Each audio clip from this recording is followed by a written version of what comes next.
Why the word ought? It's not a matter of permission or prohibition. He will suffer if he is sorry for his victim. Pain and suffering are always inevitable for a large intelligence and a deep heart. The really great men must, I think, have great sadness on earth, he added dreamily, not in the tone of the conversation. He raised his eyes, looked earnestly at them all, smiled, and took his cap. He was too quiet by comparison with his manner at his entrance, and he felt this. Everyone got up. Well, you may abuse me, be angry with me if you like, Porfiry Petrovitch began again, but I can't resist. Allow me one little question. I know I am troubling you. There is just one little notion I want to express, simply that I may not forget it. Very good. Tell me your little notion. Raskolnikov stood waiting, pale and grave before. Well, you see, I really don't know how to express it properly. It's a playful, psychological idea. When you were writing your article, surely you couldn't have helped, fancying yourself, just a little, an extraordinary man, uttering a new word in your sense. That's so, isn't it? Quite possibly, Raskolnikov answered contemptuously. Razumihin made a movement. And, if so, could you bring yourself in case of worldly difficulties and hardship, or for some service to humanity, to overstep obstacles, for instance, to rob and murder? And again he winked with his left eye, and laughed noiselessly just as before. If I did, I certainly should not tell you, Raskolnikov answered with defiant and haughty contempt. No, I was only interested on account of your article from a literary point of view. Phoo! How obvious and insolent that is, Raskolnikov thought with repulsion. Allow me to observe, he answered dryly, that I don't consider myself a Mahomet or a Napoleon, nor any personage of that kind, and not being one of them, I cannot tell you how I should act. Oh, come, don't we all think ourselves Napoleons now in Russia? Porfiry Petrovitch said with alarming familiarity. Something peculiar betrayed itself in the very intonation of his voice. Perhaps it was one of these future Napoleons who did for Alyona Ivanovna last week? Zametov blurted out from the corner. Raskolnikov did not speak, but looked firmly and intently at Porfiry. Razumihin was scowling gloomily. He seemed before this to be noticing something. He looked angrily around. There was a minute of gloomy silence. Raskolnikov turned to go. Are you going already? Porfiry said amiably, holding out his hand with excessive politeness. Very, very glad of your acquaintance. As for your request, have no uneasiness. Write just as I told you, or, better still, come to me there yourself in a day or two. Tomorrow, indeed. I shall be there at 11 o'clock for certain. We'll arrange it all. We'll have a talk. As one of the last to be there, you might perhaps be able to tell us something, he added with a most good-natured expression. You want to cross-examine me officially in due form?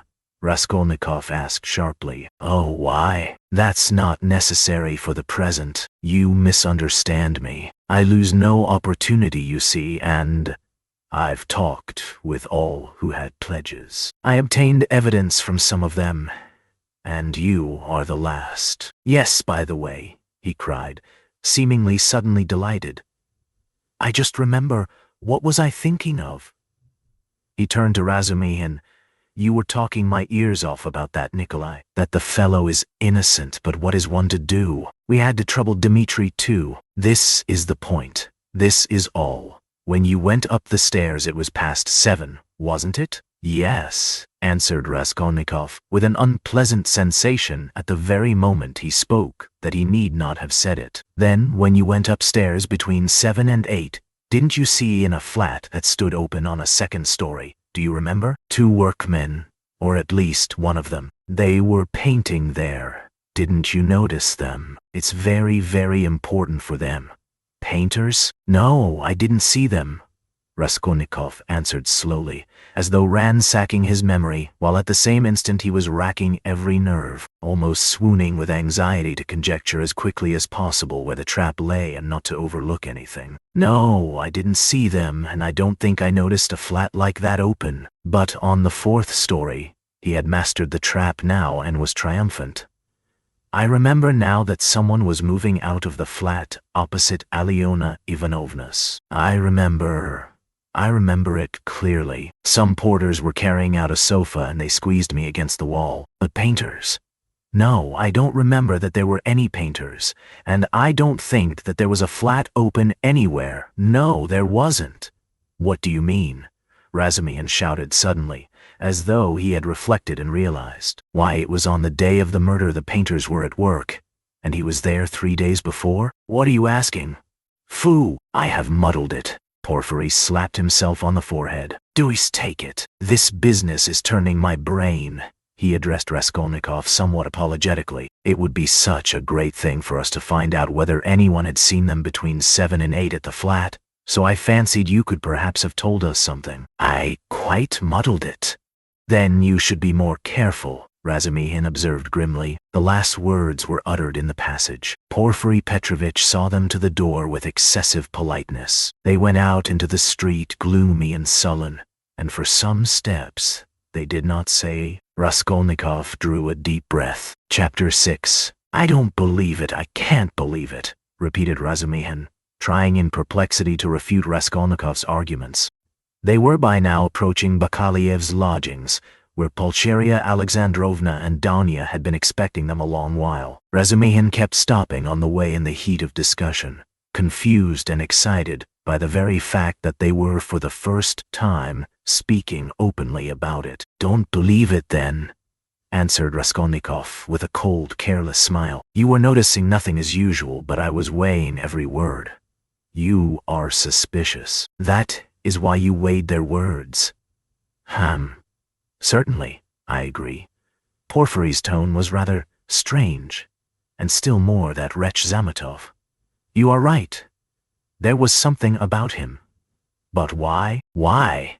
He has changed his mind since last night. If they had that brainless idea, they would do their utmost to hide it and conceal their cards so as to catch you afterwards. But it was all impudent and careless.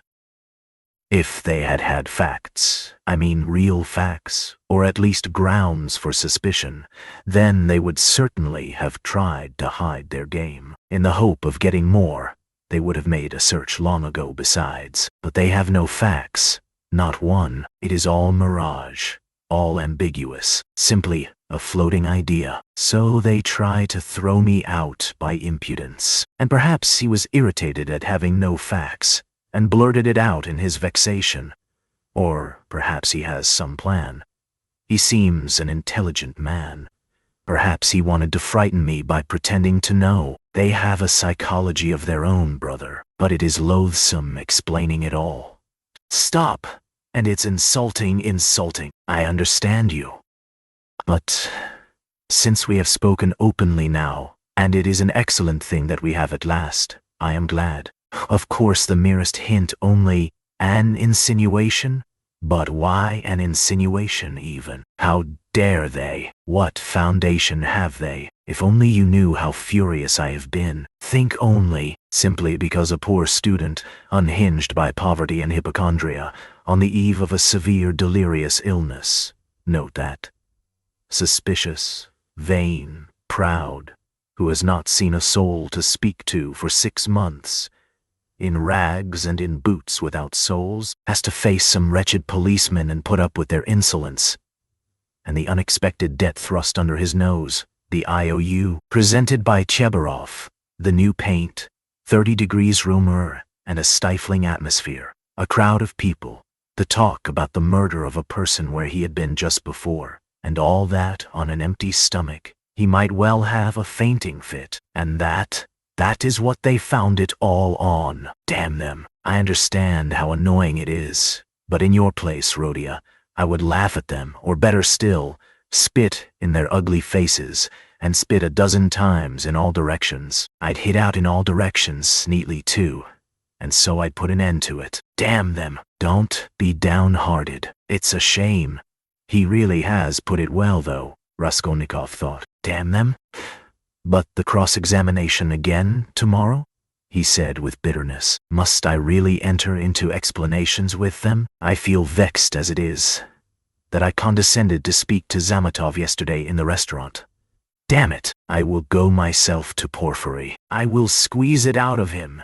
As one of the family, he must let me know the ins and outs of it all. And as for Zametov, at last he sees through him, thought Raskolnikov. Stay! Cried Razumihin, seizing him by the shoulder again. Stay, you were wrong. I have thought it out. You are wrong. How was that a trap? You say that the question about the workmen was a trap. But if you had done that, could you have said you had seen them painting the flat? And the workmen? On the contrary, you would have seen nothing, even if you had seen it. Who would own it against himself? If I had done that thing, I should certainly have said that I had seen the workmen and the flat, Raskolnikov answered, with reluctance and obvious disgust. But why speak against yourself?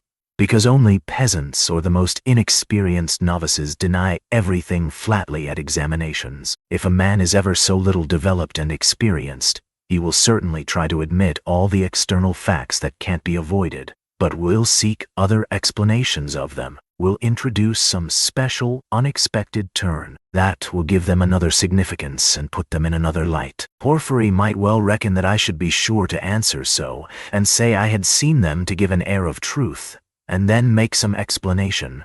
But he would have told you at once that the workmen could not have been there 2 days before, and that therefore you must have been there on the day of the murder at 8 o'clock. And so he would have caught you over a detail. Yes, that is what he was reckoning on, that I should not have time to reflect, and should be in a hurry to make the most likely answer, and so would forget that the workmen could not have been there 2 days before. But how could you forget it? Nothing easier. It is in just such stupid things clever people are most easily caught. The more cunning a man is, the less he suspects that he will be caught in a simple thing. The more cunning a man is, the simpler the trap he must be caught in. Porfiry is not such a fool as you think. He is a knave then, if that is so. Raskolnikov could not help laughing, but at the very moment he was struck by the strangeness of his own frankness, and the eagerness with which he had made this explanation, though he had kept up all the preceding conversation with gloomy repulsion, obviously with a motive. From necessity, I am getting a relish for certain aspects, he thought to himself, but almost at the same instant he became suddenly uneasy, as though an unexpected and alarming idea had occurred to him. His uneasiness kept on increasing. They had just reached the entrance to Bakaliev's. Go in alone, said Raskolnikov suddenly. I will be back directly. Where are you going? Why, we are just here. I can't help it. I will come in half an hour. Tell them. Say what you like, I will come with you. You too want to torture me, he screamed, with such bitter irritation, such despair in his eyes that Razumihin's hands dropped. He stood for some time on the steps, looking gloomily at Raskolnikov striding rapidly away in the direction of his lodging. At last, gritting his teeth and clenching his fist, he swore he would squeeze Porfiry like a lemon that very day, and went up the stairs to reassure Pulcheria Alexandrovna, who was by now alarmed at their long absence. When Raskolnikov got home, his hair was soaked with sweat and he was breathing heavily. He went rapidly up the stairs, walked into his unlocked room and at once fastened the latch. Then in senseless terror he rushed to the corner, to that hole under the paper where he had put the things, put his hand in, and for some minutes felt carefully in the hole, in every crack and fold of the paper. Finding nothing, he got up and drew a deep breath. As he was reaching the steps of Bakaliev's, he suddenly fancied that something, a chain, a stud, or even a bit of paper, in which they had been wrapped with the old woman's handwriting on it, might somehow have slipped out and been lost in some crack, and then might suddenly turn up as unexpected, conclusive evidence against him. He stood as though lost in thought, and a strange, humiliated, half-senseless smile strayed on his lips. He took his cap at last and went quietly out of the room. His ideas were all tangled. He went dreamily through the gateway. Here he is himself, shouted a loud voice. He raised his head. The porter was standing at the door of his little room and was pointing him out to a short man who looked like an artisan, wearing a long coat and a waistcoat, and looking at a distance remarkably like a woman. He stooped. and his head in a greasy cap hung forward. From his wrinkled, flabby face he looked over 50. His little eyes were lost in fat, and they looked out grimly, sternly, and discontentedly. "What is it?" Raskolnikov asked, going up to the porter. The man stole a look at him from under his brows, and he looked at him attentively, deliberately. Then he turned slowly and went out of the gate into the street without saying a word. "What is it?" cried Raskolnikov. "Why, he there was asking whether a student lived here, mentioned your name and whom you lodged with. I saw you coming and pointed you out, and he went away. It's funny." The porter too seemed rather puzzled, but not much so.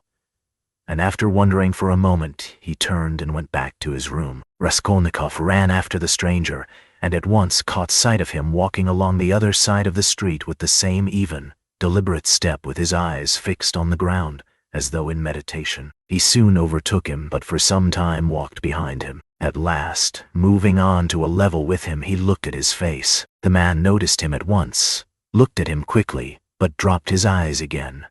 And so they walked for a minute side by side without uttering a word. "You were inquiring for me? Of the porter?" Raskolnikov said at last, but in a curiously quiet voice. The man made no answer. He didn't even look at him. Again they were both silent. "Why do you come and ask for me and say nothing? What's the meaning of it?" Raskolnikov's voice broke, and he seemed unable to articulate the words clearly. The man raised his eyes this time and turned a gloomy, sinister look at Raskolnikov. "Murderer," he said suddenly in a quiet but clear and distinct voice. Raskolnikov went on walking beside him. His legs felt suddenly weak. A cold shiver ran down his spine, and his heart seemed to stand still for a moment, then suddenly began throbbing as though it were set free. So they walked for about 100 paces, side by side in silence. The man did not look at him. "What do you mean? Who is a murderer?" muttered Raskolnikov hardly audibly. "You are a murderer," the man answered still more articulately and emphatically, with a smile of triumphant hatred, and again he looked straight into Raskolnikov's pale face and stricken eyes. They had just reached the crossroads. The man turned to the left without looking behind him. Raskolnikov remained standing, gazing after him. He saw him turn round 50 paces away and look back at him, still standing there. Raskolnikov could not see clearly, but he fancied that he was again smiling the same smile of cold hatred and triumph. With slow, faltering steps, with shaking knees, Raskolnikov made his way back to his little garret, feeling chilled all over. He took off his cap and put it on the table, and for 10 minutes he stood without moving. Then he sank exhausted on the sofa, and with a weak moan of pain he stretched himself on it. So he lay for half an hour. He thought of nothing. Some thoughts or fragments of thoughts, some images without order or coherence floated before his mind.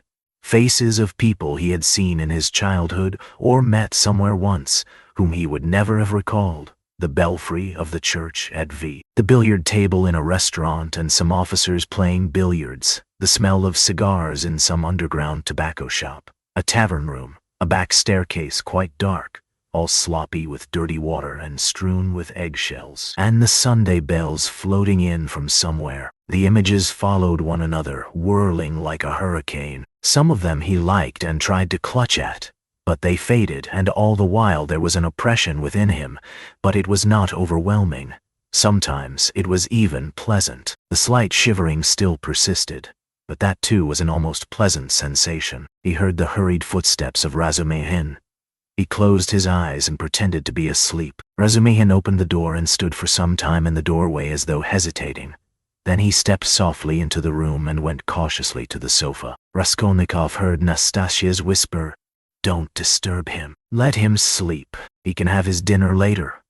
"Quite so," answered Razumihin. Both withdrew carefully and closed the door. Another half hour passed. Raskolnikov opened his eyes, turned on his back again, clasping his hands behind his head. Who is he? Who is that man who sprang out of the earth? Where was he? What did he see? He has seen it all. That's clear. Where was he then? And from where did he see? Why has he only now sprung out of the earth? And how could he see? Is it possible? continued Raskolnikov, turning cold and shivering. And the jewel case Nikolai found behind the door. Was that possible? A clue? You miss an infinitesimal line, and you can build it into a pyramid of evidence. A fly flew by and saw it. Is it possible? He felt with sudden loathing how physically weak he had become. I ought to have known it, he thought with a bitter smile. And how dared I, knowing myself, knowing how I should be, take up an axe and shed blood? I ought to have known beforehand. Ah, but I did know, he whispered in despair. At times he came to a standstill at some thought. No, those men are not made so. The real master to whom all is permitted storms Toulon, makes a massacre in Paris, forgets an army in Egypt, and altars are set up to him after his death, and so all is permitted. No, such people, it seems, are not of flesh but of bronze. One sudden irrelevant idea almost made him laugh. Napoleon, the pyramids, Waterloo, and a wretched, skinny old woman, a pawnbroker with a red trunk under her bed. How can they digest it? It's too inartistic. A Napoleon creep under an old woman's bed. How loathsome. At moments he felt he was raving. He sank into a state of feverish excitement. The old woman is of no consequence, he thought, hotly and incoherently. The old woman was a mistake, perhaps, but she is not what matters. The old woman was only an illness. I was in a hurry to overstep. I didn't kill a human being, but a principle. I killed the principle, but I didn't overstep. I stopped on this side. I was only capable of killing, and it seems I wasn't even capable of that. Principle? Why was that fool Razumihin abusing the socialists? They are industrious, commercial people. The happiness of Al is their case. No, life is only given to me once, and I shall never have it again. I don't want to wait for the happiness of all. I want to live myself, or else better not live at all. I simply couldn't pass by my mother starving, keeping my ruble in my pocket while I waited for the happiness of all. I am putting my little brick into the happiness of all, and so my heart is at peace. Ha ha! Why have you let me slip? I only live once. I too want. I am an aesthetic louse and nothing more, he added suddenly, laughing like a madman. Yes, I am certainly a louse, he went on, clutching at the idea, gloating over it and playing with it with vindictive pleasure. In the first place, because I can reason that I am one, and secondly, because for a month past I have been troubling benevolent Providence, calling it to witness that not for my own fleshly lusts did I undertake it, but with a grand and noble object. Ha ha! Thirdly, because I aimed at carrying it out as justly as possible, weighing, measuring, and calculating. Of all the lice I picked out the most useless one, and proposed to take from her only as much as I needed for the first step, no more nor less, so the rest would have gone to a monastery, according to her will. And what shows that I am utterly a louse, he added, grinding his teeth, is that I am perhaps viler and more loathsome than the louse I killed, and I felt beforehand that I should tell myself so after killing her. Can anything be compared with the horror of that? The vulgarity, the abjectness. I understand the prophet with his saber on his steed. Allah commands and trembling creation must obey. The prophet is right. He is right when he sets a battery across the street and blows up the innocent and the guilty without deigning to explain. It's for you to obey, trembling creation, and not to have desires, for that's not for you. I shall never, never forgive the old woman. His hair was soaked with sweat, his quivering lips were parched, his eyes were fixed on the ceiling. Mother, sister, how I loved them. Why do I hate them now? Yes, I hate them. I feel a physical hatred for them. I can't bear them near me. I went up to my mother and kissed her, I remember, to embrace her and think if she only knew.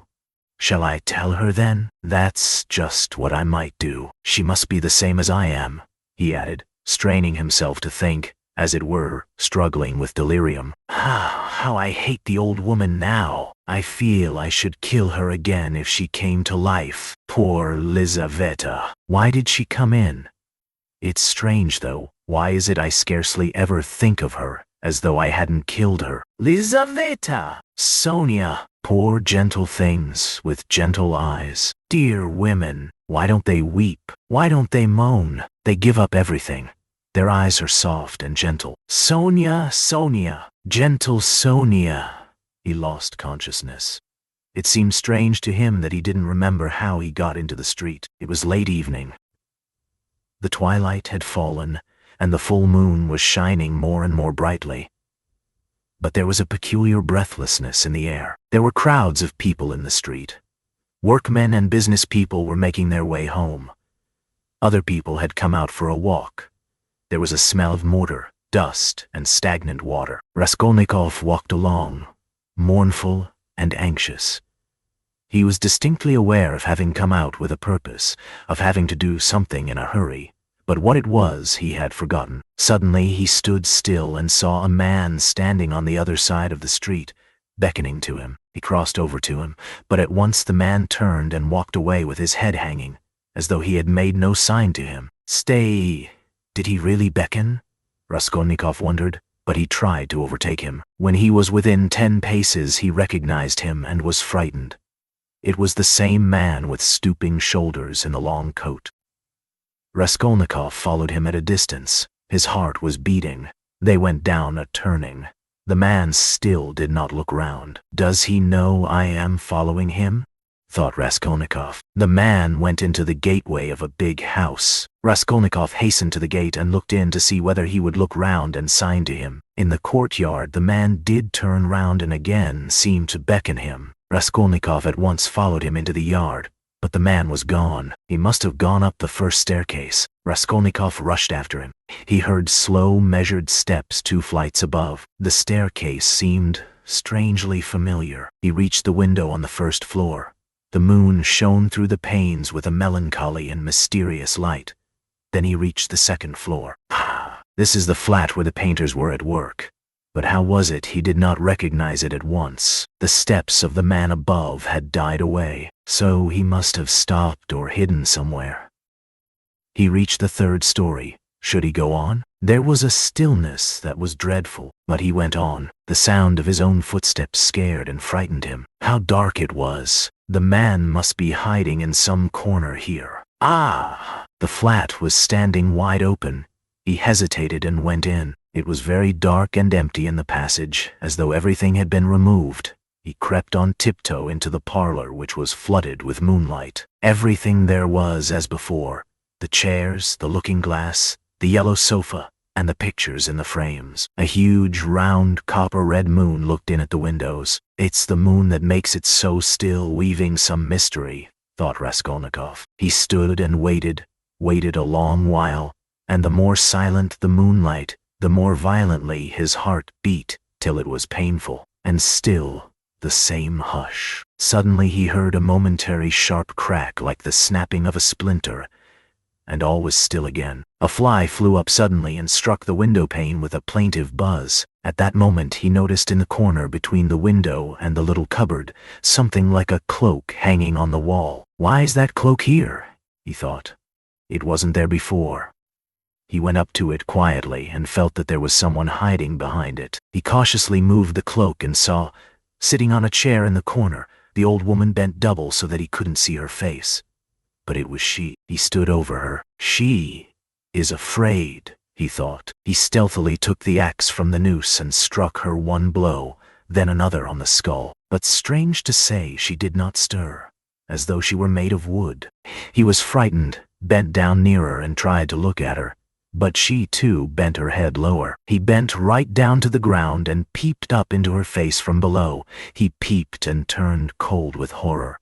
The old woman was sitting and laughing, shaking with noiseless laughter, doing her utmost that he should not hear it. Suddenly he fancied that the door from the bedroom was opened a little, and that there was laughter and whispering within. He was overcome with frenzy, and he began hitting the old woman on the head with all his force. But at every blow of the axe, the laughter and whispering from the bedroom grew louder. and the old woman was simply shaking with mirth. He was rushing away, but the passage was full of people. The doors of the flat stood open, and on the landing, on the stairs, and everywhere below, there were people.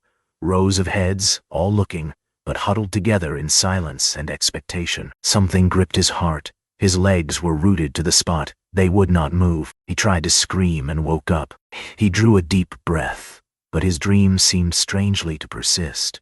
His door was flung open, and a man whom he had never seen stood in the doorway watching him intently. Raskolnikov had hardly opened his eyes, and he instantly closed them again. He lay on his back without stirring. Is it still a dream?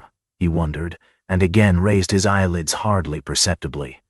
The stranger was standing in the same place, still watching him. He stepped cautiously into the room, carefully closing the door after him, went up to the table, paused a moment, still keeping his eyes on Raskolnikov, and noiselessly seated himself on the chair by the sofa. He put his hat on the floor beside him and leaned his hands on his cane and his chin on his hands. It was evident that he was prepared to wait indefinitely. As far as Raskolnikov could make out from his stolen glances, he was a man no longer young, stout, with a full, fair, almost whitish beard. 10 minutes passed. It was still light, but beginning to get dusk. There was complete stillness in the room. Not a sound came from the stairs. Only a big fly buzzed and fluttered against the window pane. It was unbearable at last. Raskolnikov suddenly got up and sat on the sofa. "Come, tell me what you want." "I knew you were not asleep, but only pretending," the stranger answered oddly, laughing calmly. "Arkady Ivanovich Svidrigailov. Allow me to introduce myself." Chapter 1. Can this be still a dream? Raskolnikov thought once more. He looked carefully and suspiciously at the unexpected visitor. "Svidrigailov? What nonsense! It can't be," he said at last aloud in bewilderment. His visitor did not seem at all surprised at this exclamation. "I've come to you for 2 reasons. In the first place, I wanted to make your personal acquaintance, as I have already heard a great deal about you that is interesting and flattering.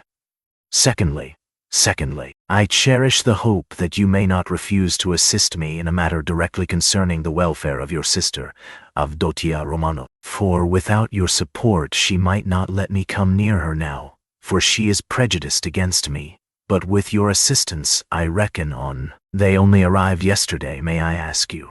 Raskolnikov made no reply. "It was yesterday, I know.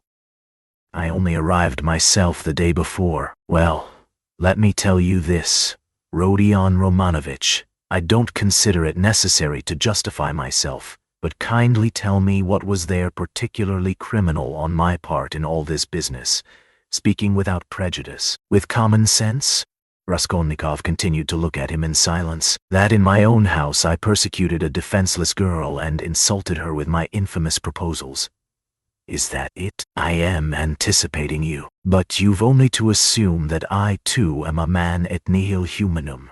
In a word, that I am capable of being attracted and falling in love, which does not depend on our will. Then everything can be explained in the most natural manner. The question is, am I a monster, or am I myself a victim? And what if I am a victim? In proposing to the object of my passion to elope with me to America or Switzerland, I may have cherished the deepest respect for her, and may have thought that I was promoting our mutual happiness. Reason is the slave of passion, you know. Why, probably, I was doing more harm to myself than anyone. But that's not the point," Raskolnikov interrupted with disgust. "It's simply that whether you are right or wrong, we dislike you. We don't want to have anything to do with you. We show you the door. Go out!" Svidrigailov broke into a sudden laugh. But there's no getting round you," he said, laughing in the frankest way. "I hoped to get round you, but you took up the right line at once. But you are trying to get round me still. What of it?" "What of it?" cried Svidrigailov, laughing openly. "But this is what the French call bonne guerre, and the most innocent form of deception. But still you have interrupted me.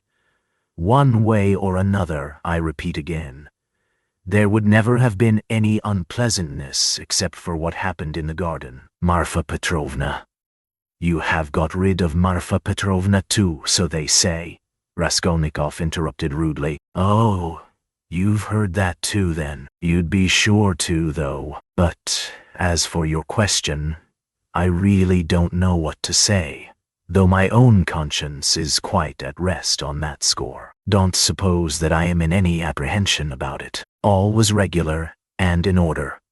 The medical inquiry diagnosed apoplexy due to bathing immediately after a heavy dinner and a bottle of wine, and indeed it could have proved nothing else. But I'll tell you what I have been thinking to myself of late, on my way here in the train, especially.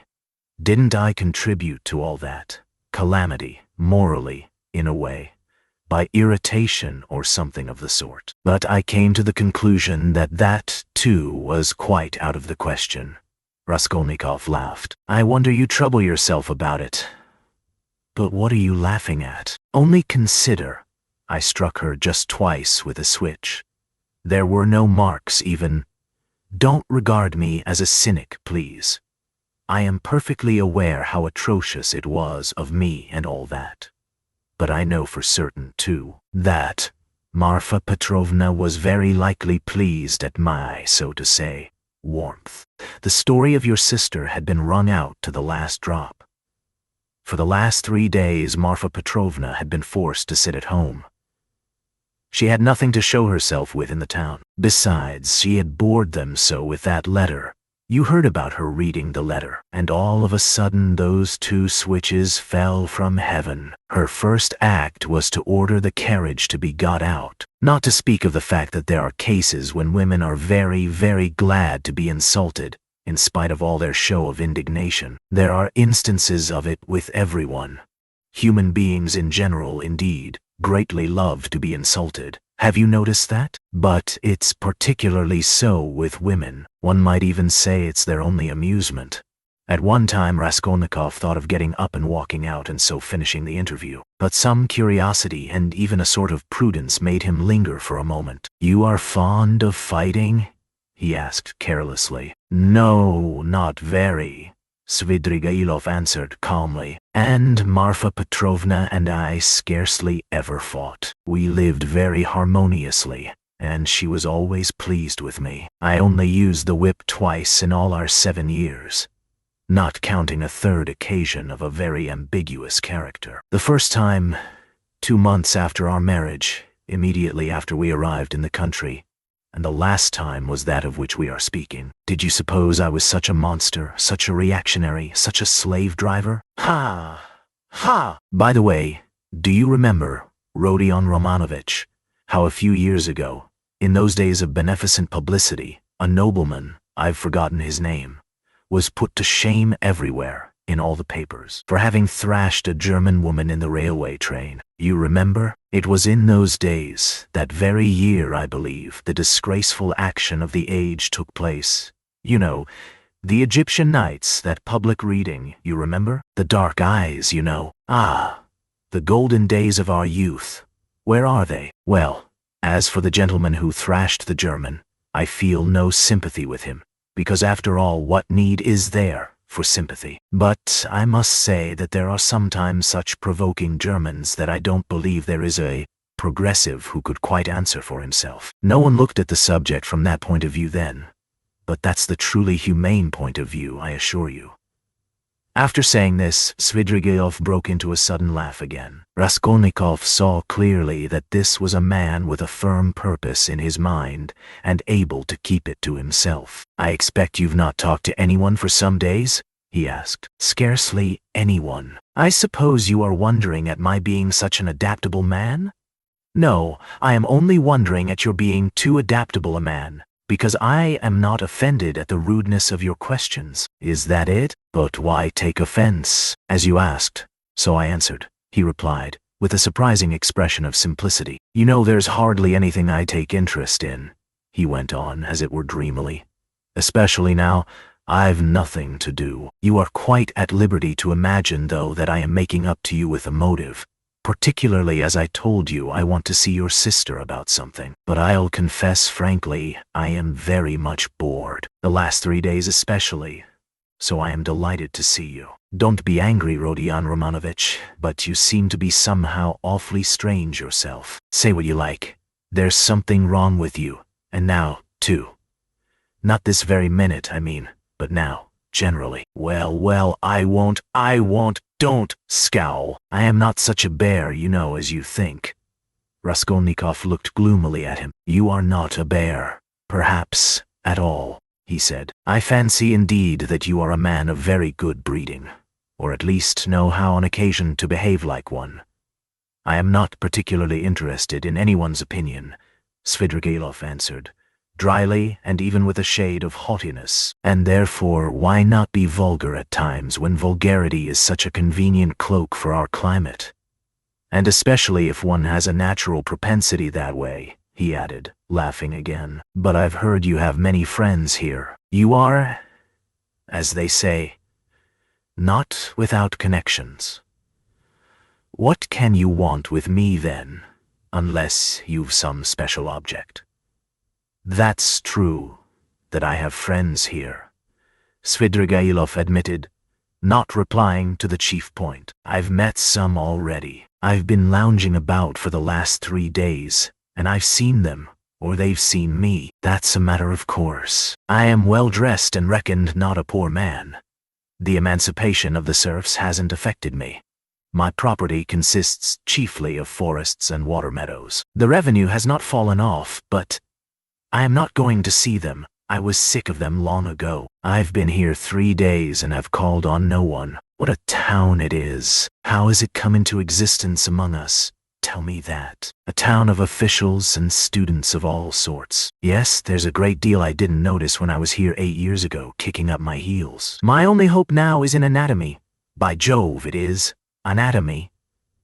But as for these clubs, douceurs, parades, or progress, indeed, maybe, well, all that can go on without me, he went on, again without noticing the question. Besides, who wants to be a card sharper? Why? Have you been a card sharper then? How could I help being? There was a regular set of us, men of the best society, 8 years ago. We had a fine time, and all men of breeding, you know, poets, men of property. And indeed, as a rule in our Russian society, the best manners are found among those who've been thrashed. Have you noticed that? I've deteriorated in the country, but I did get into prison for debt, through a low Greek who came from Nezhin. Then Marfa Petrovna turned up. She bargained with him and bought me off for 30,000 silver pieces. I owed 70,000. We were united in lawful wedlock, and she bore me off into the country like a treasure. You know, she was 5 years older than I. She was very fond of me. For 7 years I never left the country. And take note that all my life she held a document over me, the IAU, for 30,000 rubles. So if I were to elect to be restive about anything, I should be trapped at once. And she would have done it. Women find nothing incompatible in that. If it hadn't been for that, would you have given her the slip? I don't know what to say. It was scarcely the document restrained me. I didn't want to go anywhere else. Marfa Petrovna herself invited me to go abroad, seeing I was bored. But I've been abroad before, and always felt sick there, for no reason but the sunrise, the Bay of Naples, the sea. You look at them, and it makes you sad. What's most revolting is that one is really sad. No, it's better at home. Here at least one blames others for everything and excuses oneself. I should have gone perhaps on an expedition to the North Pole, because j'ai le vin mauvais and hate drinking, and there's nothing left but wine. I have tried it, but, I say, I've been told Berg is going up in a great balloon next Sunday from the Yusupov garden, and will take up passengers at a fee. Is it true? Why, would you go up? No, oh no, muttered Svidrigailov, really seeming to be deep in thought. What does he mean? Is he in earnest? Raskolnikov wondered. No, the document didn't restrain me, Svidrigailov went on, meditatively. It was my own doing, not leaving the country. And nearly a year ago, Marfa Petrovna gave me back the document on my name day, and made me a present of a considerable sum of money, too. She had a fortune, you know. You see how I trust you, Arkady Ivanovich. That was actually her expression. You don't believe she used it? But do you know I managed the estate quite decently? They know me in the neighborhood. I ordered books, too. Marfa Petrovna at first approved, but afterwards she was afraid of my overstudying. You seem to be missing Marfa Petrovna very much? Missing her? Perhaps. Really? Perhaps I am. And, by the way, do you believe in ghosts? What ghosts? Why, ordinary ghosts. Do you believe in them? I wouldn't say no exactly. Do you see them then? Svidrigailov looked at him rather oddly. Marfa Petrovna is pleased to visit me, he said, twisting his mouth into a strange smile. How do you mean? She is pleased to visit you.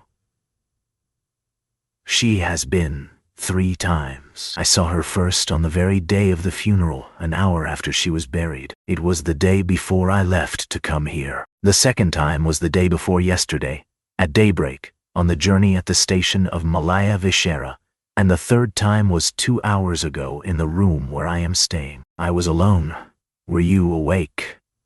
Quite awake. I was wide awake every time. She comes, speaks to me for a minute and goes out at the door, always at the door. I can almost hear her. What made me think that something of the sort must be happening to you? Raskolnikov said suddenly.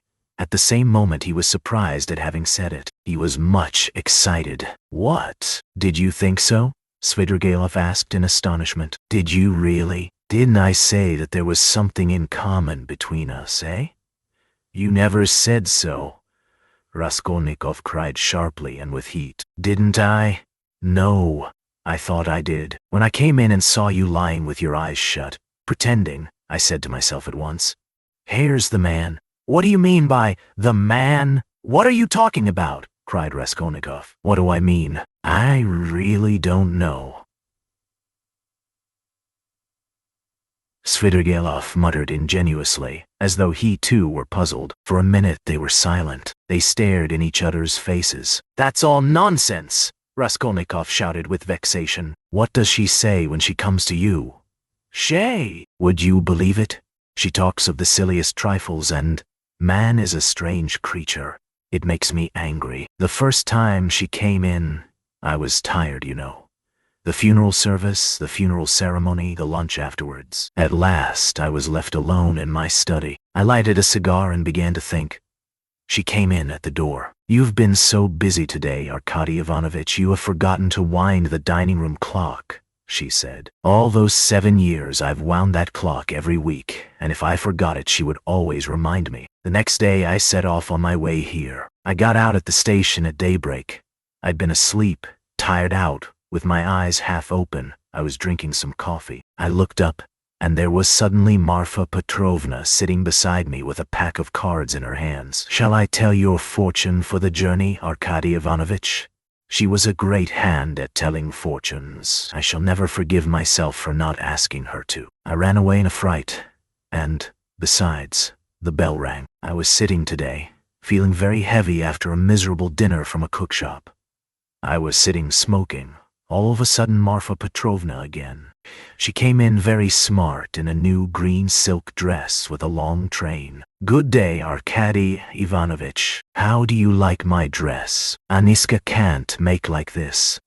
Aniska was a dressmaker in the country, one of our former serf girls who had been trained in Moscow, a pretty wench. She stood turning round before me. I looked at the dress, and then I looked carefully, very carefully, at her face. I wonder you trouble to come to me about such trifles, Marfa Petrovna.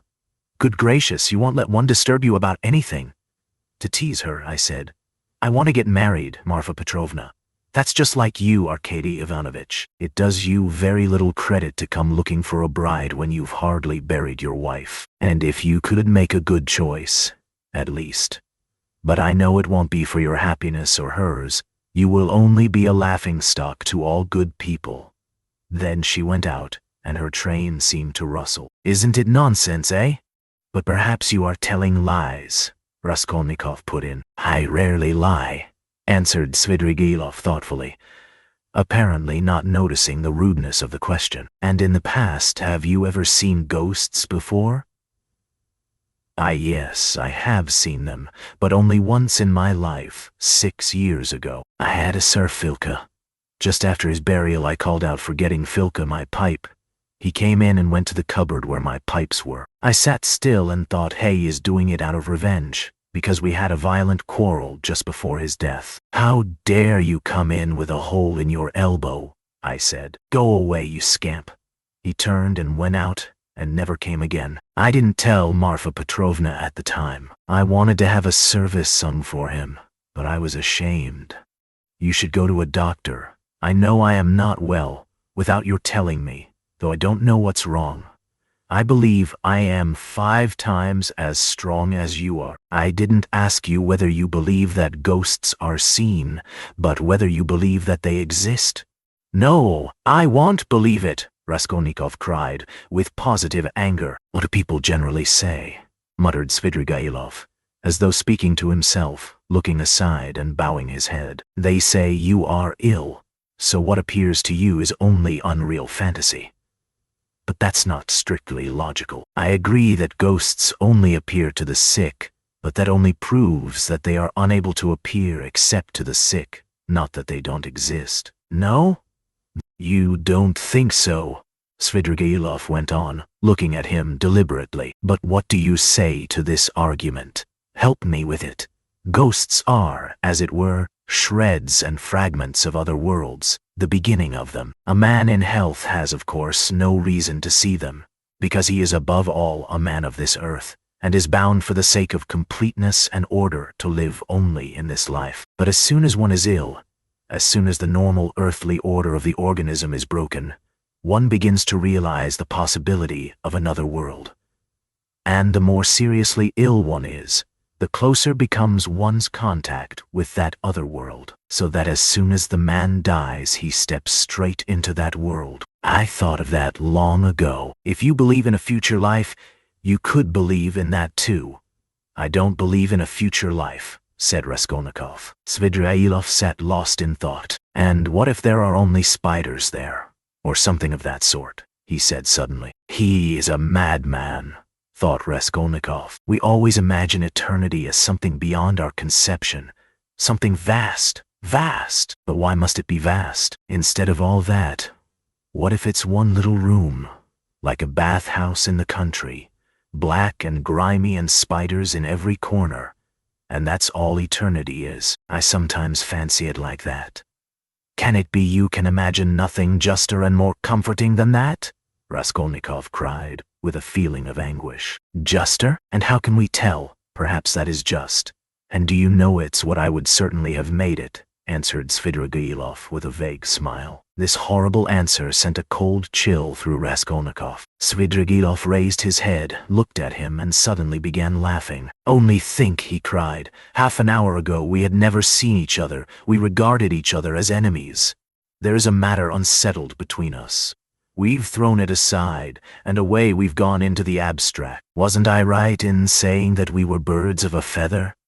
Kindly allow me, Raskolnikov went on irritably, to ask you to explain why you have honored me with your visit. And I want to go out. By all means, by all means. Your sister, Avdotia Romanovna, is going to be married to Mr. Luzhin, Pyotr Petrovitch?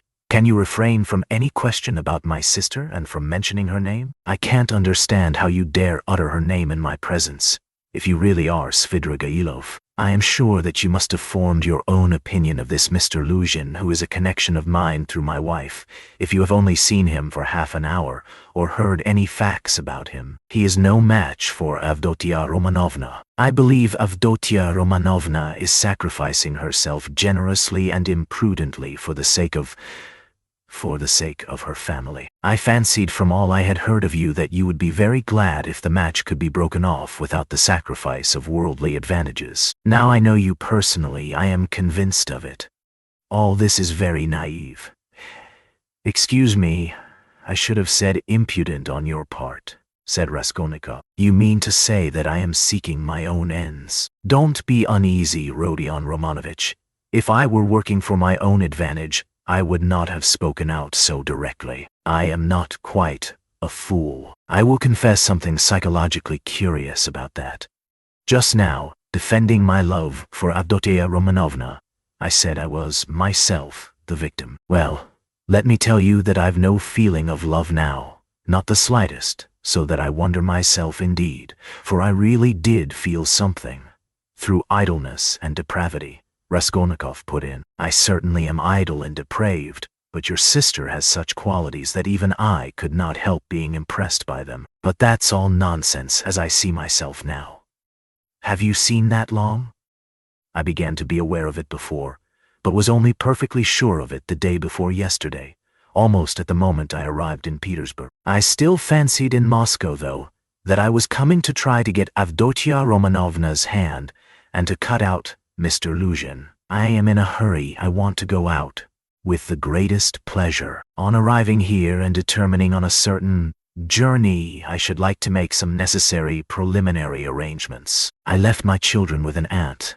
They are well provided for, and they have no need of me personally. And a nice father I should make, too. I have taken nothing but what Marfa Petrovna gave me a year ago. That's enough for me. Excuse me, I am just coming to the point. Before the journey which may come off, I want to settle Mr. Luzhin too. It's not that I detest him so much, but it was through him I quarreled with Marfa Petrovna when I learned that she had dished up this marriage. I want now to see Avdotia Romanovna through your mediation, and if you like in your presence, to explain to her that in the first place she will never gain anything but harm from Mr. Luzhin. Then, begging her pardon for all past unpleasantness, to make her a present of 10,000 rubles, and so assist the rupture with Mr. Luzhin. A rupture to which I believe she is herself not disinclined, if she could see the way to it. You are certainly mad, cried Raskolnikov, not so much angered as astonished. How dare you talk like that? I knew you would scream at me. But in the first place, though I am not rich, this 10,000 rubles is perfectly free. I have absolutely no need for it. If Avdotia Romanovna does not accept it, I shall waste it in some more foolish way. That's the first thing. Secondly, my conscience is perfectly easy.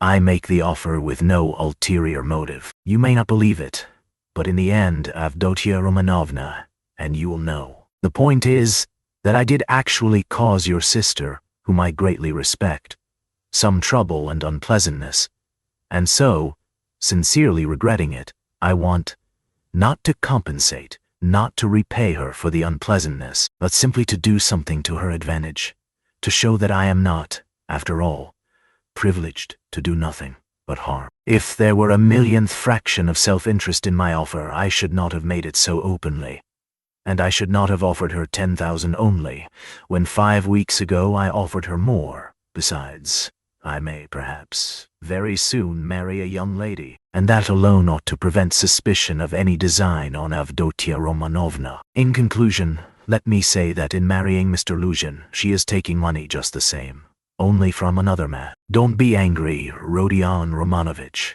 Think it over coolly and quietly. Svidrigailov himself was exceedingly cool and quiet as he was saying this. I beg you to say no more, said Raskolnikov. In any case, this is unpardonable impertinence. Not in the least. Then a man may do nothing but harm to his neighbor in this world, and is prevented from doing the tiniest bit of good by trivial conventional formalities. That's absurd. If I died, for instance, and left that sum to your sister in my will, surely she wouldn't refuse it. Very likely she would. Oh no, indeed. However, if you refuse it, so be it, though 10,000 rubles is a capital thing to have on occasion. In any case, I beg you to repeat what I have said to Avdotia Romanovna. No, I won't.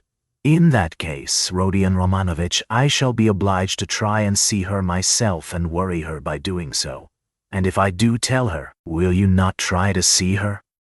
I don't know really what to say. I should like very much to see her once more. Don't hope for it. I'm sorry. But you don't know me. Perhaps we may become better friends. You think we may become friends? And why not? Svidrigailov said, smiling. He stood up and took his hat. I didn't quite intend to disturb you, and I came here without reckoning on it, though I was very much struck by your face this morning. Where did you see me this morning? Raskolnikov asked uneasily. I saw you by chance. I kept fancying there is something about you like me. But don't be uneasy. I am not intrusive. I used to get on all right with card sharpers, and I never bored Prince Sverby, a great personage who is a distant relation of mine, and I could write about Raphael's Madonna in Madame Prilukov's album, and I never left Marfa Petrovna's side for 7 years. And I used to stay the night at Vyazemsky's house in the Haymarket in the old days, and I may go up in a balloon with Berg, perhaps. Oh, all right. Are you starting soon on your travels, may I ask?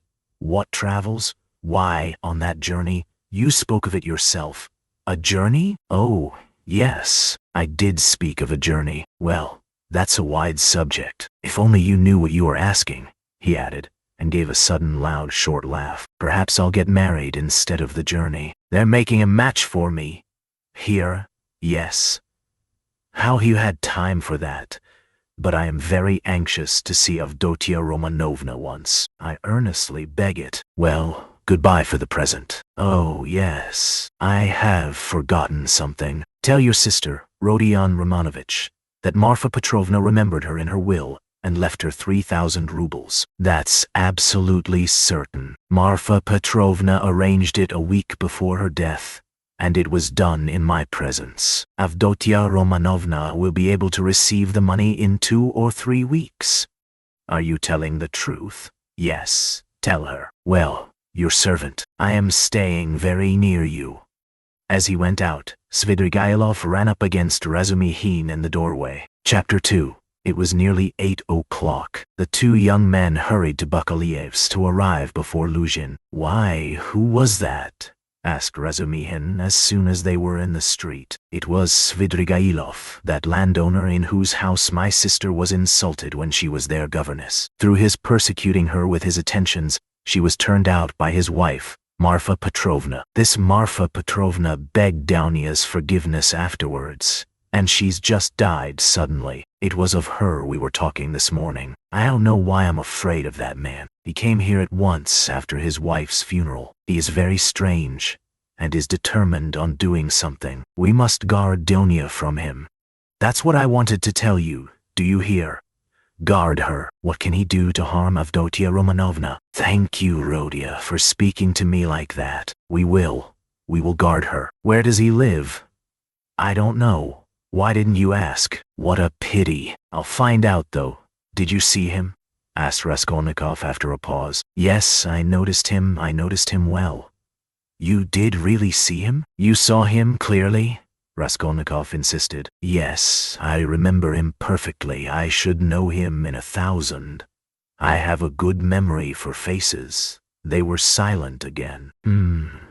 That's all right, muttered Raskolnikov. Do you know, I keep thinking that it may have been an hallucination. What do you mean? I don't understand you. Well, you all say, Raskolnikov went on, twisting his mouth into a smile, that I am mad. I thought just now that perhaps I really am mad and have only seen a phantom. What do you mean? Why, who can tell? Perhaps I am really mad, and perhaps everything that happened all these days may be only imagination.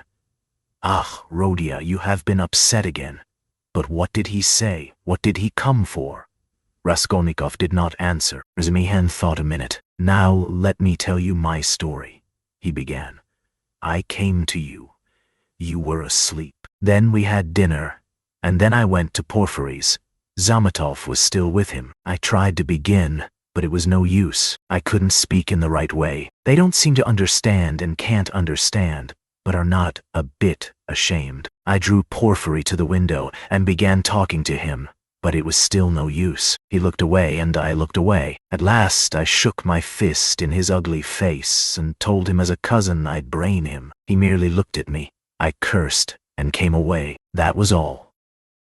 It was very stupid. To Zametov I didn't say a word. But, you see, I thought I'd made a mess of it. But as I went downstairs a brilliant idea struck me. Why should we trouble? Of course, if you were in any danger or anything, but why need you care? You needn't care a hang for them. We shall have a laugh at them afterwards, and if I were in your place, I'd mystify them more than ever. How ashamed they'll be afterwards. Hang them. We can thrash them afterwards, but let's laugh at them now." "To be sure," answered Raskolnikov. "But what will you say tomorrow?" he thought to himself. Strange to say, till that moment it had never occurred to him to wonder what Razumihin would think when he knew. As he thought it, Raskolnikov looked at him. Razumihin's account of his visit to Porfiry had very little interest for him, so much had come and gone since then. In the corridor they came upon Luzhin. He had arrived punctually at 8, and was looking for the number, so that all three went in together without greeting or looking at one another. The young men walked in first, while Pyotr Petrovitch, for good manners, lingered a little in the passage, taking off his coat. Pulcheria Alexandrovna came forward at once to greet him in the doorway. Dounia was welcoming her brother. Pyotr Petrovitch walked in and quite amiably, though with redoubled dignity, bowed to the ladies. He looked, however, as though he were a little put out and could not yet recover himself. Pulcheria Alexandrovna, who seemed also a little embarrassed, hastened to make them all sit down at the round table where a samovar was boiling. Dounia and Luzhin were facing one another on opposite sides of the table. Razumihin and Raskolnikov were facing Pulcheria Alexandrovna. Razumihin was next to Luzhin, and Raskolnikov was beside his sister. A moment's silence followed. Pyotr Petrovitch deliberately drew out a cambric handkerchief reeking of scent and blew his nose with an air of a benevolent man who felt himself slighted, and was firmly resolved to insist on an explanation.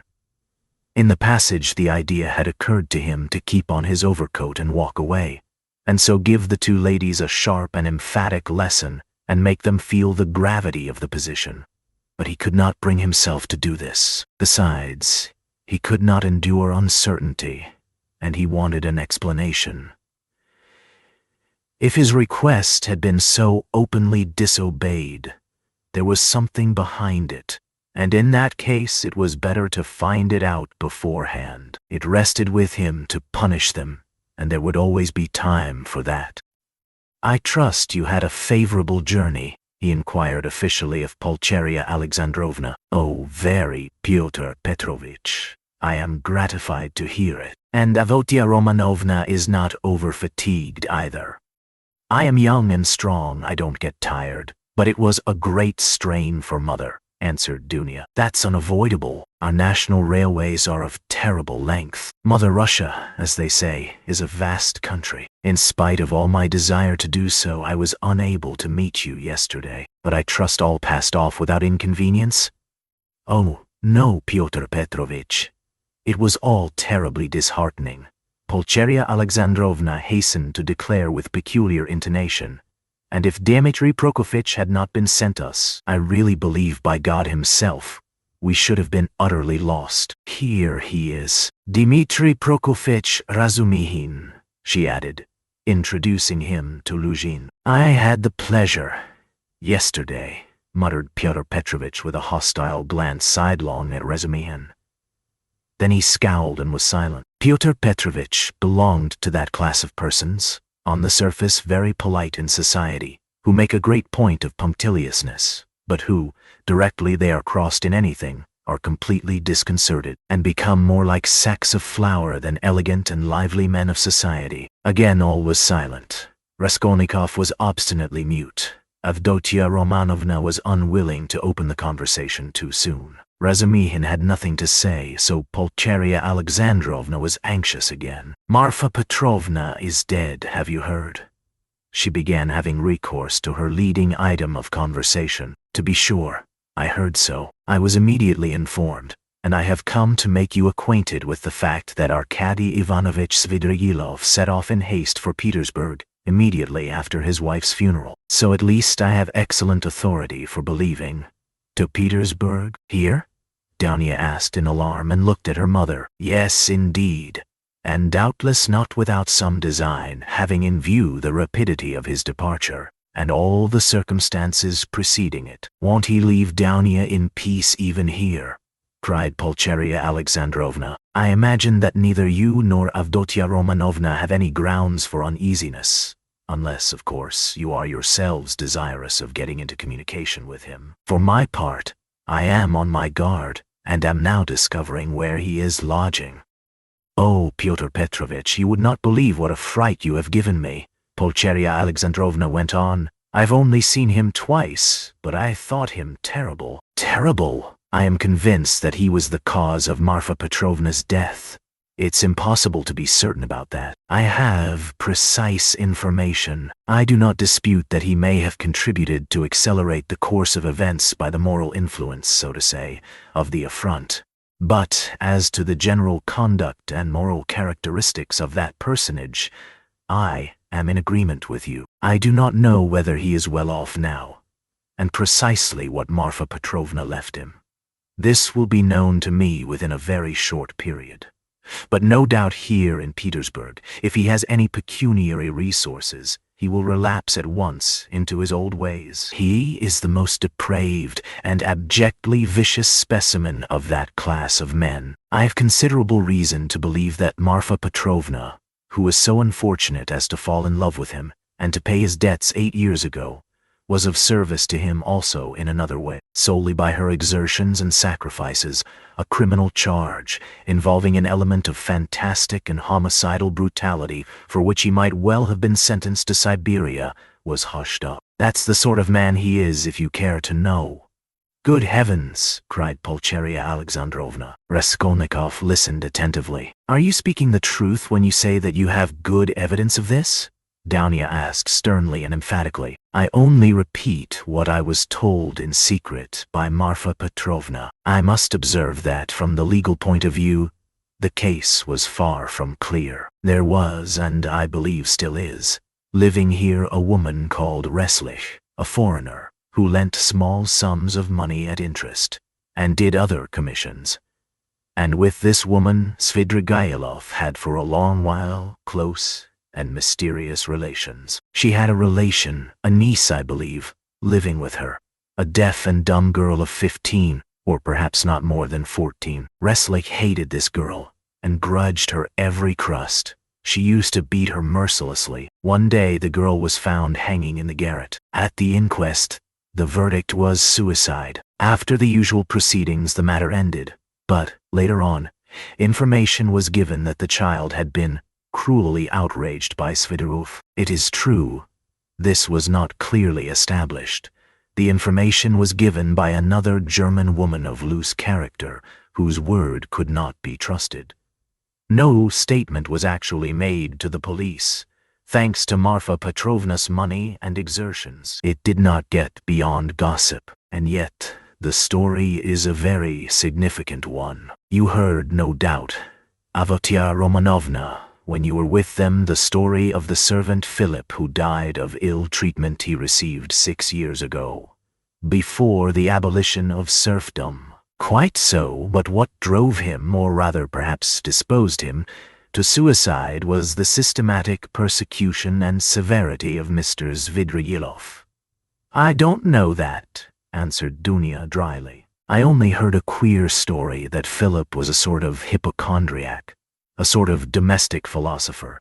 The servants used to say, he read himself silly, and that he hanged himself partly on account of Mr. Svidrigailov's mockery of him and not his blows. When I was there he behaved well to the servants, and they were actually fond of him, though they certainly did blame him for Philip's death."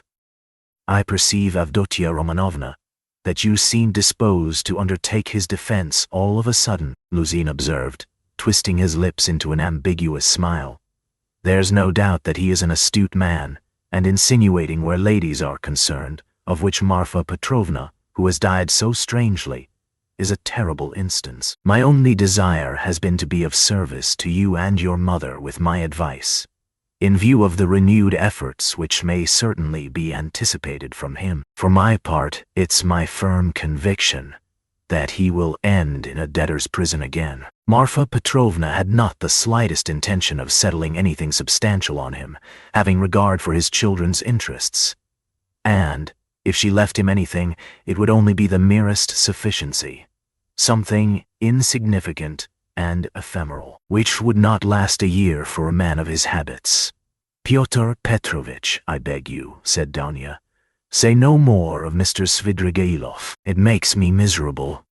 "He has just been to see me," said Raskolnikov, breaking his silence for the first time. There were exclamations from all, and they all turned to him. Even Pyotr Petrovitch was roused. "An hour and a half ago he came in when I was asleep, waked me, and introduced himself," Raskolnikov continued. "He was fairly cheerful and at ease, and quite hopes that we shall become friends. He is particularly anxious, by the way, Dounia, for an interview with you, at which he asked me to assist. He has a proposition to make to you, and he told me about it. He told me, too, that a week before her death, Marfa Petrovna left you 3,000 rubles in her will, Dounia, and that you can receive the money very shortly."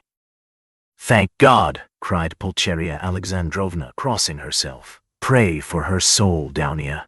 "It's a fact," broke from Luzhin. "Tell us what more," Dounia urged Raskolnikov. "Then he said that he wasn't rich, and all the estate was left to his children, who are now with an aunt. Then that he was staying somewhere not far from me, but where, I don't know. I didn't ask."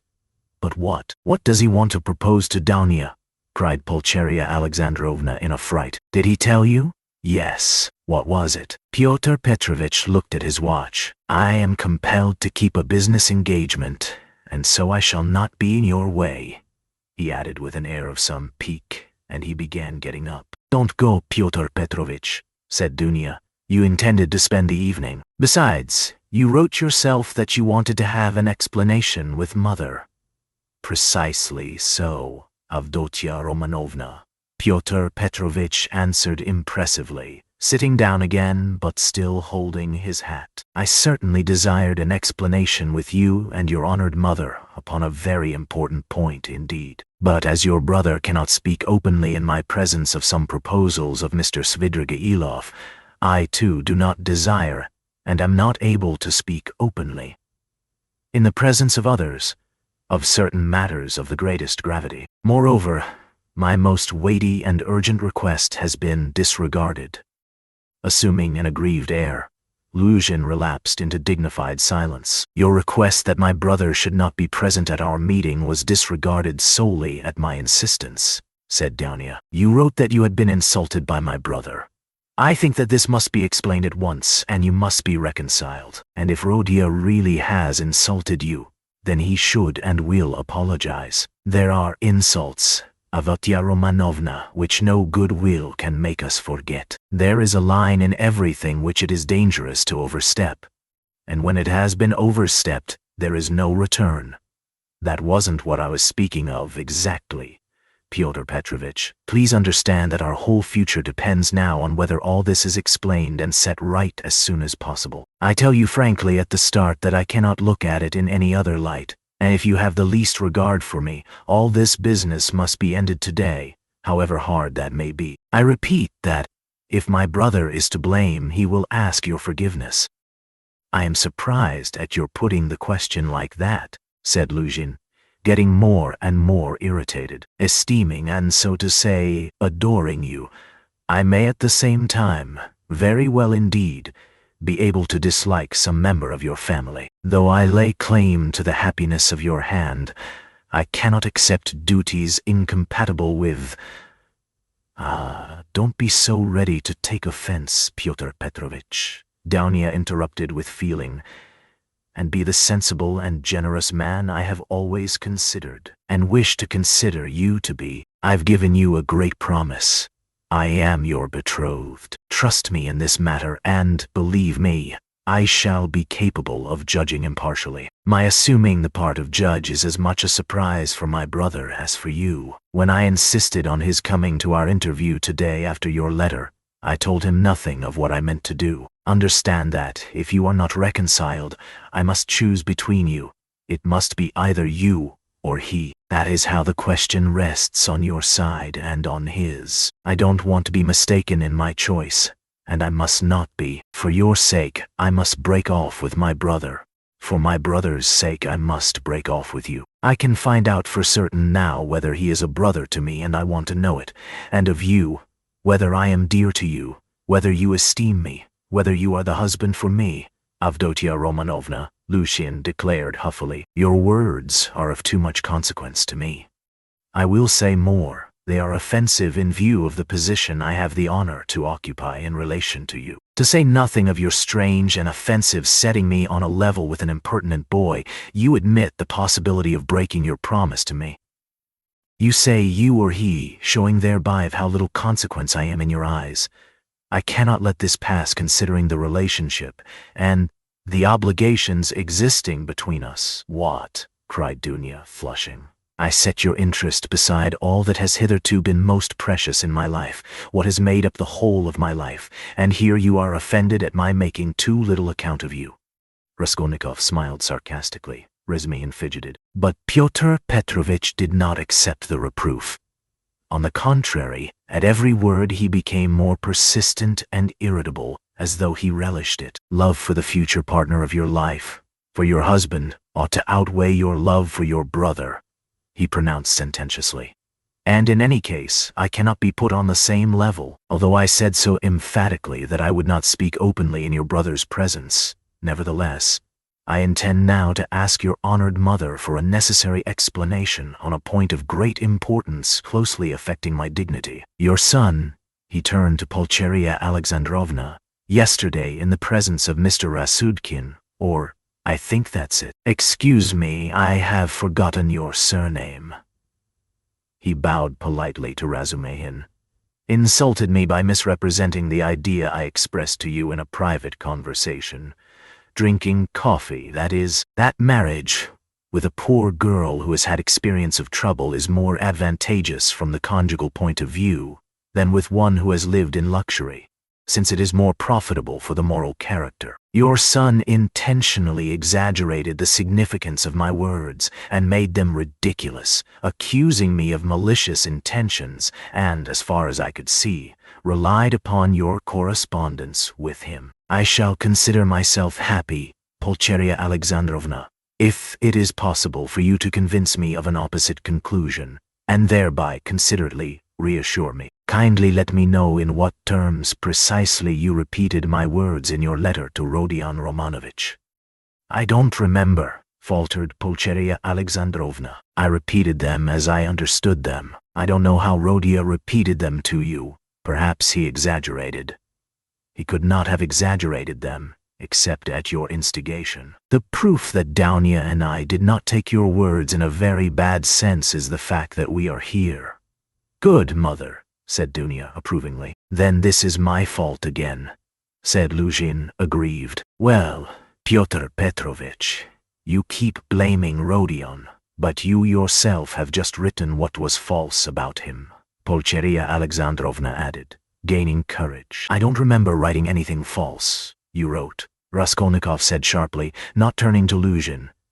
That I gave money yesterday not to the widow of the man who was killed, as was the fact, but to his daughter, whom I had never seen till yesterday. You wrote this to make dissension between me and my family, and for that object added coarse expressions about the conduct of a girl whom you don't know. Oh, that is mean slander. Excuse me, sir, said Luzhin, quivering with fury. I enlarged upon your qualities and conduct in my letter solely in response to your sister's and mother's inquiries, how I found you and what impression you made on me. As for what you've alluded to in my letter, be so good as to point out one word of falsehood. Show, that is, that you didn't throw away your money, and that there are not worthless persons in that family, however unfortunate. With all your virtues are not worth the little finger of that unfortunate girl at whom you throw stones.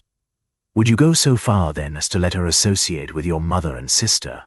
I have done so already, if you care to know. I made her sit down today with mother and Dounia.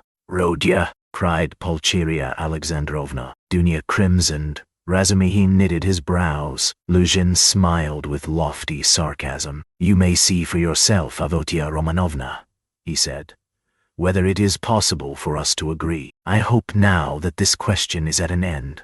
Once and for all, I will withdraw, that I may not hinder the pleasures of family intimacy and the discussion of secrets. He got up from his chair and took his hat. But in withdrawing, I venture to request that for the future I may be spared similar meetings and, so to say, compromises. I appeal particularly to you, honored Pulcheria Alexandrovna, on this subject, the more as my letter was addressed to you and to no one else.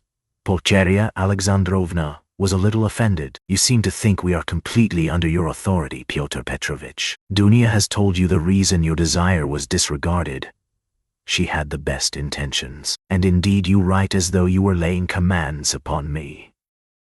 Are we to consider every desire of yours as a command? Let me tell you on the contrary that you ought to show particular delicacy and consideration for us now, because we have thrown up everything and have come here relying on you, and so we are in any case, in a sense, in your hands. That is not quite true, Pulcheria Alexandrovna, especially at the present moment, when the news has come of Marfa Petrovna's legacy, which seems indeed very apropos, judging from the new tone you take to me, he added sarcastically. Judging from that remark, we may certainly presume that you were reckoning on our helplessness, Dounia observed irritably. But now in any case I cannot reckon on it, and I particularly desire not to hinder your discussion of the secret proposals of Arkady Ivanovich Svidrigailov, which he has entrusted to your brother, and which have, I perceive, a great and possibly a very agreeable interest for you.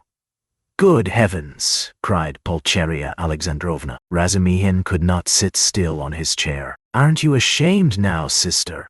Asked Raskolnikov. I am ashamed, Rodia, said Dunya. Pyotr Petrovitch, go away. She turned to him, white with anger. Pyotr Petrovitch had apparently not at all expected such a conclusion. He had too much confidence in himself, in his power and in the helplessness of his victims.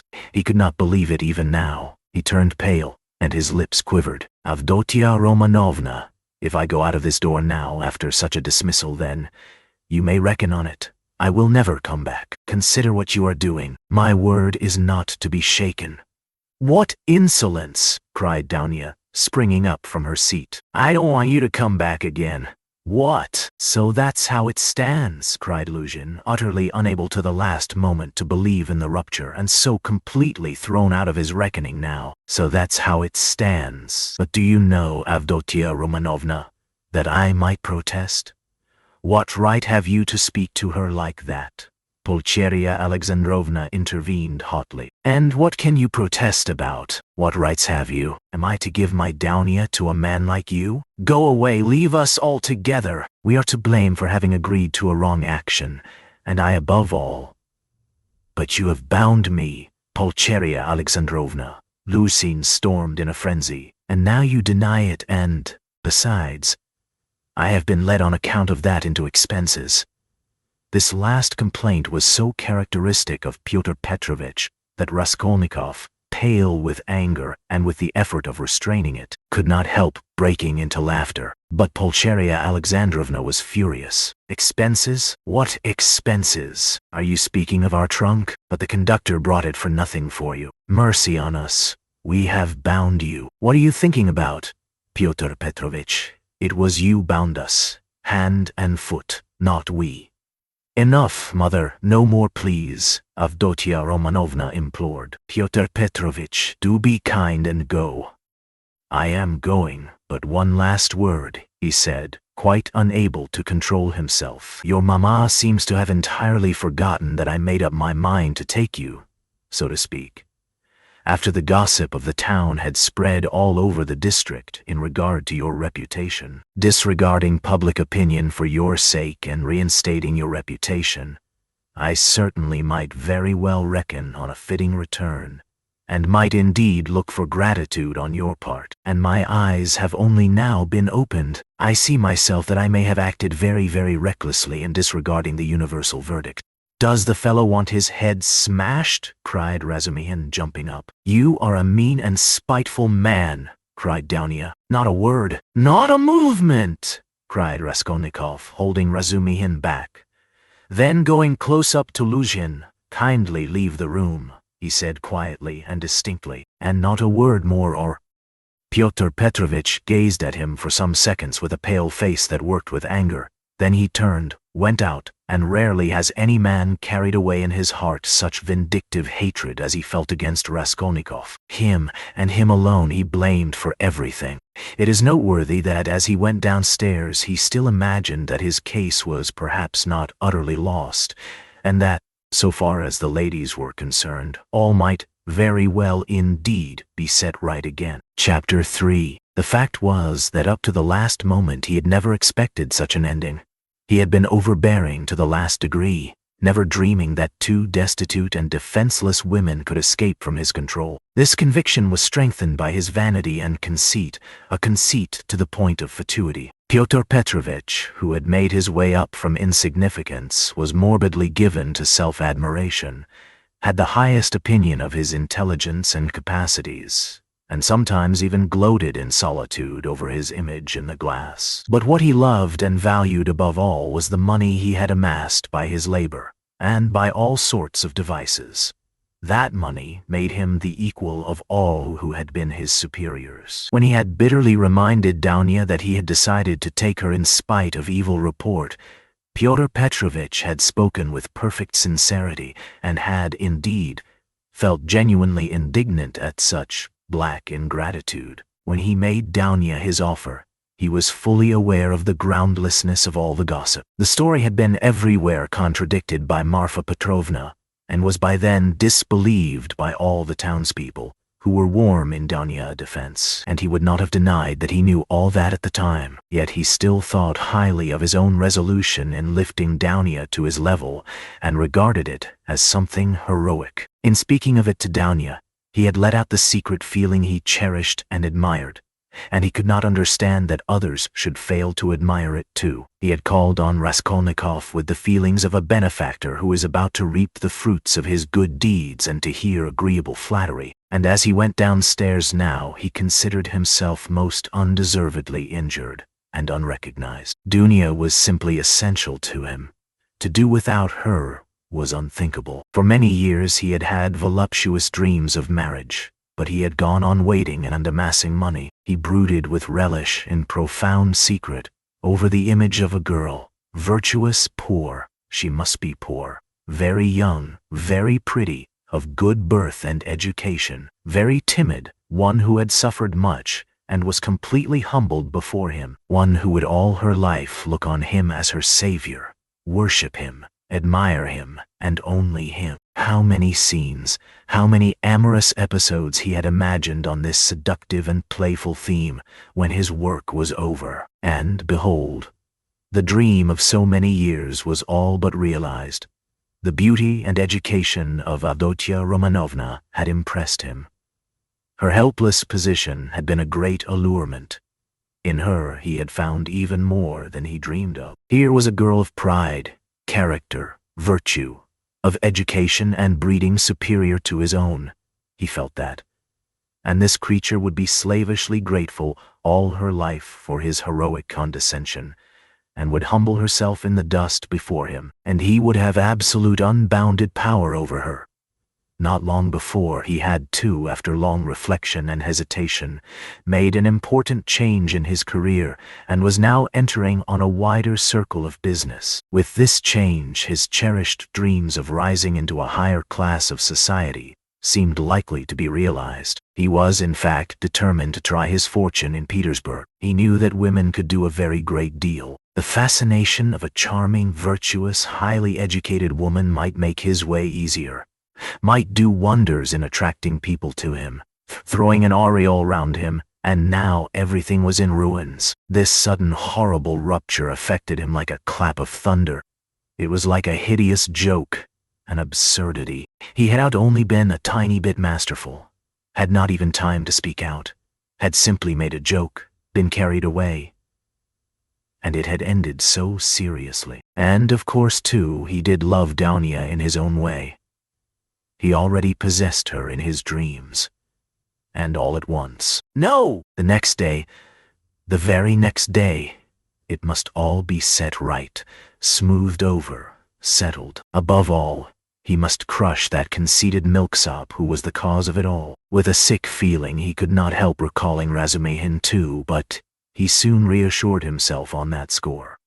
As though a fellow like that could be put on a level with him. The man he really dreaded in earnest was Svidrigailov. He had, in short, a great deal to attend to. No, I am more to blame than anyone, said Donia, kissing and embracing her mother. I was tempted by his money, but on my honor, brother, I had no idea he was such a base man. If I had seen through him before, nothing would have tempted me. Don't blame me, brother. God has delivered us. God has delivered us, Pulcheria Alexandrovna muttered, but half-consciously, as though scarcely able to realize what had happened. They were all relieved, and in 5 minutes they were laughing. Only now and then Donia turned white and frowned, remembering what had passed. Pulcheria Alexandrovna was surprised to find that she, too, was glad. She had only that morning thought rupture with Luzhin a terrible misfortune. Razumin was delighted. He did not yet dare to express his joy fully, but he was in a fever of excitement as though a ton weight had fallen off his heart. Now he had the right to devote his life to them, to serve them. Anything might happen now, but he felt afraid to think of further possibilities and dared not let his imagination range. But Raskolnikov sat still in the same place, almost sullen and indifferent. Though he had been the most insistent on getting rid of Luzhin, he seemed now the least concerned at what had happened. Dunya could not help thinking that he was still angry with her, and Pulcheria Alexandrovna watched him timidly. What did Svidrigailov say to you? Said Donia, approaching him. Yes, yes, cried Pulcheria Alexandrovna. Raskolnikov raised his head. He wants to make you a present of 10,000 rubles, and he desires to see you once in my presence. See her. On no account, cried Pulcheria Alexandrovna. And how dare he offer her money? Then Raskolnikov repeated, rather dryly, his conversation with Svidrigailov, omitting his account of the ghostly visitations of Marfa Petrovna, wishing to avoid all unnecessary talk. What answer did you give him? Asked Donia. First I said I would not take any message to you. Then he said that he would do his utmost to obtain an interview with you without my help. He assured me that his passion for you was a passing infatuation.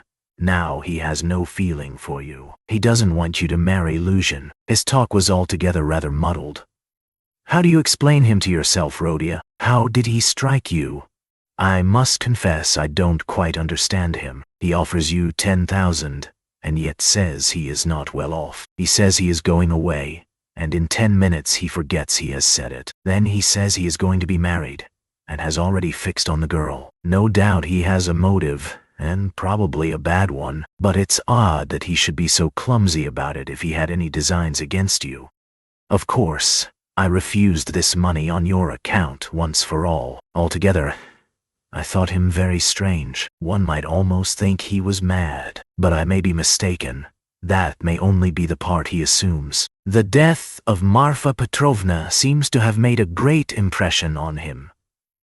God rest her soul, exclaimed Pulcheria Alexandrovna. I shall always, always pray for her. Where should we be now, Donia? Without this 3,000, it's as though it had fallen from heaven. Why, Rodia, this morning we had only 3 rubles in our pocket, and Donia and I were just planning to pawn her watch, so as to avoid borrowing from that man until he offered help. She still stood meditating. He has got some terrible plan, she said in a half-whisper to herself, almost shuddering. Raskolnikov noticed this disproportionate terror. I fancy I shall have to see him more than once again, he said to Donia. We will watch him. I will track him out, cried Razumihin vigorously. I won't lose sight of him. Rodia has given me leave. He said to me himself just now, take care of my sister. Will you give me leave too, Avdotia Romanovna? Donia smiled and held out her hand, but the look of anxiety did not leave her face. Pulcheria Alexandrovna gazed at her timidly, but the 3,000 rubles had obviously a soothing effect on her. A quarter of an hour later, they were all engaged in a lively conversation. Even Raskolnikov listened attentively for some time, though he did not talk. Razumihin was the speaker. And why should you go away? He flowed on ecstatically. And what are you to do in a little town? The great thing is, you are all here together, and you need one another. You do need one another, believe me. For a time, anyway, take me into partnership, and I assure you we'll plan a capital enterprise. Listen, I'll explain it all in detail to you, the whole project. It all flashed into my head this morning, before anything had happened. I tell you what, I have an uncle. I must introduce him to you, a most accommodating and respectable old man. This uncle has got a capital of 1,000 rubles, and he lives on his pension and has no need of that money. For the last 2 years he has been bothering me to borrow it from him and pay him 6% interest. I know what that means. He simply wants to help me. Last year I had no need of it, but this year I resolved to borrow it as soon as he arrived. Then you lend me another 1,000 of your 3 and we have enough for a start, so we'll go into partnership. And what are we going to do? Then Razumihin began to unfold his project, and he explained at length that almost all our publishers and booksellers know nothing at all of what they are selling, and for that reason they are usually bad publishers, and that any decent publications pay as a rule and give a profit, sometimes a considerable one. Razumihin had indeed been dreaming of setting up as a publisher. For the last 2 years he had been working in publishers' offices and knew 3 European languages well, though he had told Raskolnikov 6 days before that he was schwach in German, with an object of persuading him to take half his translation and half the payment for it. He had told a lie then, and Raskolnikov knew he was lying. Why should we let our chance slip when we have one of the chief means of success, money of our own? Cried Razumihin warmly. Of course there will be a lot of work, but we will work. You, Avdotia Romanovna, I, Rodion. You get a splendid profit on some books nowadays, and the great point of the business is that we shall know just what wants translating, and we shall be translating, publishing, learning, all at once. I can be of use because I have experience. For nearly 2 years I've been scuttling about among the publishers, and now I know every detail of their business. You need not be a saint to make pots, believe me. And why should we let our chance slip? Why, I know. And I kept the secret. 2 or 3 books which one might get 100 rubles simply for thinking of translating and publishing. Indeed. And I would not take 500 for the very idea of one of them. And what do you think? If I were to tell a publisher, I dare say he'd hesitate. They are such blockheads. And as for the business side, printing, paper, selling, you trust to me. I know my way about. We'll begin in a small way and go on to a large. In any case, it will get us our living, and we shall get back our capital. Donia's eyes shone. I like what you are saying, Dmitri Prokofitch, she said. I know nothing about it, of course, put in Pulcheria Alexandrovna. It may be a good idea. It's new and untried. Of course, we must remain here at least for a time. She looked at Rodia. What do you think, brother? Said Dunya. I think he's got a very good idea, he answered. Of course, it's too soon to dream of a publishing firm, but we certainly might bring out 5 or 6 books and be sure of success. I know of one book myself which would be sure to go well, and as for his being able to manage it, there's no doubt about that either. He knows the business, but we can talk it over later. Hurrah! Cried Razumihin. Now stay. There's a flat here in this house, belonging to the same owner. It's a special flat apart, not communicating with these lodgings. It's furnished, rent moderate, 3 rooms. Suppose you take them to begin with. I'll pawn your watch tomorrow and bring you the money, and everything can be arranged then. You can all 3 live together, and Rodia will be with you. But where are you off to, Rodia? What, Rodia? You are going already? Pulcheria Alexandrovna asked in dismay. Ain't such a minute? Cried Razumihin. Dunya looked at her brother with incredulous wonder. He held his cap in his hand. He was preparing to leave them. One would think you were burying me or saying goodbye forever, he said somewhat oddly. He attempted to smile, but it did not turn out a smile. But who knows? Perhaps it is the last time we shall see each other. He let slip, accidentally. It was what he was thinking, and it somehow was uttered aloud. What is the matter with you? Cried his mother. Where are you going, Rodia? Asked Donia rather strangely. Oh, I'm quite obliged to, he answered vaguely, as though hesitating what he would say, but there was a look of sharp determination in his white face. I meant to say, as I was coming here, I meant to tell you, Mother, and you, Donia, that it would be better for us to part for a time. I feel ill. I am not at peace. I will come afterwards. I will come of myself, when it's possible. I remember you and love you. Leave me alone. I decided this even before. I'm absolutely resolved on it. Whatever may come to me, whether I come to ruin or not, I want to be alone. Forget me altogether. It's better. Don't inquire about me. When I can, I'll come of myself, or I'll send for you. Perhaps it will all come back. But now, if you love me, give me up. Else I shall begin to hate you.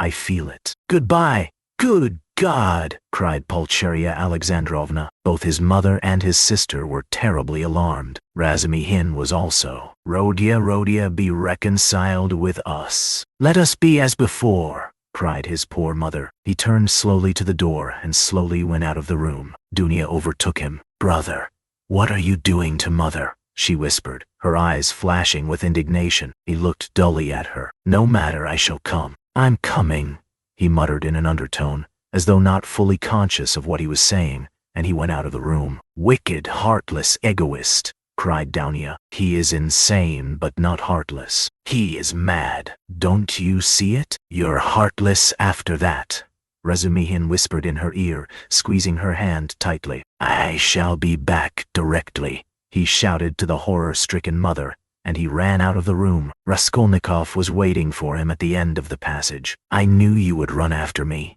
he said. Go back to them. Be with them. Be with them tomorrow and always.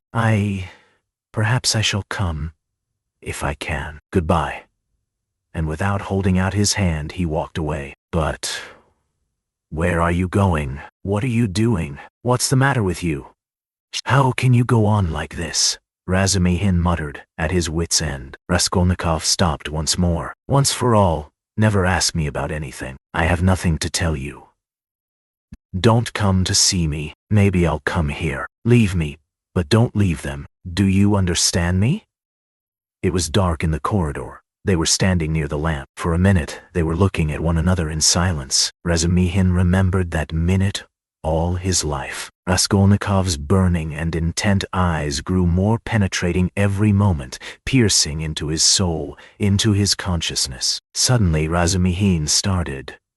Something strange, as it were, passed between them. Some idea, some hint, as it were, slipped. Something awful, hideous, and suddenly understood on both sides. Razumihin turned pale. Do you understand now? Said Raskolnikov, his face twitching nervously. Go back. Go to them, he said suddenly, and turning quickly, he went out of the house. I will not attempt to describe how Razumihin went back to the ladies, how he soothed them, how he protested that Rodia needed rest in his illness, protested that Rodia was sure to come, that he would come every day, that he was very, very much upset, that he must not be irritated, that he, Razumihin, would watch over him, would get him a doctor, the best doctor. In fact, from that evening, Razumihin took his place with them as a son and a brother. Chapter 4. Raskolnikov went straight to the house on the canal bank where Sonia lived. It was an old green house of 3 stories. He found the porter and obtained from him vague directions as to the whereabouts of Kapernaumov, the tailor. Having found in the corner of the courtyard the entrance to the dark and narrow staircase, he mounted to the 2nd floor and came out into a gallery that ran round the whole 2nd story over the yard. While he was wandering in the darkness, uncertain where to turn for Kapernaumov's door, a door opened 3 paces from him. He mechanically took hold of it. Who is there? A woman's voice asked uneasily. It's I, come to see you, answered Raskolnikov, and he walked into the tiny entry. On a broken chair stood a candle in a battered copper candlestick. It's you! Good heavens! Cried Sonia weakly, and she stood rooted to the spot. Which is your room? This way? And Raskolnikov, trying not to look at her, hastened in. A minute later, Sonia, too, came in with the candle, set down the candlestick, and, completely disconcerted, stood before him inexpressibly agitated and apparently frightened by his unexpected visit. The color rushed suddenly to her pale face and tears came into her eyes. She felt sick and ashamed and happy, too. Raskolnikov turned away quickly and sat on a chair by the table. He scanned the room in a rapid glance. It was a large but exceedingly low-pitched room, the only one let by the Kapernaumovs, to whose rooms a closed door led in the wall on the left. In the opposite side, on the right-hand wall, was another door, always kept locked. That led to the next flat, which formed a separate lodging. Sonia's room looked like a barn. It was a very irregular quadrangle, and this gave it a grotesque appearance. A wall with 3 windows looking out onto the canal ran aslant, so that one corner formed a very acute angle, and it was difficult to see in it without very strong light. The other corner was disproportionately obtuse. There was scarcely any furniture in the big room. In the corner on the right was a bedstead. Beside it, nearest the door, a chair. A plain deal table covered by a blue cloth stood against the same wall, close to the door into the other flat. 2 rush-bottom chairs stood by the table. On the opposite wall near the acute angle stood a small plain wooden chest of drawers looking, as it were, lost in a desert. That was all there was in the room. The yellow, scratched, and shabby wallpaper was black in the corners. It must have been damp and full of fumes in the winter. There was every sign of poverty. Even the bedstead had no curtain. Sonia looked in silence at her visitor, who was so attentively and unceremoniously scrutinizing her room, and even began at last to tremble with terror, as though she was standing before her judge and the arbiter of her destinies. "I am late." "It's 11, isn't it?" he asked, still not lifting his eyes. "Yes," muttered Sonia. "Oh, yes, it is," she added hastily, as though in that lay her means of escape. "My landlady's clock has just struck. I heard it myself." "I've come to you for the last time," Raskolnikov went on gloomily, although this was the first time. "I may perhaps not see you again. Are you going away?" "I don't know. Tomorrow?" "Then you are not coming to Katerina Ivanovna tomorrow?" Sonia's voice shook. "I don't know. I shall know tomorrow morning." "Never mind that. I've come to say one word." He raised his brooding eyes to her and suddenly noticed that he was sitting down while she was all the while standing before him. "Why are you standing?" "Sit down," he said in a changed voice, gentle and friendly. She sat down. He looked kindly and almost compassionately at her. "How thin you are! What a hand! Quite transparent, like a dead hand." He took her hand. Sonia smiled faintly. "I have always been like that," she said. "Even when you lived at home." "Yes, of course, you were," he added abruptly, and the expression of his face and the sound of his voice changed again suddenly. He looked round him once more. "You rent this room from the Kapernaumovs?" "Yes." "They live there through that door?" "Yes." "They have another room like this?" "All in one room?" "Yes."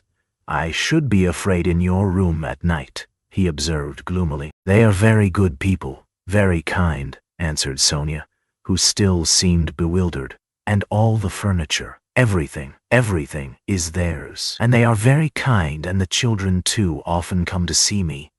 They all stammer, don't they?" "Yes, he stammers and he's lame. And his wife, too. It's not exactly that she stammers, but she can't speak plainly. She is a very kind woman, and he used to be a house serf. And there are 7 children. And it's only the eldest one that stammers and the others are simply ill, but they don't stammer." "But where did you hear about them?" she added with some surprise. "Your father told me then. He told me all about you, and how you went out at 6 o'clock and came back at 9, and how Katerina Ivanovna knelt down by your bed." Sonia was confused. "I fancied I saw him today," she whispered hesitatingly. "Whom?" "Father. I was walking in the street, out there at the corner, about 10 o'clock, and he seemed to be walking in front. It looked just like him. I wanted to go to Katerina Ivanovna. You were walking in the streets? Yes, Sonia whispered abruptly, again overcome with confusion and looking down. Katerina Ivanovna used to beat you, I dare say? Oh no, what are you saying? No. Sonia looked at him almost with dismay. You love her then? Love her? Of course, said Sonia with plaintive emphasis, and she clasped her hands in distress. Ah, you don't. If you only knew. You see, she is quite like a child. Her mind is quite unhinged, you see, from sorrow. And how clever she used to be. How generous. You don't understand. You don't understand. Sonia said this as though in despair, wringing her hands in excitement and distress. Her pale cheeks flushed. There was a look of anguish in her eyes. It was clear that she was stirred to the very depths, that she was longing to speak, to champion, to express something. A sort of insatiable compassion, if one may so express it, was reflected in every feature of her face. Beat me? How can you? Good heavens, beat me! And if she did beat me, what then? What of it? You know nothing about it. She is so unhappy. Ah, how unhappy. And ill. She is seeking righteousness. She is pure. She has such faith that there must be righteousness everywhere, and she expects it. And if you were to torture her, she wouldn't do wrong. She doesn't see that it's impossible for people to be righteous, and she is angry at it. Like a child. Like a child. She is good. And what will happen to you? Sonia looked at him inquiringly. They are left on your hands, you see. They were all on your hands before, though, and your father came to you to beg for drink. Well, how will it be now? I don't know, Sonia articulated mournfully. Will they stay there? I don't know. They are in debt for the lodging, but the landlady, I hear, said today that she wanted to get rid of them. And Katerina Ivanovna says that she won't stay another minute. How is it she is so bold? She relies upon you? Oh, no, don't talk like that. We are one. We live like one. Sonia was agitated again and even angry, as though a canary or some other little bird were to be angry. And what could she do? What could she do? She persisted, getting hot and excited. And how she cried today. Her mind is unhinged. Haven't you noticed it? At 1 minute she is worrying like a child that everything should be right tomorrow, the lunch, and all that. Then she is wringing her hands, spitting blood, weeping, and all at once she will begin knocking her head against the wall in despair. Then she will be comforted again. She builds all her hopes on you. She says that you will help her now and that she will borrow a little money somewhere and go to her native town with me and set up a boarding school for the daughters of gentlemen and take me to superintend it, and we will begin a new, splendid life. And she kisses and hugs me, comforts me, and you know she has such faith in her fancies. One can't contradict her. And all the day long she has been washing, cleaning, mending. She dragged the washtub into the room with her feeble hands and sank on the bed, gasping for breath. We went this morning to the shops to buy shoes for Polenka and Lita, for theirs are quite worn out. Only the money we'd reckoned wasn't enough. Not nearly enough. And she picked out such dear little boots, for she has taste you don't know. And there in the shop she burst out crying before the shopman because she hadn't enough. Ah, it was sad to see her. Well, after that I can understand your living like this, Raskolnikov said with a bitter smile. And aren't you sorry for them? Aren't you sorry? Sonia flew at him again. Why, I know. You gave your last penny yourself, though you'd seen nothing of it. And if you'd seen everything, oh dear. And how often I've brought her to tears. Only last week, yes, only a week before his death. I was cruel, and how often I've done it. I've been wretched at the thought of it all day. Sonia wrung her hands as she spoke at the pain of remembering it. You were cruel. Yes, I went to see them. she went on, weeping, and father said, "Read me something, Sonia. My head aches. Read to me. Here's a book." He had a book he had got from Andrei Semyonovich Lebeziatnikov. He lives there. He always used to get hold of such funny books. And I said, I can't stay, as I didn't want to read. And I'd gone in chiefly to show Katerina Ivanovna some collars. Lizaveta, the peddler, sold me some collars and cuffs, cheap, pretty, new, embroidered ones. Katerina Ivanovna liked them very much. She put them on and looked at herself in the glass and was delighted with them. "Make me a present of them, Sonia," she said. "Please do. Please do," she said. She wanted them so much. And when could she wear them? They just reminded her of her old happy days. She looked at herself in the glass, admired herself, and she has no clothes at all, no things of her own. Hasn't had all these years, and she never asks anyone for anything. She is proud. She'd sooner give away everything, and these she asked for. She liked them so much, and I was sorry to give them. "What use are they to you, Katerina Ivanovna?" I said. I spoke like that to her. I ought not to have said that. She gave me such a look, and she was so grieved at my refusing her, and it was so sad to see. And she was not grieved for the collars, but for my refusing. I saw that. If only I could bring it all back. Change it. Take back those words. But it's nothing to you. Did you know Lizaveta, the peddler? Yes. Did you know her?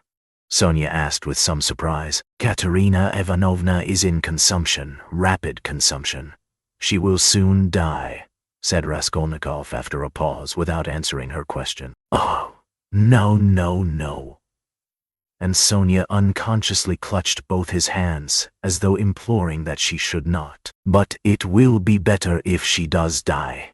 No, not better, not at all better, Sonia unconsciously repeated in dismay. And the children, what can you do except take them to live with you? Oh, I don't know, cried Sonia, almost in despair, and she put her hands to her head. It was evident that that idea had very often occurred to her before, and he had only roused it again. And what if even now, while Katerina Ivanovna is alive, you get ill and are taken to the hospital? What will happen then? He persisted pitilessly. How can you? That cannot be. And Sonia's face worked with awful terror. Cannot be?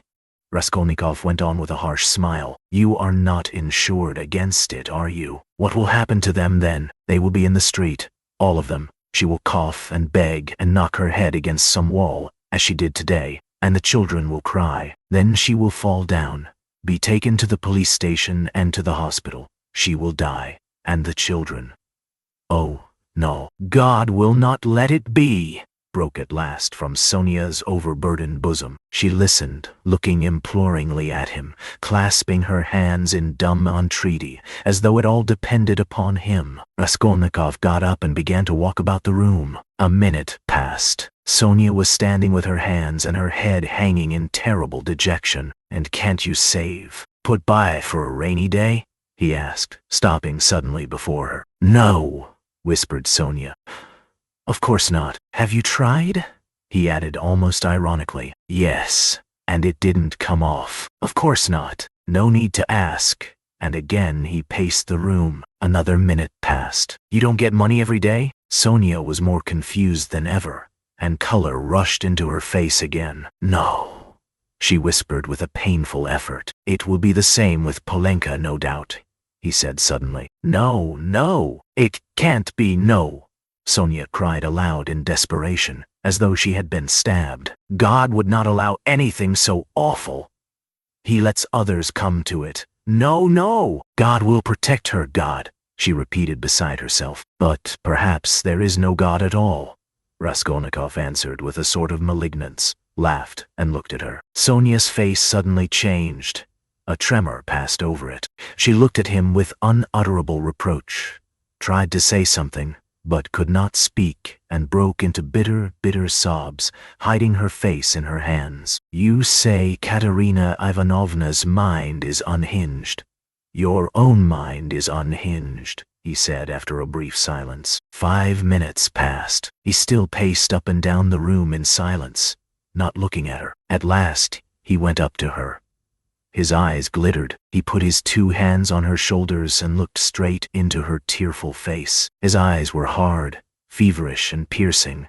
His lips were twitching. All at once he bent down quickly and, dropping to the ground, kissed her foot. Sonia drew back from him as from a madman, and certainly he looked like a madman. "What are you doing to me?"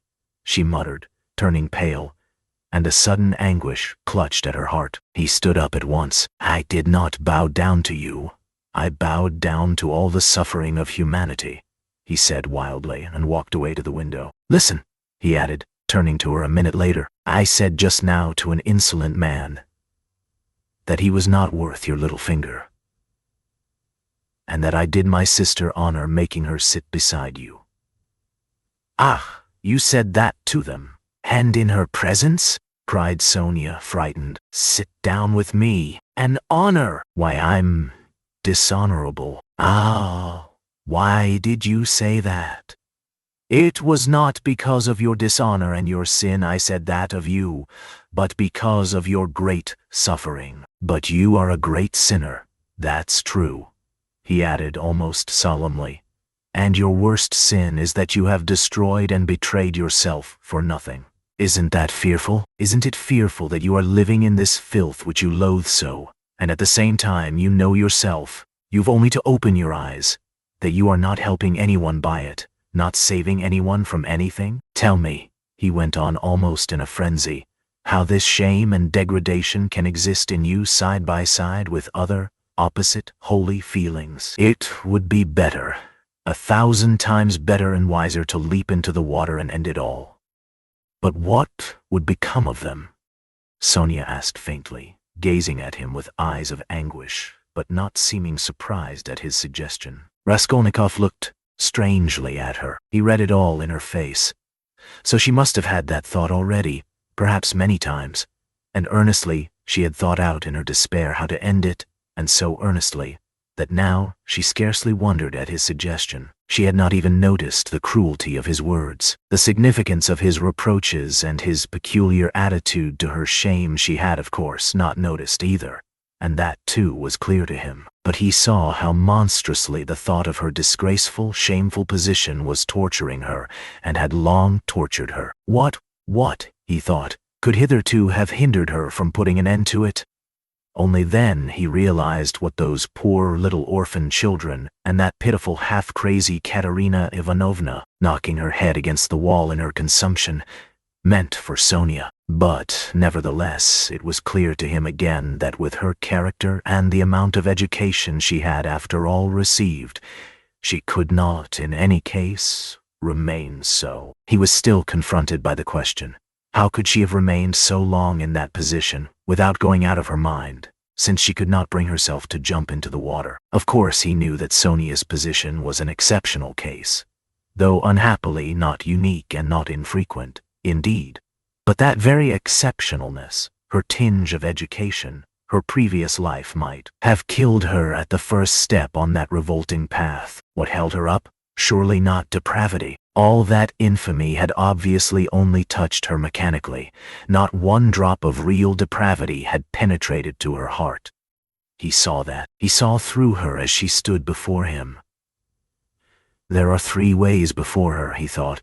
The canal, the madhouse, or at last to sink into depravity which obscures the mind and turns the heart to stone. The last idea was the most revolting. But he was a skeptic. He was young, abstract. He was young, abstract, and therefore cruel, and so he could not help believing that the last end was the most likely. But can that be true? He cried to himself. Can that creature who has still preserved the purity of her spirit be consciously drawn at last into that sink of filth and iniquity? Can the process already have begun? Can it be that she has only been able to bear it till now, because vice has begun to be less loathsome to her? No, no, that cannot be, he cried, as Sonia had just before. No, what has kept her from the canal till now is the idea of sin, and they, the children. And if she has not gone out of her mind, but who says? She has not gone out of her mind. Is she in her senses? Can one talk? Can one reason as she does? How can she sit on the edge of the abyss of loathsomeness into which she is slipping and refuse to listen when she is told of danger? Does she expect a miracle? No doubt she does. Doesn't that all mean madness? He stayed obstinately at that thought. He liked that explanation indeed better than any other. He began looking more intently at her. "So, you pray to God a great deal, Sonia?" he asked her. Sonia did not speak. He stood beside her waiting for an answer. "What should I be without God?" she whispered rapidly, forcibly, glancing at him with suddenly flashing eyes and squeezing his hand. So that is it," he thought. "And what does God do for you?" he asked, probing her further. Sonia was silent a long while, as though she could not answer. Her weak chest kept heaving with emotion. "Don't ask. You don't deserve," she cried suddenly, looking sternly and wrathfully at him. That's it, he repeated to himself. "He does everything," she whispered quickly, looking down again. "That's the way out. That's the explanation," he decided, scrutinizing her with eager curiosity, with a new, strange, almost morbid feeling. He gazed at that pale, thin, irregular, angular little face, those soft blue eyes which could flash with such fire, such stern energy, that little body still shaking with indignation and anger. And it all seemed to him more and more strange, almost impossible. "She is a religious maniac," he repeated to himself. There was a book lying on the chest of drawers. He had noticed it every time he paced up and down the room. Now he took it up and looked at it. It was the New Testament in the Russian translation. It was bound in leather, old and worn. "Where did you get that?" he called to her across the room. She was still standing in the same place, 3 steps from the table. "It was brought me," she answered, as it were unwillingly, not looking at him. "Who brought it?" "Lizaveta. I asked her for it." Lizaveta. Strange, he thought. Everything about Sonia seemed to him stranger and more wonderful every moment. He carried the book to the candle and began to turn over the pages. "Where is the story of Lazarus?" he asked suddenly. Sonia looked obstinately at the ground and would not answer. She was standing sideways to the table. "Where is the raising of Lazarus? Find it for me, Sonia." She stole a glance at him. "You are not looking in the right place. It's in the 4th Gospel," she whispered sternly, without looking at him. "Find it and read it to me," he said. He sat down with his elbow on the table, leaned his head on his hand and looked away sullenly, prepared to listen. "In 3 weeks' time they'll welcome me in the madhouse. I shall be there if I am not in a worse place," he muttered to himself. Sonia heard Raskolnikov's request distrustfully and moved hesitatingly to the table. She took the book, however. "Haven't you read it?" she asked, looking up at him across the table. Her voice became sterner and sterner. "Long ago, when I was at school." "Read. And haven't you heard it in church?" "I haven't been." "Do you often go?" "And no," whispered Sonia. Raskolnikov smiled. I understand. And you won't go to your father's funeral tomorrow?" "Yes, I shall. I was at church last week, too. I had a requiem service." "For whom?" "For Lizaveta. She was killed with an axe." His nerves were more and more strained. His head began to go round. "Were you friends with Lizaveta?" "Yes, she was good. She used to come, not often. She couldn't. We used to read together and talk. She will see God." The last phrase sounded strange in his ears. And here was something new again. The mysterious meetings with Lizaveta, and both of them religious maniacs. "I shall be a religious maniac myself soon. It's infectious. Read!" he cried irritably and insistently. Sonia still hesitated. Her heart was throbbing. She hardly dared to read to him. He looked almost with exasperation at the unhappy lunatic. "What for? You don't believe?" she whispered softly, and as it were breathlessly. "Read. I want you to," he persisted. "You used to read to Lizaveta." Sonia opened the book and found the place. Her hands were shaking, her voice failed her. Twice she tried to begin, and could not bring out the first syllable. Now a certain man was sick named Lazarus of Bethany. She forced herself at last to read, but at the third word her voice broke like an overstrained string. There was a catch in her breath. Raskolnikov saw in part why Sonia could not bring herself to read to him, and the more he saw this, the more roughly and irritably he insisted on her doing so. He understood only too well how painful it was for her to betray and unveil all that was her own. He understood that these feelings really were her secret treasure, which she had kept perhaps for years, perhaps from childhood, while she lived with an unhappy father and a distracted stepmother crazed by grief, in the midst of starving children and unseemly abuse and reproaches. But at the same time he knew now and knew for certain that, although it filled her with dread and suffering, yet she had a tormenting desire to read and to read to him, that he might hear it, and to read now whatever might come of it. He read this in her eyes. He could see it in her intense emotion. She mastered herself, controlled the spasm in her throat, and went on reading the 11th chapter of St. John. She went on to the 19th verse. And many of the Jews came to Martha and Mary to comfort them concerning their brother. Then Martha, as soon as she heard that Jesus was coming, went and met him. But Mary sat still in the house. Then said Martha unto Jesus, Lord, if thou hadst been here, my brother had not died. But I know that even now whatsoever thou wilt ask of God, God will give it thee. Then she stopped again with a shamefaced feeling that her voice would quiver and break again. Jesus said unto her, Thy brother shall rise again. Martha saith unto him, I know that he shall rise again in the resurrection, at the last day. Jesus said unto her, I am the resurrection and the life. He that believeth in me, though he were dead, yet shall he live. And whosoever liveth and believeth in me shall never die. Believest thou this? She saith unto him, and drawing a painful breath, Sonia read distinctly and forcibly as though she were making a public confession of faith. Yea, Lord, I believe that thou art the Christ, the Son of God, which should come into the world. She stopped and looked up quickly at him, but controlling herself, went on reading. Raskolnikov sat without moving, his elbows on the table and his eyes turned away. She read to the 32nd verse. Then when Mary was come where Jesus was, and saw him, she fell down at his feet, saying unto him, Lord, if thou hadst been here, my brother had not died. When Jesus therefore saw her weeping, and the Jews also weeping which came with her, he groaned in the spirit and was troubled, and said, Where have ye laid him? They said unto him, Lord, come and see. Jesus wept. Then said the Jews, Behold how he loved him. And some of them said, Could not this man which opened the eyes of the blind have caused that even this man should not have died? Raskolnikov turned and looked at her with emotion. Yes, he had known it. She was trembling in a real physical fever. He had expected it. She was getting near the story of the greatest miracle, and a feeling of immense triumph came over her. Her voice rang out like a bell. Triumph and joy gave it power. The lines danced before her eyes, but she knew what she was reading by heart. At the last verse, could not this man which opened the eyes of the blind?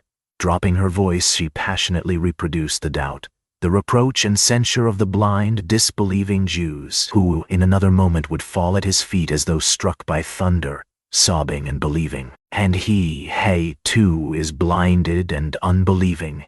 He too will hear, he too will believe. Yes, yes, at once now was what she was dreaming, and she was quivering with happy anticipation. Jesus therefore, again groaning in himself, cometh to the grave. It was a cave, and a stone lay upon it. Jesus said, Take ye away the stone. Martha, the sister of him that was dead, saith unto him, Lord, by this time he stinketh, for he hath been dead 4 days. She laid emphasis on the word 4. Jesus saith unto her, Said I not unto thee that if thou wouldest believe, thou shouldest see the glory of God? Then they took away the stone from the place where the dead was laid. And Jesus lifted up his eyes and said, Father, I thank thee that thou hast heard me, and I knew that thou hearest me always. But because of the people which stand by, I said it, that they may believe that thou hast sent me." And when he thus had spoken, he cried with a loud voice, "Lazarus, come forth." And he that was dead came forth. She read loudly, cold and trembling with ecstasy, as though she were seeing it before her eyes. "Bound hand and foot with grave clothes, and his face was bound about with a napkin. Jesus saith unto them, Loose him, and let him go." Then many of the Jews which came to Mary and had seen the things which Jesus did believed on him. She could read no more, closed the book, and got up from her chair quickly. "That is all about the raising of Lazarus," she whispered severely and abruptly, and turning away, she stood motionless, not daring to raise her eyes to him. She still trembled feverishly.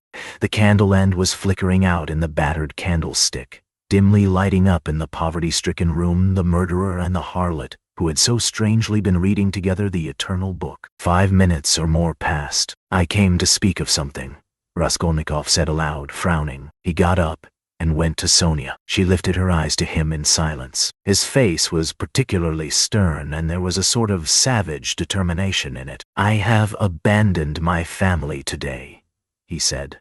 "My mother and sister. I am not going to see them. I've broken with them completely."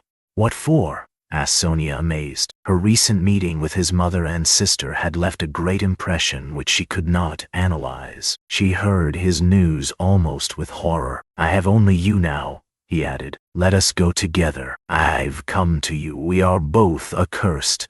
Let us go our way together." His eyes glittered, all as though he were mad.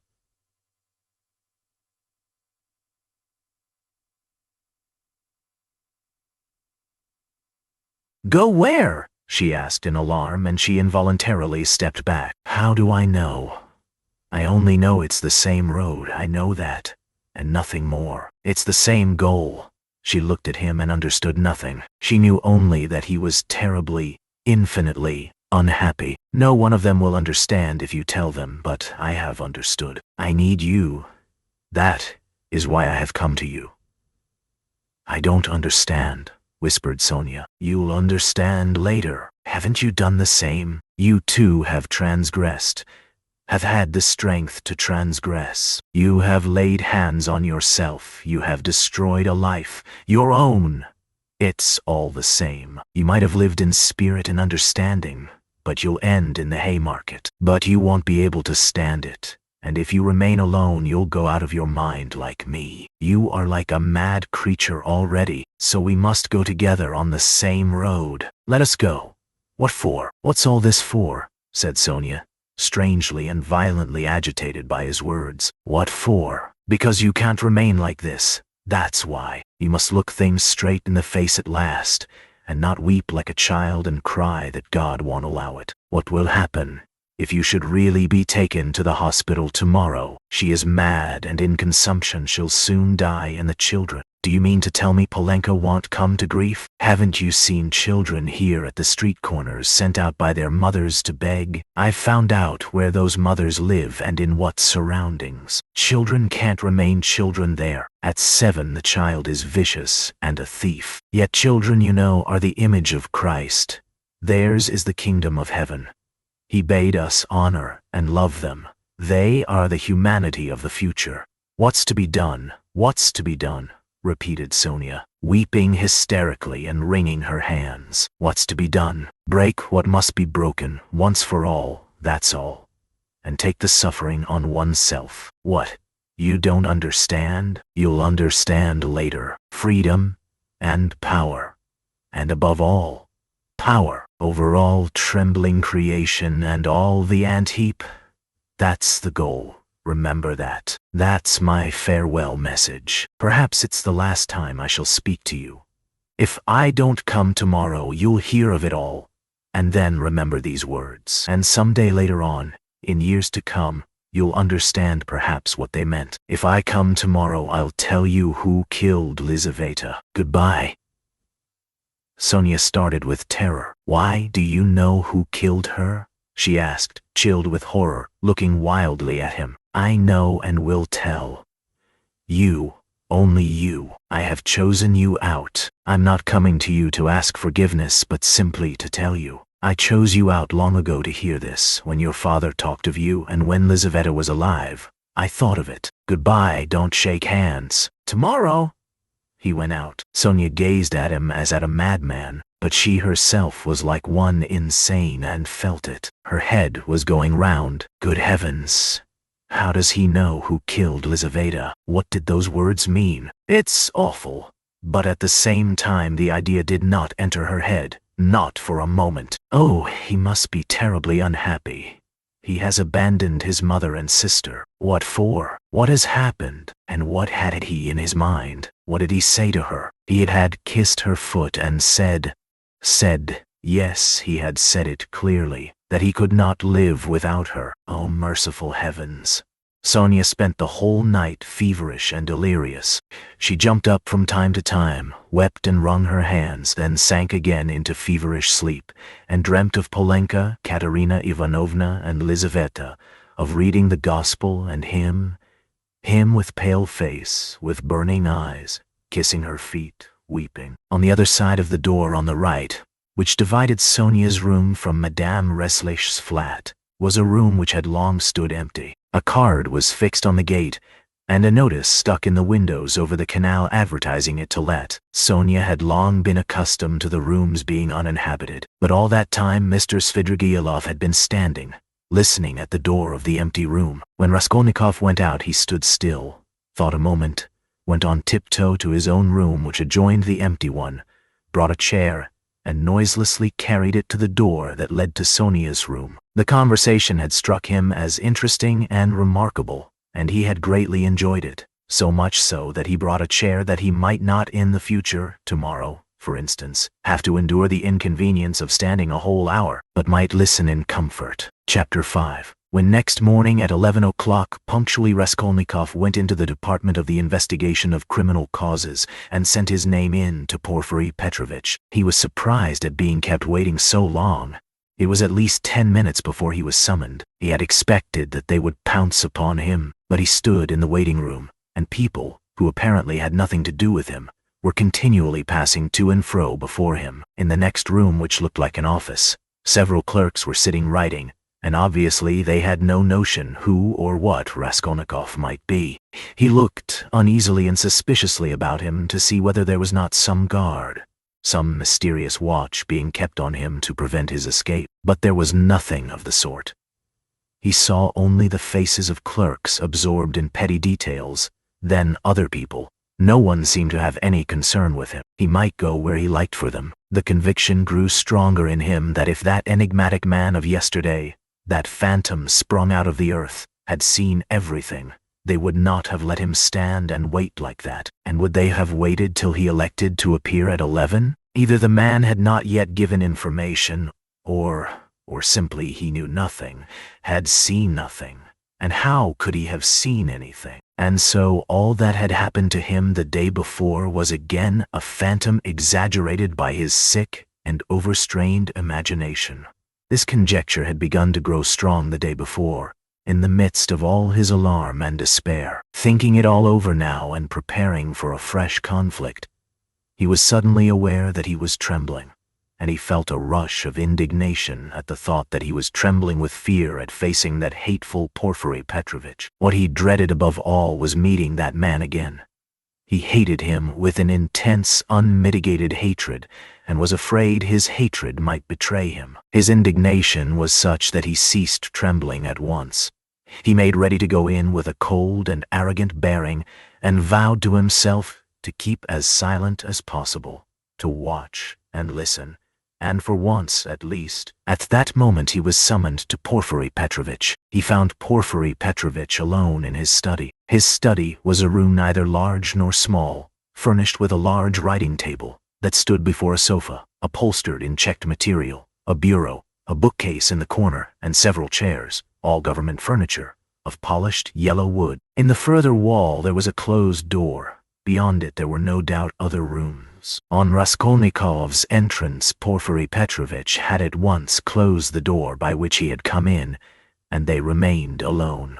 He met his visitor with an apparently genial and good-tempered air, And it was only after a few minutes that Raskolnikov saw signs of a certain awkwardness in him, as though he had been thrown out of his reckoning or caught in something very secret. "Ah, my dear fellow, here you are, in our domain," began Porfiry, holding out both hands to him. "Come, sit down, old man. Or perhaps you don't like to be called my dear fellow and old man, tout court? Please don't think it too familiar. Here, on the sofa."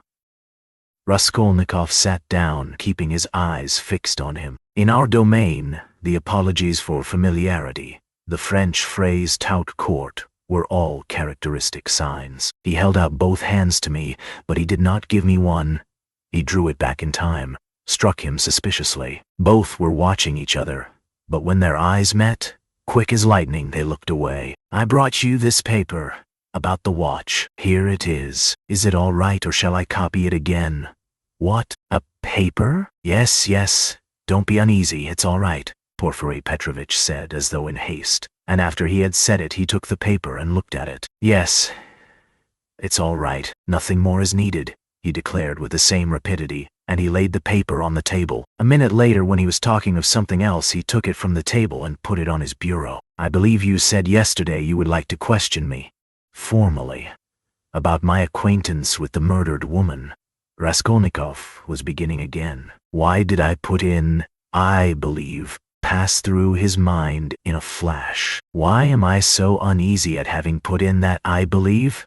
Came in a second flash, and he suddenly felt that his uneasiness at the mere contact with Porfiry, at the first words, at the first looks, had grown in an instant to monstrous proportions, and that this was fearfully dangerous. His nerves were quivering, his emotion was increasing. It's bad. I shall say too much again. Yes. There's no hurry, muttered Porfiry Petrovitch, moving to and fro about the table without any apparent aim, as it were making dashes towards the window, the bureau, and the table. At one moment avoiding Raskolnikov's suspicious glance, then again standing still and looking him straight in the face. His fat, round little figure looked very strange, like a ball rolling from one side to the other and rebounding back. "We've plenty of time. Do you smoke? Have you your own? Here, a cigarette," he went on, offering his visitor a cigarette. "You know I am receiving you here, but my own quarters are through there. You know, my government quarters. But I am living outside for the time. I had to have some repairs done here. It's almost finished now. Government quarters, you know, are a capital thing." What do you think?" "Yes, a capital thing," answered Raskolnikov, looking at him almost ironically. "A capital thing, repeated Porfiry Petrovitch, as though he had just thought of something quite different. "Yes, a capital thing," he almost shouted at last, suddenly staring at Raskolnikov and stopping short 2 steps from him. This stupid repetition was too incongruous in its ineptitude with the serious, brooding, and enigmatic glance he turned upon his visitor. But this stirred Raskolnikov's spleen more than ever, and he could not resist an ironical and rather incautious challenge. "Tell me, please," he asked suddenly, looking almost insolently at him and taking a kind of pleasure in his own insolence. "I believe it's a sort of legal rule, a sort of legal tradition, for all investigating lawyers, to divert the man they are cross-examining, to disarm his caution, and then all at once to give him an unexpected knockdown blow with some fatal question. Isn't that so? It's a sacred tradition, mentioned, I fancy, in all the manuals of the art?" Yes. "Why, do you imagine that was why I spoke about government quarters? Eh?" And as he said this, Porfiry Petrovitch screwed up his eyes and winked. A good-humored, crafty look passed over his face. The wrinkles on his forehead were smoothed out, his eyes contracted, his features broadened, and he suddenly went off into a nervous, prolonged laugh, shaking all over and looking Raskolnikov straight in the face. The latter forced himself to laugh too, but when Porfiry, seeing that he was laughing, broke into such a guffaw that he turned almost crimson, Raskolnikov's repulsion overcame all precaution. He left off laughing, scowled and stared with hatred at Porfiry, keeping his eyes fixed on him while his intentionally prolonged laughter lasted. There was lack of precaution on both sides, however, for Porfiry Petrovitch seemed to be laughing in his visitor's face and to be very little disturbed at the annoyance with which the visitor received it. The latter fact was very significant in Raskolnikov's eyes. He saw that Porfiry Petrovitch had not been embarrassed just before either, but that he, Raskolnikov, had perhaps fallen into a trap, some motive here unknown to him, that perhaps everything was in readiness and in another moment would break upon him. He went straight to the point at once, rose from his seat, and took his cap. "Porfiry Petrovitch," he began resolutely, though with considerable irritation, "yesterday you expressed a desire that I should come to you for some inquiries." He laid special stress on the word inquiries. "I have come, and if you have anything to ask me, ask it, and if not, allow me to withdraw. I have no time to spare. I have to be at the funeral of that man who was run over, of whom you know also," he added, feeling angry at once at having made this addition and more irritated at his anger. "I am sick of it all, do you hear? And have long been. It's partly what made me ill. In short," he shouted, feeling that the phrase about his illness was still more out of place, "in short, kindly examine me, or let me go at once. And if you must examine me, do so in the proper form. I will not allow you to do so otherwise, and so meanwhile, goodbye, as we have evidently nothing to keep us now." "Good heavens, what do you mean? What shall I question you about?" cackled Porfiry Petrovitch with a change of tone, instantly leaving off laughing. "Please don't disturb yourself." He began fidgeting from place to place and fussily making Raskolnikov sit down. "There's no hurry. There's no hurry. It's all nonsense. Oh no, I'm very glad you've come to see me at last. I look upon you simply as a visitor. And as for my confounded laughter, please excuse it. Rodion Romanovitch." "Rodion Romanovitch? That is your name." "It's my nerves. You tickled me so with your witty observation. I assure you, sometimes I shake with laughter like an India rubber ball for half an hour at a time. I'm often afraid of an attack of paralysis. Do sit down. Please do, or I shall think you are angry." Raskolnikov did not speak. He listened, watching him, still frowning angrily. He did sit down, but still held his cap. "I must tell you one thing about myself, my dear Rodion Romanovitch," Porfiry Petrovitch continued, moving about the room and again avoiding his visitor's eyes. "You see, I'm a bachelor, a man of no consequence and not used to society. Besides, I have nothing before me. I'm set. I'm running to seed, and have you noticed, Rodion Romanovitch, if two clever men meet who are not intimate but respect each other, like you and me, it takes them half an hour before they can find a subject for conversation. They are dumb. They sit opposite each other and feel awkward. Everyone has subjects of conversation. Ladies, for instance. People in high society always have their subjects of conversation.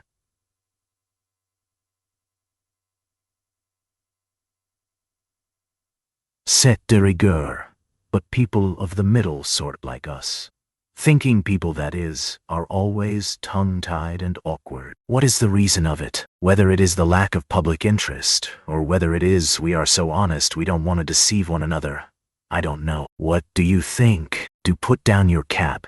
It looks as if you were just going. It makes me uncomfortable. I am so delighted.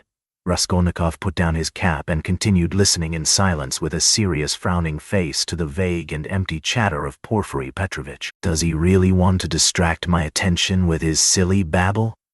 I can't offer you coffee here, but why not spend 5 minutes with a friend? And you know all these official duties. Please don't mind my running up and down. Excuse it, my dear fellow. I am very much afraid of offending you. But exercise is absolutely indispensable for me. I'm always sitting and so glad to be moving about for 5 minutes. I suffer from my sedentary life. I always intend to join a gymnasium. They say that officials of all ranks, even privy councillors, may be seen skipping gaily there. There you have it, modern science. Yes, yes. But as for my duties here, inquiries and all such formalities, you mentioned inquiries yourself just now. I assure you these interrogations are sometimes more embarrassing for the interrogator than for the interrogated. You made the observation yourself just now very aptly and wittily. Raskolnikov had made no observation of the kind. One gets into a muddle, a regular muddle. One keeps harping on the same note, like a drum. There is to be a reform, and we shall be called by a different name. At least. He. And as for our legal tradition, as you so wittily called it, I thoroughly agree with you. Every prisoner on trial, even the rudest peasant, knows that they begin by disarming him with irrelevant questions. So you really imagine that I meant by government quarters? You are an ironical person. Come, I won't go on. By the way, yes, one word leads to another. You spoke of formality just now, apropos of the inquiry, you know. But what's the use of formality? In many cases it's nonsense. Sometimes one has a friendly chat and gets a good deal more out of it. One can always fall back on formality, allow me to assure you. And after all, what does it amount to? An examining lawyer cannot be bounded by formality at every step. The work of investigation is, so to speak, a free art in its own way. Porfiry Petrovitch took breath a moment. He had simply babbled on, uttering empty phrases, letting slip a few enigmatic words, and again reverting to incoherence. He was almost running about the room, moving his fat little legs quicker and quicker, looking at the ground, with his right hand behind his back, while with his left making gesticulations that were extraordinarily incongruous with his words. Raskolnikov suddenly noticed that as he ran about the room he seemed twice to stop for a moment near the door, as though he were listening. Is he expecting anything? You are certainly quite right about it, Porfiry began gaily, looking with extraordinary simplicity at Raskolnikov, which startled him and instantly put him on his guard. Certainly quite right in laughing so wittily at our legal forms. Some of these elaborate psychological methods are exceedingly ridiculous and perhaps useless if one adheres too closely to the forms. Yes, I am talking of forms again. Well, if I recognize, or more strictly speaking, if I suspect someone or other to be a criminal in any case entrusted to me, you're reading for the law, of course, Rodion Romanovich? Yes, I was. Well, then it is a precedent for you for the future. Though don't suppose I should venture to instruct you after the articles you publish about crime. No, I simply make bold to state it by way of fact. If I took this man or that for a criminal, why, I ask, should I worry him prematurely, even though I had evidence against him? In one case I may be bound, for instance, to arrest a man at once, but another may be in quite a different position, you know. So why shouldn't I let him walk about the town a bit? But I see you don't quite understand, so I'll give you a clearer example. If I put him in prison too soon, I may very likely give him, so to speak, moral support. You're laughing? Raskolnikov had no idea of laughing. He was sitting with compressed lips, his feverish eyes fixed on Porfiry Petrovitch's. Yet that is the case with some types especially, for men are so different. You say, evidence. Well, there may be evidence, but evidence, you know, can generally be taken two ways. I am an examining lawyer and a weak man, I confess it. I should like to make a proof, so to say, mathematically clear. I should like to make a chain of evidence such as 2 × 2 are 4. It ought to be a direct, irrefutable proof, and if I shut him up too soon, even though I might be convinced he was the man, I should very likely be depriving myself of the means of getting further evidence against him. And how? By giving him, so to speak, a definite position. I shall put him out of suspense and set his mind at rest, so that he will retreat into his shell. They say that at Sevastopol, soon after Alma, the clever people were in a terrible fright that the enemy would attack openly and take Sevastopol at once. But when they saw that the enemy preferred a regular siege, they were delighted, I am told, and reassured. for the thing would drag on for 2 months at least. You're laughing, you don't believe me again? Of course, you're right too. You're right. You're right. These are special cases, I admit, but you must observe this, my dear Rodion Romanich.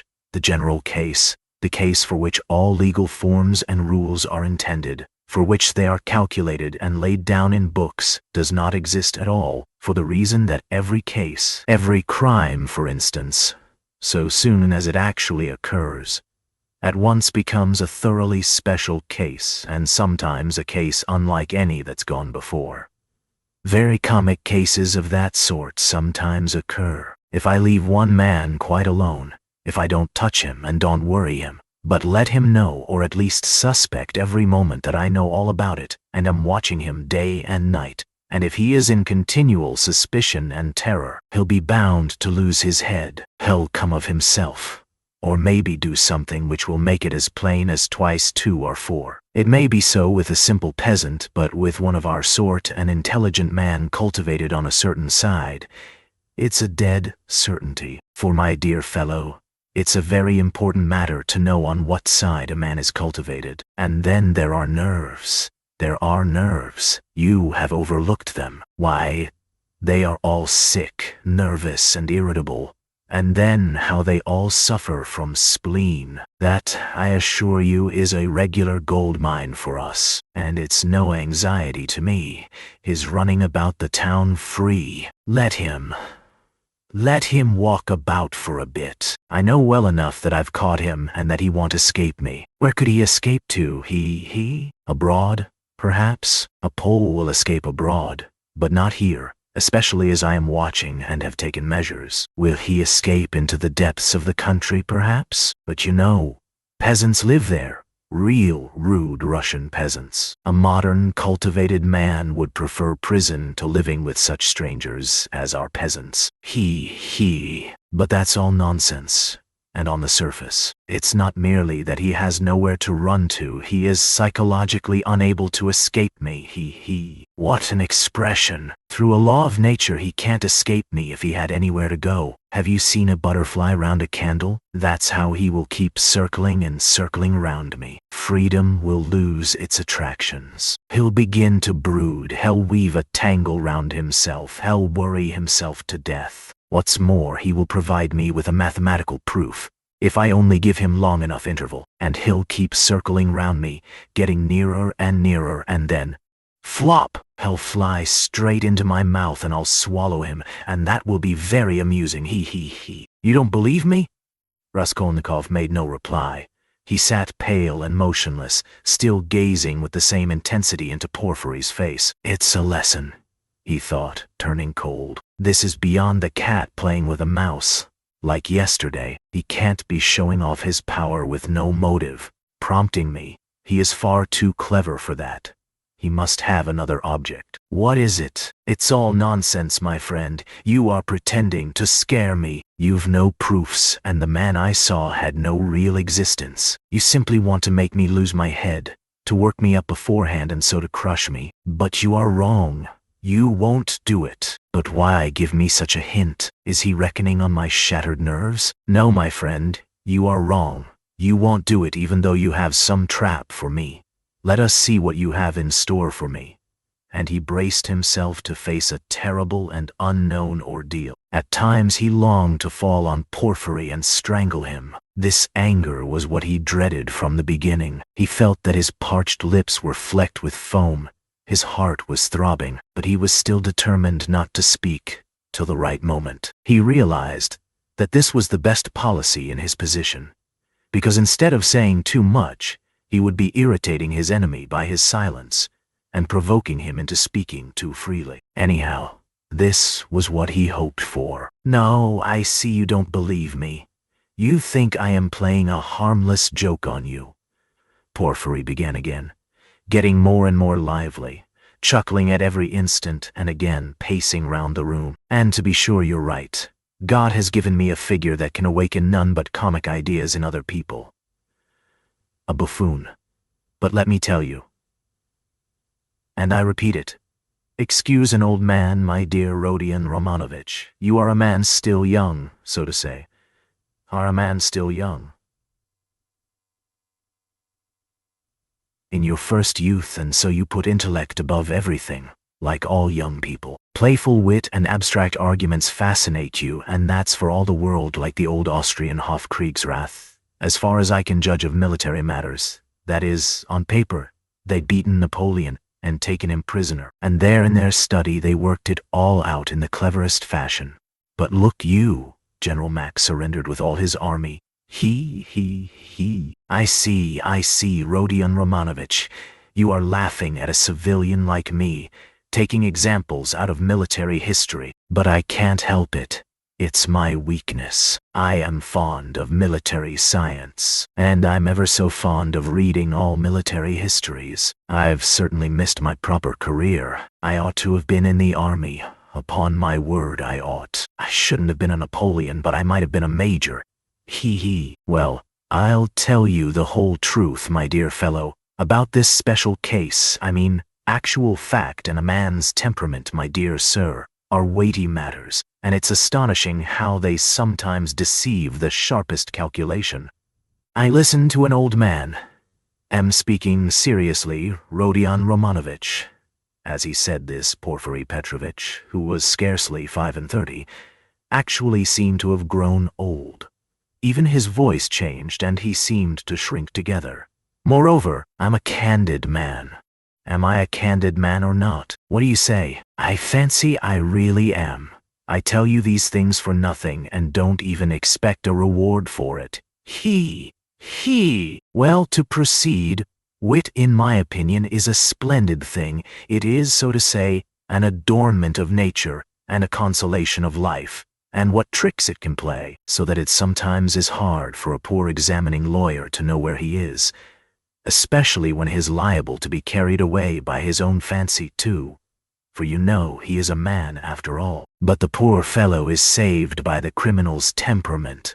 Worse luck for him. But young people carried away by their own wit don't think of that when they overstep all obstacles, as you wittily and cleverly expressed it yesterday. He will lie, that is, the man who is a special case, the incognito, and he will lie well, in the cleverest fashion.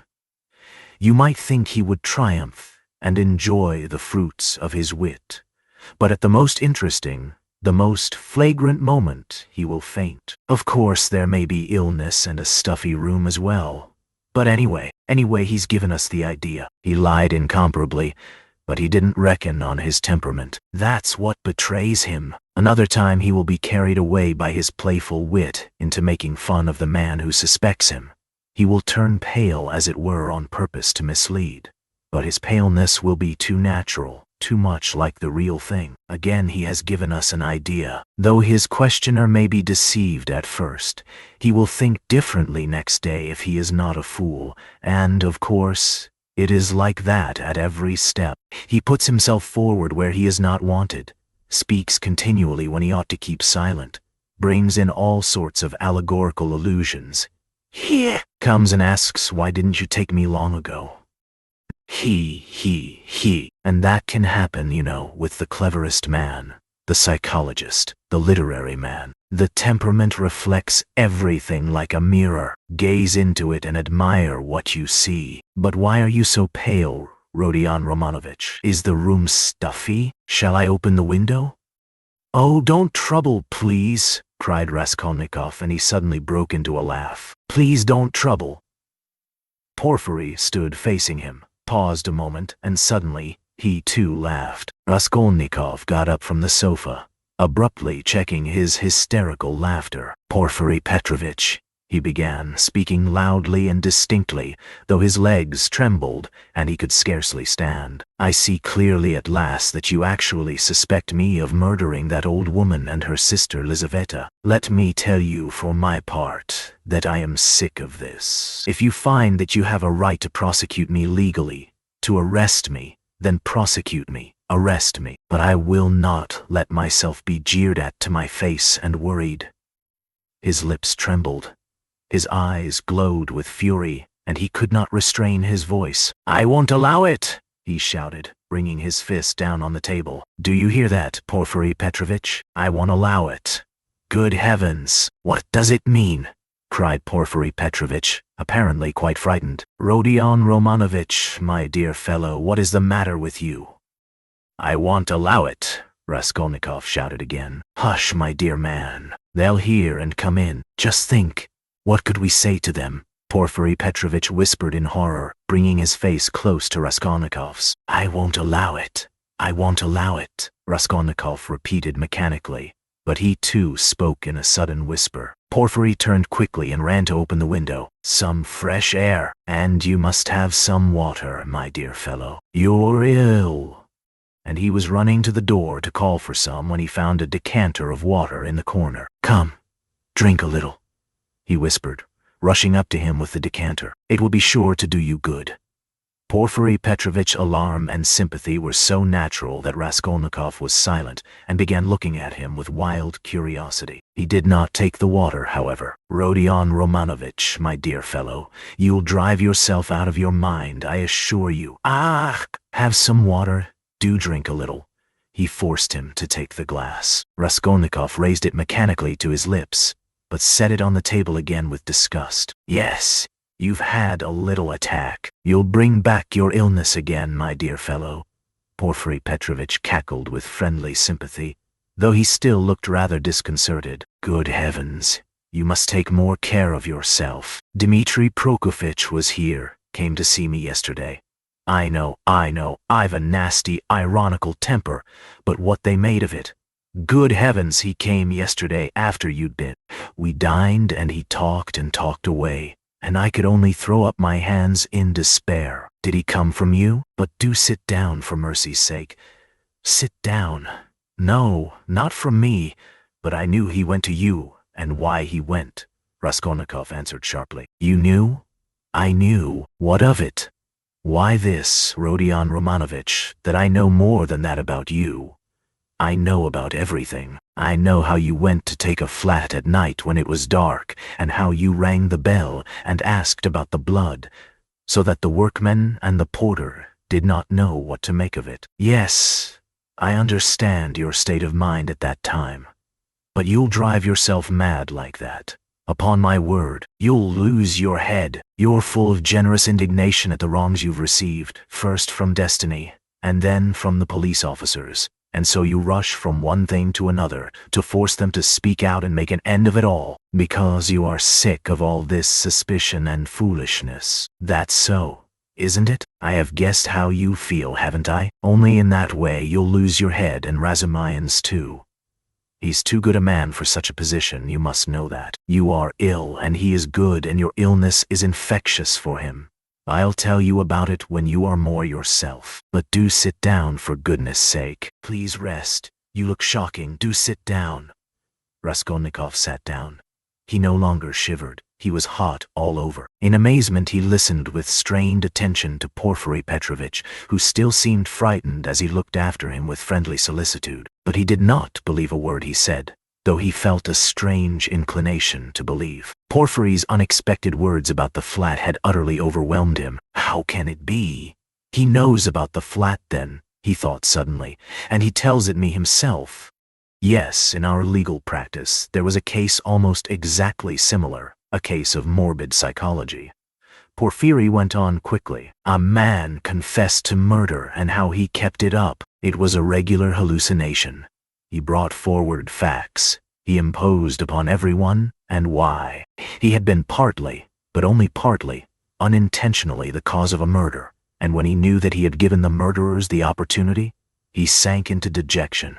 It got on his mind and turned his brain. He began imagining things, and he persuaded himself that he was the murderer. But at last the High Court of Appeal went into it, and the poor fellow was acquitted and put under proper care. Thanks to the Court of Appeal. Tut, tut, toot. Why, my dear fellow, you may drive yourself into delirium if you have the impulse to work upon your nerves, to go ringing bells at night and asking about blood. I've studied all this morbid psychology in my practice. A man is sometimes tempted to jump out of a window or from a belfry. Just the same with bell ringing. It's all illness, Rodion Romanovich. You have begun to neglect your illness. You should consult an experienced doctor. What's the good of that fat fellow? You are lightheaded. You were delirious when you did all this. For a moment, Raskolnikov felt everything going round. Is it possible? Is it possible? Flashed through his mind that he is still lying? He can't be. He can't be. He rejected that idea, feeling to what a degree of fury it might drive him, feeling that that fury might drive him mad. I was not delirious. I knew what I was doing, he cried, straining every faculty to penetrate Porfiry's game. I was quite myself, do you hear? Yes, I hear and understand. You said yesterday you were not delirious, you were particularly emphatic about it. I understand all you can tell me.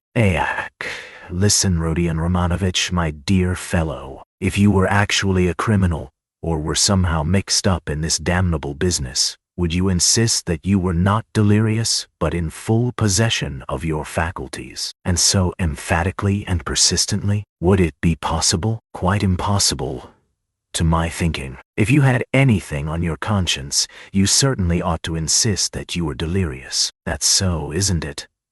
There was a note of slyness in this inquiry. Raskolnikov drew back on the sofa as Porfiry bent over him and stared in silent perplexity at him. Another thing about Razumihin, you certainly ought to have said that he came of his own accord, to have concealed your part in it. But you don't conceal it. You lay stress on his coming at your instigation. Raskolnikov had not done so. A chill went down his back. You keep telling lies, he said slowly and weakly, twisting his lips into a sickly smile.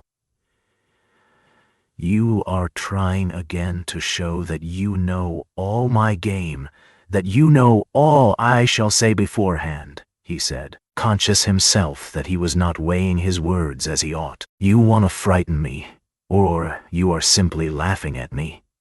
He still stared at him as he said this, and again there was a light of intense hatred in his eyes. You keep lying, he said. You know perfectly well that the best policy for the criminal is to tell the truth as nearly as possible, to conceal as little as possible. I don't believe you. What a wily person you are, Porfiry tittered. So you don't believe me? But still you do believe me. You believe a quarter.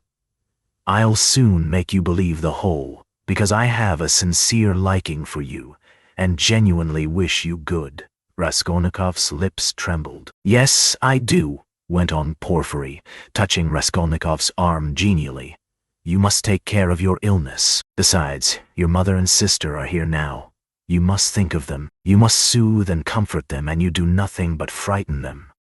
What has that to do with you? How do you know it? What concern is it of yours? You are keeping watch on me and want to let me know it. Good heavens! Why, I learned it all from you yourself. You don't notice that in your excitement you tell me and others everything. From Razumihin, too, I learnt a number of interesting details yesterday. No, you interrupted me.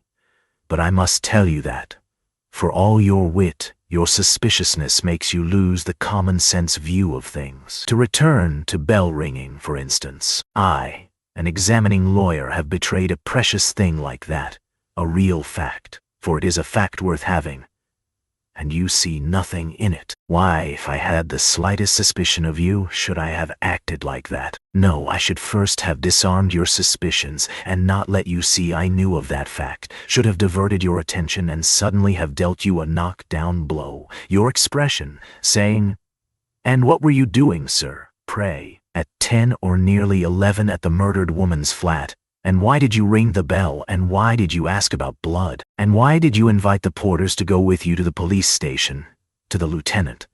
That's how I ought to have acted if I had a grain of suspicion of you. I ought to have taken your evidence in due form, searched your lodging, and perhaps have arrested you too. So I have no suspicion of you, since I have not done that. But you can't look at it normally, and you see nothing, I say again." Raskolnikov started so that Porfiry Petrovitch could not fail to perceive it. "You are lying all the while," he cried. I don't know your object, but you are lying. You did not speak like that just now, and I cannot be mistaken." "I am lying," Porfiry repeated, apparently incensed, but preserving a good-humored and ironical face, as though he were not in the least concerned at Raskolnikov's opinion of him. "I am lying. But how did I treat you just now? I, the examining lawyer, prompting you and giving you every means for your defense." "Illness," I said, "delirium, injury, melancholy, and the police officers and all the rest of it." "Ah, he. Though indeed all those psychological means of defense are not very reliable and cut both ways. Illness, delirium, I don't remember. That's all right, but why, in your illness and in your delirium, were you haunted by just those delusions and not by any others? There may have been others, eh?" He. Raskolnikov looked haughtily and contemptuously at him. "Briefly," he said loudly and imperiously, rising to his feet, and in so doing pushing Porfiry back a little. "Briefly, I want to know, do you acknowledge me perfectly free from suspicion or not? Tell me, Porfiry Petrovitch, tell me once for all and make haste." "What a business I'm having with you," cried Porfiry with a perfectly good-humored, sly, and composed face. "And why do you want to know? Why do you want to know so much, since they haven't begun to worry you? Why, you are like a child asking for matches. And why are you so uneasy? Why do you force yourself upon us, eh? He. I repeat," Raskolnikov cried furiously, "that I can't put up with it." "Uncertainty?" interrupted Porfiry. "Don't jeer at me. I won't have it. I tell you I won't have it. I can't and I won't. Do you hear? Do you hear?" he shouted, bringing his fist down on the table again. "Hush, hush. They'll overhear. I warn you. Seriously.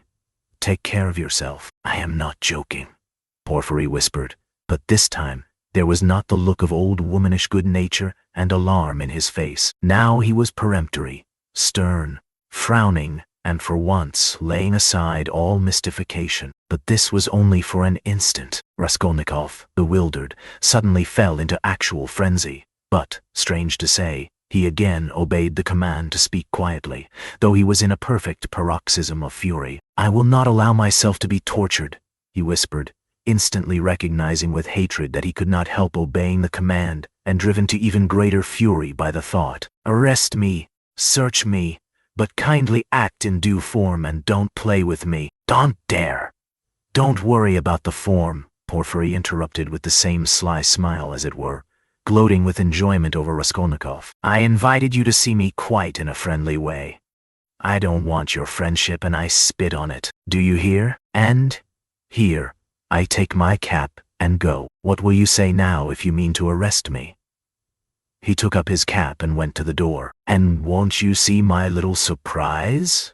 chuckled Porfiry, again taking him by the arm and stopping him at the door. He seemed to become more playful and good-humored, which maddened Raskolnikov. "What surprise?" he asked, standing still and looking at Porfiry in alarm. "My little surprise. It's sitting there behind the door. He pointed to the locked door. I locked him in that he should not escape. What is it? Where? What?" Raskolnikov walked to the door and would have opened it, but it was locked. "It's locked. Here's the key." And he brought a key out of his pocket. "You are lying," roared Raskolnikov without restraint. "You lie, you damned Punchinello!" And he rushed at Porfiry, who retreated to the other door, not at all alarmed. "I understand it all. You are lying and mocking so that I may betray myself to you. Why, you could not betray yourself any further. You are in a passion. Don't shout, I shall call the clerks. You are lying. Call the clerks. You knew I was ill and tried to work me into a frenzy to make me betray myself. That was your object. Produce your facts. I understand it all. You've no evidence.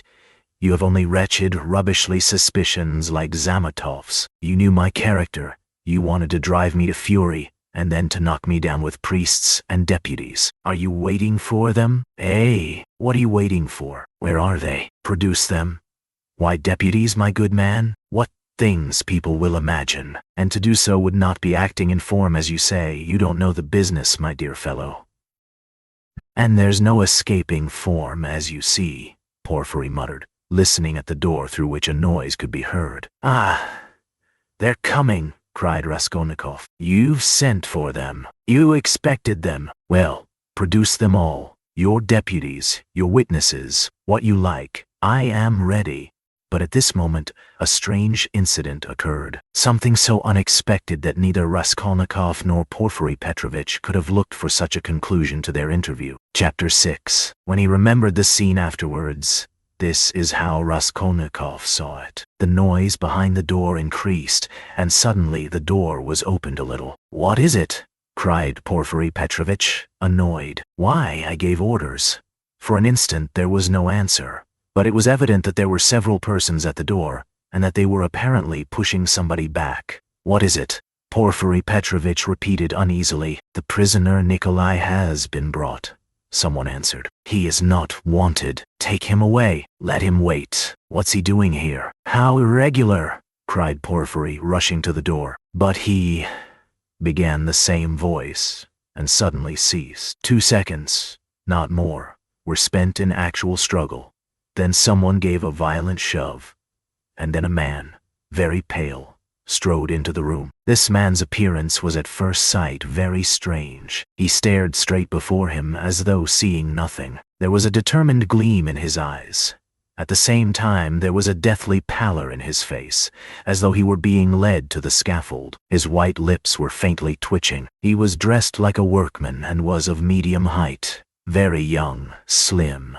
His hair cut in round crop, with thin, spare features. The man whom he had thrust back followed him into the room and succeeded in seizing him by the shoulder. He was a warder, but Nikolai pulled his arm away. Several persons crowded inquisitively into the doorway. Some of them tried to get in. All this took place almost instantaneously. "Go away! It's too soon! Wait till you are sent for. Why have you brought him so soon?" Porfiry Petrovitch muttered, extremely annoyed, and as it were thrown out of his reckoning. But Nikolai suddenly knelt down. "What's the matter?" cried Porfiry, surprised. "I am guilty. Mine is the sin. I am the murderer," Nikolai articulated suddenly, rather breathless, but speaking fairly loudly. For 10 seconds there was silence, as though all had been struck dumb. Even the warder stepped back, mechanically retreated to the door, and stood immovable. "What is it?" cried Porfiry Petrovitch, recovering from his momentary stupefaction. "I am the murderer," repeated Nikolai after a brief pause. "What? You what? Whom did you kill?" Porfiry Petrovitch was obviously bewildered. Nikolai again was silent for a moment. "Alyona Ivanovna and her sister Lizaveta Ivanovna. I killed." Darkness came over me, he added suddenly, and was again silent. He still remained on his knees. Porfiry Petrovitch stood for some moments as though meditating, but suddenly roused himself and waved back the uninvited spectators. They instantly vanished and closed the door. Then he looked towards Raskolnikov, who was standing in the corner staring wildly at Nikolai, and moved towards him, but stopped short, looked from Nikolai to Raskolnikov, and then again at Nikolai, and seeming unable to restrain himself, darted at the latter. "You're in too great a hurry," he shouted at him almost angrily. "I didn't ask you what came over you. Speak. Did you kill them?" "I am the murderer." "I want to give evidence," Nikolai pronounced. "Ah, what did you kill them with?" "An axe. I had it ready." "Ah, he is in a hurry." "Alone?" Nikolai did not understand the question. "Did you do it alone?" "Yes, alone. And Mitka is not guilty and had no share in it." "Don't be in a hurry about Mitka." Ak, how was it you ran downstairs like that at the time?" "The porters met you both." "It was to put them off the scent." "I ran after Mitka," Nikolai replied hurriedly, as though he had prepared the answer. "I knew it," cried Porfiry with vexation. "It's not his own tale he is telling," he muttered as though to himself, and suddenly his eyes rested on Raskolnikov again. He was apparently so taken up with Nikolai that for a moment he had forgotten Raskolnikov. He was a little taken aback. "My dear Rodion Romanovich, excuse me." He flew up to him. "This won't do. I'm afraid you must go. It's no good your staying. I will, you see. What a surprise. Goodbye."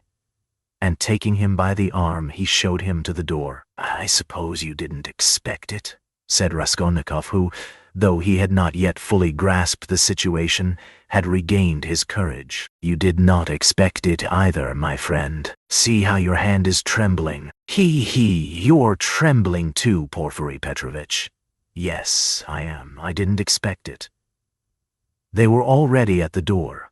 Porfiry was impatient for Raskolnikov to be gone. "And your little surprise, aren't you going to show it to me?" Raskolnikov said sarcastically. Why his teeth are chattering as he asks, You are an ironical person. Come till we meet. I believe we can say goodbye.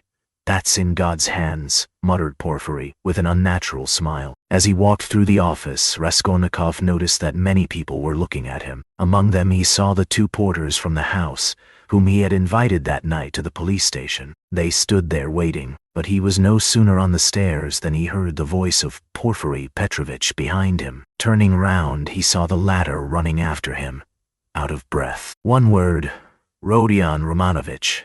As to all the rest, it's in God's hands. But as a matter of form, there are some questions I shall have to ask you. So we shall meet again, shan't we?" And Porfiry stood still, facing him with a smile. "Shan't we?" he added again. He seemed to want to say something more, but could not speak out. "You must forgive me, Porfiry Petrovitch, for what has just passed. I lost my temper," began Raskolnikov, who had so far regained his courage that he felt irresistibly inclined to display his coolness. Don't mention it. I myself, too. I have a wicked temper, I admit it. But we shall meet again. If it's God's will, we may see a great deal of one another. And we'll get to know each other through and through," added Raskolnikov. "Yes, know each other through and through," assented Porfiry Petrovitch, and he screwed up his eyes, looking earnestly at Raskolnikov. "Now you're going to a birthday party, to a funeral?" "Of course, the funeral. Take care of yourself and get well." "I don't know what to wish you," said Raskolnikov, who had begun to descend the stairs, but looked back again. "I should like to wish you success, but your office is such a comical one." "Why comical?"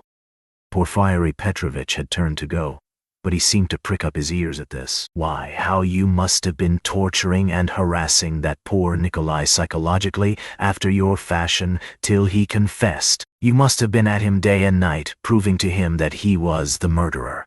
And now that he has confessed, you'll begin vivisecting him again. You are lying, you'll say. You are not the murderer. You can't be. It's not your own tale you are telling. You must admit it's a comical business. Hey. You noticed then that I said to Nikolai just now that it was not his own tale he was telling. How could I help noticing it? You are quick-witted. You notice everything. You've really a playful mind, and you always fasten on the comic side. They say that was the marked characteristic of Gogol among the writers. Yes, of Gogol. I shall look forward to meeting you. So shall I. Raskolnikov walked straight home. He was so muddled and bewildered that on getting home he sat for a quarter of an hour on the sofa, trying to collect his thoughts. He did not attempt to think about Nikolai. He was stupefied. He felt that his confession was something inexplicable, amazing, something beyond his understanding. But Nikolai's confession was an actual fact. The consequences of this fact were clear to him at once. Its falsehood could not fail to be discovered, and then they would be after him again. Till then, at least, he was free and must do something for himself, for the danger was imminent. But how imminent? His position gradually became clear to him. Remembering, sketchily, the main outlines of his recent scene with Porfiry, he could not help shuddering again with horror. Of course, he did not yet know all Porfiry's aims. He could not see into all his calculations. But he had already partly shown his hand, and no one knew better than Raskolnikov how terrible Porfiry's lead had been for him. A little more and he might have given himself away completely, circumstantially. Knowing his nervous temperament and from the first glance seeing through him, Porfiry, though playing a bold game, was bound to win. There's no denying that Raskolnikov had compromised himself seriously, but no facts had come to light as yet. There was nothing positive. But was he taking a true view of the position? Wasn't he mistaken? What had Porfiry been trying to get at? Had he really some surprise prepared for him? And what was it? Had he really been expecting something or not? How would they have parted if it had not been for the unexpected appearance of Nikolai? Porfiry had shown almost all his cards. Of course, he had risked something in showing them. And if he had really had anything up his sleeve, Raskolnikov reflected, he would have shown that too. What was that surprise? Was it a joke? Had it meant anything? Could it have concealed anything like a fact?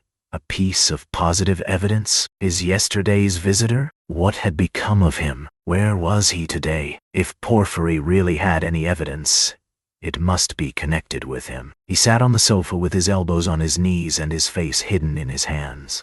He was still shivering nervously. At last he got up, took his cap, thought a minute, and went to the door.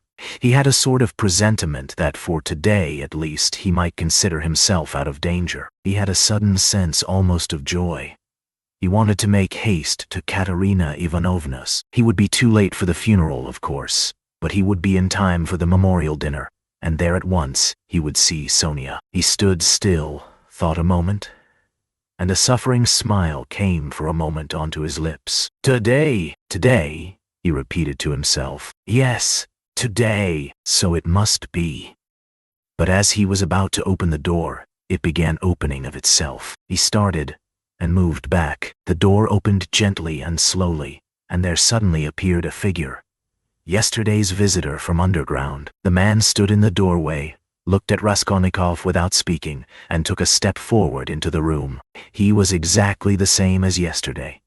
The same figure, the same dress, but there was a great change in his face.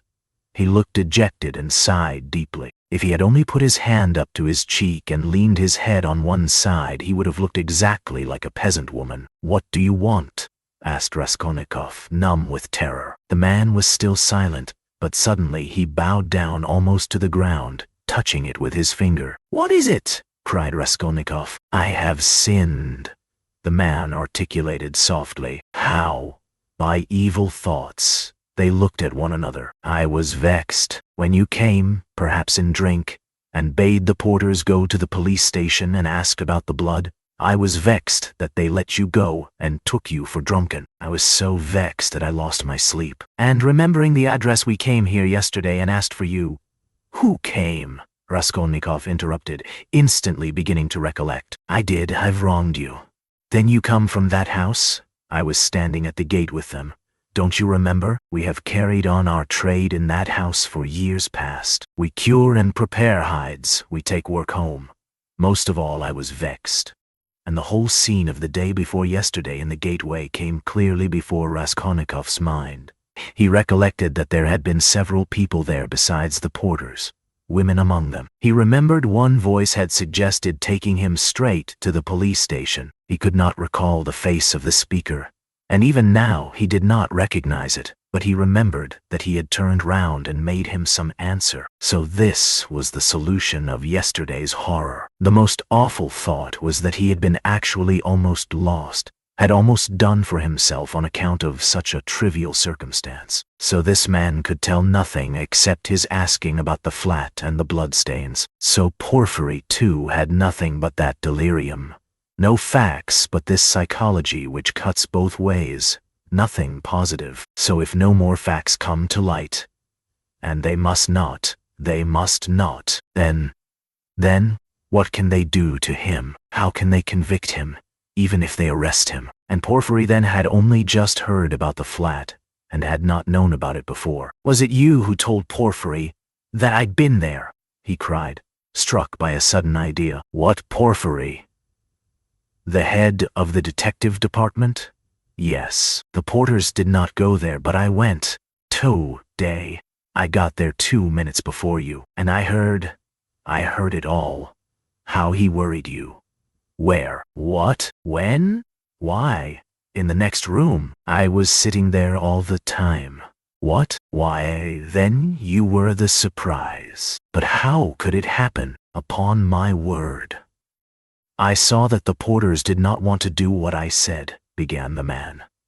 "For it's too late," said they, "and maybe he'll be angry that we did not come at the time." I was vexed and I lost my sleep, and I began making inquiries, and finding out yesterday where to go. I went today. The first time I went he wasn't there. When I came an hour later he couldn't see me. I went the third time and they showed me in. I informed him of everything just as it happened, and he began skipping about the room and punching himself on the chest. "What do you scoundrels mean by it? If I'd known about it I should have arrested him." Then he ran out, called somebody and began talking to him in the corner. Then he turned to me, scolding and questioning me. He scolded me a great deal, and I told him everything.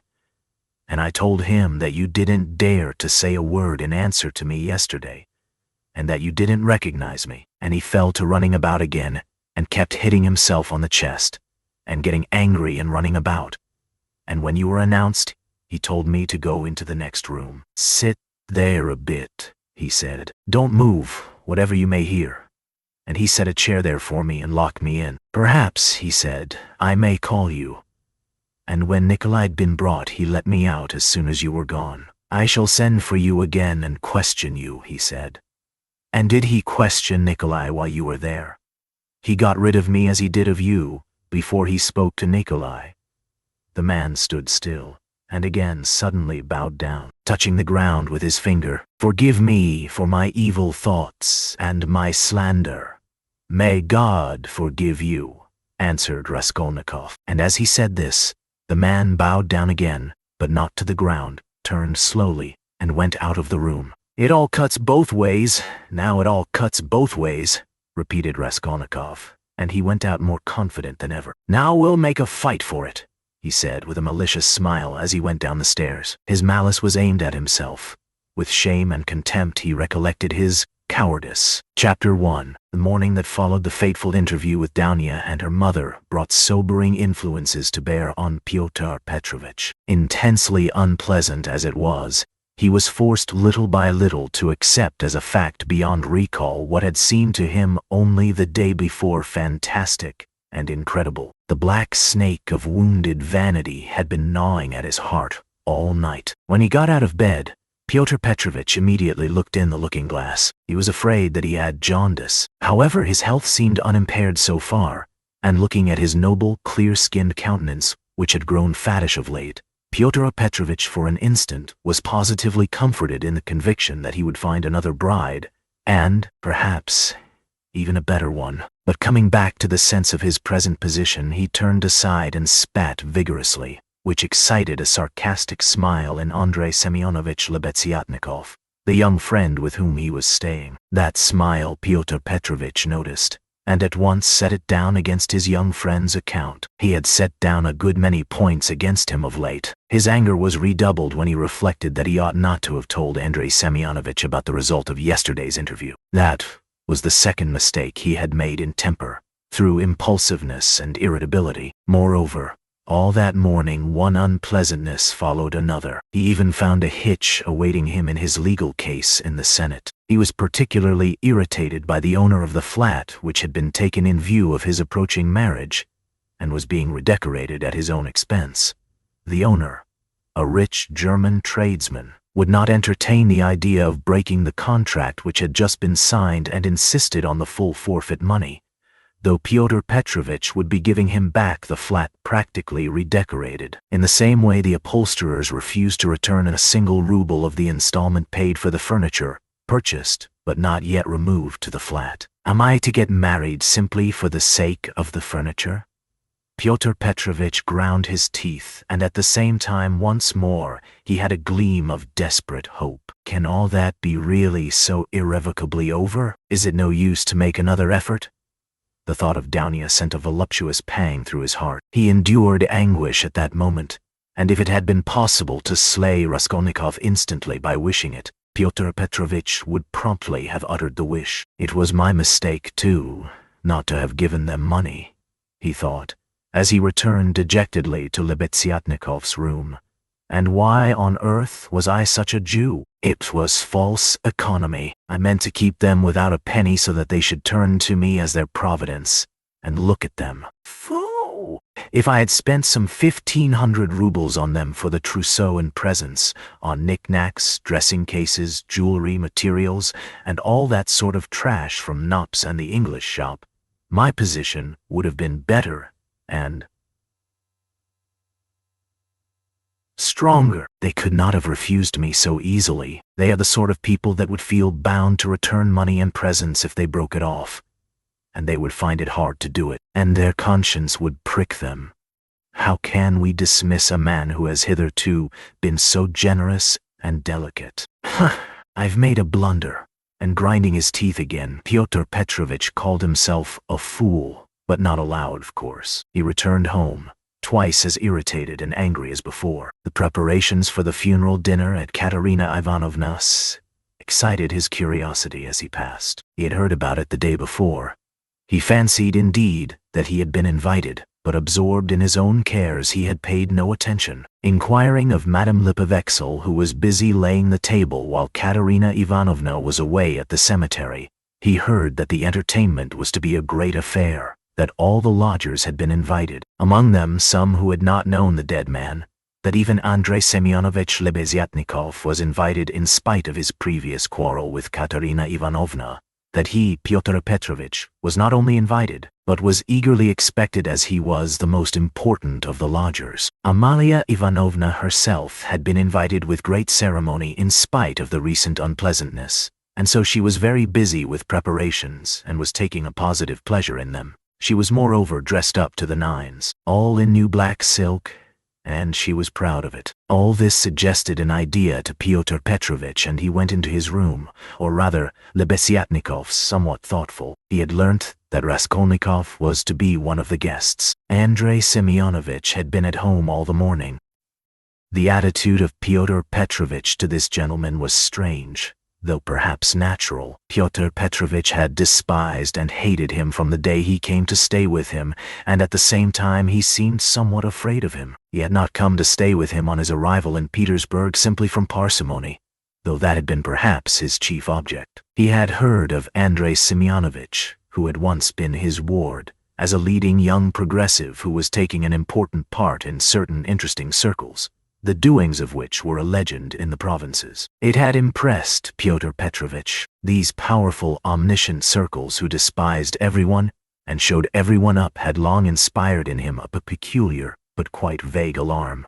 He had not, of course, been able to form even an approximate notion of what they meant. He, like everyone, had heard that there were, especially in Petersburg, progressives of some sort, nihilists and so on, and, like many people, he exaggerated and distorted the significance of those words to an absurd degree. What for many years past he had feared more than anything was being shown up, and this was the chief ground for his continual uneasiness at the thought of transferring his business to Petersburg. He was afraid of this as little children are sometimes panic-stricken. Some years before, when he was just entering on his own career, he had come upon two cases in which rather important personages in the province, patrons of his, had been cruelly shown up. One instance had ended in great scandal for the person attacked, and the other had very nearly ended in serious trouble. For this reason, Pyotr Petrovitch intended to go into the subject as soon as he reached Petersburg and,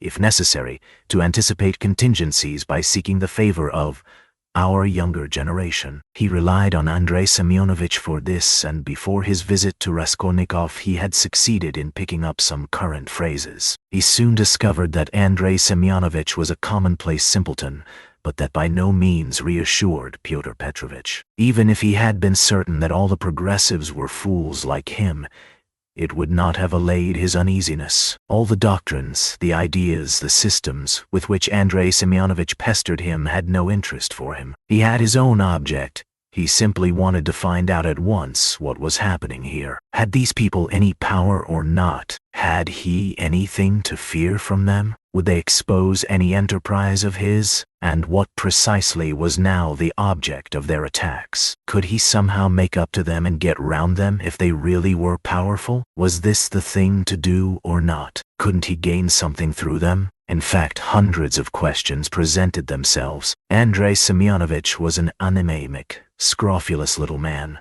with strangely flaxen mutton-chop whiskers of which he was very proud. He was a clerk and had almost always something wrong with his eyes. He was rather soft-hearted, but self-confident, and sometimes extremely conceited in speech, which had an absurd effect, incongruous with his little figure. He was one of the lodgers most respected by Alyona Ivanovna, for he did not get drunk and paid regularly for his lodgings. Andrei Semyonovitch really was rather stupid. He attached himself to the cause of progress and our younger generation from enthusiasm. He was one of the numerous and varied legion of dullards, of half-animate abortions, conceited, half-educated coxcombs, who attach themselves to the idea most in fashion only to vulgarize it, and who caricature every cause they serve, however sincerely. Though Lebeziatnikov was so good-natured, he too was beginning to dislike Pyotr Petrovitch. This happened on both sides unconsciously. However simple Andrei Semyonovitch might be, he began to see that Pyotr Petrovitch was duping him and secretly despising him, and that he was not the right sort of man. He had tried expounding to him the system of Fourier and the Darwinian theory, but of late Pyotr Petrovitch began to listen too sarcastically, and even to be rude. The fact was, he had begun instinctively to guess that Lebeziatnikov was not merely a commonplace simpleton, but perhaps a liar too, and that he had no connections of any consequence even in his own circle, but had simply picked things up third-hand, and that very likely he did not even know much about his own work of propaganda, for he was in too great a muddle. A fine person he would be to show anyone up. It must be noted, by the way, that Pyotr Petrovitch had, during those 10 days, eagerly accepted the strangest praise from Andrei Semyonovitch. He had not protested, for instance, when Andrei Semyonovitch belauded him for being ready to contribute to the establishment of the new commune, or to abstain from christening his future children, or to acquiesce if Danya were to take a lover a month after marriage, and so on. Pyotr Petrovitch so enjoyed hearing his own praises that he did not disdain even such virtues when they were attributed to him. Pyotr Petrovitch had had occasion that morning to realize some 5% bonds, and now he sat down to the table and counted over bundles of notes. Andrei Semyonovitch, who hardly ever had any money, walked about the room pretending to himself to look at all those banknotes with indifference and even contempt. Nothing would have convinced Pyotr Petrovitch that Andrei Semyonovitch could really look on the money unmoved, and the latter, on his side, kept thinking bitterly that Pyotr Petrovitch was capable of entertaining such an idea about him and was, perhaps, glad of the opportunity of teasing his young friend by reminding him of his inferiority and the great difference between them. He found him incredibly inattentive and irritable, though he, Andrei Semyonovitch, began enlarging on his favorite subject, the foundation of a new special commune. The brief remarks that dropped from Pyotr Petrovitch between the clicking of the beads on the reckoning frame betrayed unmistakable and discourteous irony. But the humane Andrei Semyonovitch ascribed Pyotr Petrovitch ill humor to his recent breach with Danya, and he was burning with impatience to discourse on that theme. He had something progressive to say on the subject which might console his worthy friend and could not fail to promote his development. There is some sort of festivity being prepared at the widow's, isn't there? Pyotr Petrovitch asked suddenly, interrupting Andrei Semyonovitch at the most interesting passage. Why, don't you know? Why, I was telling you last night what I think about all such ceremonies. And she invited you too, I heard. You were talking to her yesterday. I should never have expected that beggarly fool would have spent on this feast all the money she got from that other fool, Raskolnikov. I was surprised just now as I came through at the preparations there. The wines. Several people are invited. It's beyond everything, continued Pyotr Petrovitch, who seemed to have some object in pursuing the conversation. What? You say I am asked to? When was that? I don't remember, but I shan't go. Why should I? I only said a word to her in passing yesterday of the possibility of her obtaining a year's salary as a destitute widow of a government clerk. I suppose she has invited me on that account, hasn't she? He.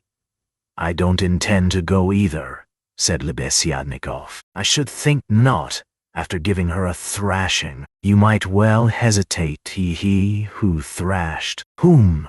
Cried Lebeziatnikov, flustered and blushing. Why, you thrashed Katerina Ivanovna a month ago. I heard so yesterday. So that's what your convictions amount to. And the woman question, too, wasn't quite sound. And Pyotr Petrovitch, as though comforted, went back to clicking his beads. It's all slander and nonsense, cried Lebeziatnikov, who was always afraid of allusions to the subject. It was not like that at all. It was quite different. You've heard it wrong. It's a libel. I was simply defending myself. She rushed at me first with her nails. She pulled out all my whiskers. It's permissible for anyone, I should hope, to defend himself, and I never allow anyone to use violence to me on principle, for it's an act of despotism. What was I to do? I simply pushed her back. Luzhin went on laughing maliciously. You keep on like that because you are out of humor yourself. But that's nonsense, and it has nothing whatever to do with the woman question. You don't understand. I used to think, indeed, that if women are equal to men in all respects, even in strength, as is maintained now, there ought to be equality in that too. Of course, I reflected afterwards that such a question ought not really to arise, for there ought not to be fighting, and in the future society fighting is unthinkable, and that it would be a queer thing to seek for equality in fighting. I am not so stupid, though of course there is fighting. There won't be later, but at present there is. Confound it, how muddled one gets with you. It's not on that account that I am not going. I am not going on principle, not to take part in the revolting convention of memorial dinners. That's why. Though of course one might go to laugh at it. I am sorry there won't be any priests at it. I should certainly go if there were. Then you would sit down at another man's table and insult it and those who invited you. Eh? Certainly not insult, but protest. I should do it with a good object. I might indirectly assist the cause of enlightenment and propaganda. It's a duty of every man to work for enlightenment and propaganda, and the more harshly, perhaps, the better. I might drop a seed, an idea, and something might grow up from that seed. How should I be insulting them? They might be offended at first, but afterwards they'd see I'd done them a service. You know, Terbieva, who is in the community now, was blamed because when she left her family and devoted herself, she wrote to her father and mother that she wouldn't go on living conventionally and was entering on a free marriage, and it was said that that was too harsh, that she might have spared them and have written more kindly. I think that's all nonsense, and there's no need of softness. On the contrary, what's wanted is protest. Varens had been married 7 years. She abandoned her 2 children. She told her husband straight out in a letter, I have realized that I cannot be happy with you. I can never forgive you that you have deceived me by concealing from me that there is another organization of society by means of the communities. I have only lately learned it from a great-hearted man to whom I have given myself, and with whom I am establishing a community. I speak plainly because I consider it dishonest to deceive you. Do as you think best. Do not hope to get me back. You are too late. I hope you will be happy. That's how letters like that ought to be written. Is that Terbieva the one you said had made a 3rd free marriage? No. It's only the 2nd, really. But what if it were the 4th? What if it were the 15th? That's all nonsense, and if ever I regretted the death of my father and mother, it is now, and I sometimes think if my parents were living what a protest I would have aimed at them. I would have done something on purpose. I would have shown them. I would have astonished them. I am really sorry there is no one to surprise. Well, be that as you will, Pyotr Petrovitch interrupted, but tell me this. Do you know the dead man's daughter, the delicate-looking little thing? It's true what they say about her, isn't it? What of it? I think, it is my own personal conviction that this is the normal condition of women. Why not? I mean, distinguens. In our present society it is not altogether normal, because it is compulsory, but in the future society it will be perfectly normal, because it will be voluntary. Even as it is, she was quite right. She was suffering, and that was her asset, so to speak, her capital, which she had a perfect right to dispose of. Of course, in the future society there will be no need of assets, but her part will have another significance, rational and in harmony with her environment. As to Sofya Semyonovna personally, I regard her action as a vigorous protest against the organization of society, and I respect her deeply for it. I rejoice indeed when I look at her. I was told that you got her turned out of these lodgings. Lebeziatnikov was enraged. That's another slander, he yelled. It was not so at all. That was all Katerina Ivanovna's invention, for she did not understand. And I never made love to Sofya Semyonovna. I was simply developing her, entirely disinterestedly, trying to rouse her to protest. All I wanted was her protest, and Sofya Semyonovna could not have remained here anyway. Have you asked her to join your community? You keep on laughing, and very inappropriately. Allow me to tell you, you don't understand. There is no such role in a community. The community is established that there should be no such roles. In a community, such a role is essentially transformed, and what is stupid here is sensible there. What, under present conditions, is unnatural becomes perfectly natural in the community. It all depends on the environment. It's all the environment, and man himself is nothing. And I am on good terms with Sofya Semyonovna to this day, which is a proof that she never regarded me as having wronged her. I am trying now to attract her to the community, but on quite a different footing. What are you laughing at? We are trying to establish a community of our own, a special one, on a broader basis. We have gone further in our convictions. We reject more. And meanwhile, I'm still developing Sofya Semyonovna. She has a beautiful, beautiful character. And you take advantage of her fine character, eh? He he he. No. Oh, no. On the contrary. Oh, on the contrary. He. A queer thing to say. Believe me, why should I disguise it? In fact, I feel it strange myself how timid, chaste, and modern she is with me. And you, of course, are developing her.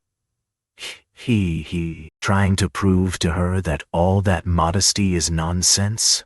Not at all. Not at all. How coarsely, how stupidly, excuse me saying so, you misunderstand the word development. Good heavens, how crude you still are. We are striving for the freedom of women, and you have only one idea in your head. Setting aside the general question of chastity and feminine modesty as useless in themselves and indeed prejudices, I fully accept her chastity with me, because that's for her to decide. Of course, if she were to tell me herself that she wanted me, I should think myself very lucky, because I like the girl very much. But, as it is, no one has ever treated her more courteously than I. With more respect for her dignity, I wait in hopes. That's all. You had much better make her a present of something. I bet you never thought of that. You don't understand, as I've told you already. Of course, she's in such a position, but it's another question. Quite another question. You simply despise her. Seeing a fact which you mistakenly consider deserving of contempt, you refuse to take a humane view of a fellow creature. You don't know what a character she is. I am only sorry that of late she has quite given up reading and borrowing books. I used to lend them to her. I'm sorry, too, that with all the energy and resolution in protesting, which she has already shown once, she has little self-reliance, little, so to say, independence, so as to break free from certain prejudices and certain foolish ideas. Yet she thoroughly understands some questions, for instance, about kissing of hands. That is, that it's an insult to a woman for a man to kiss her hand, because it's a sign of inequality. We had a debate about it, and I described it to her. She listened attentively to an account of the workmen's associations in France, too. Now I am explaining the question of coming into the room in the future society.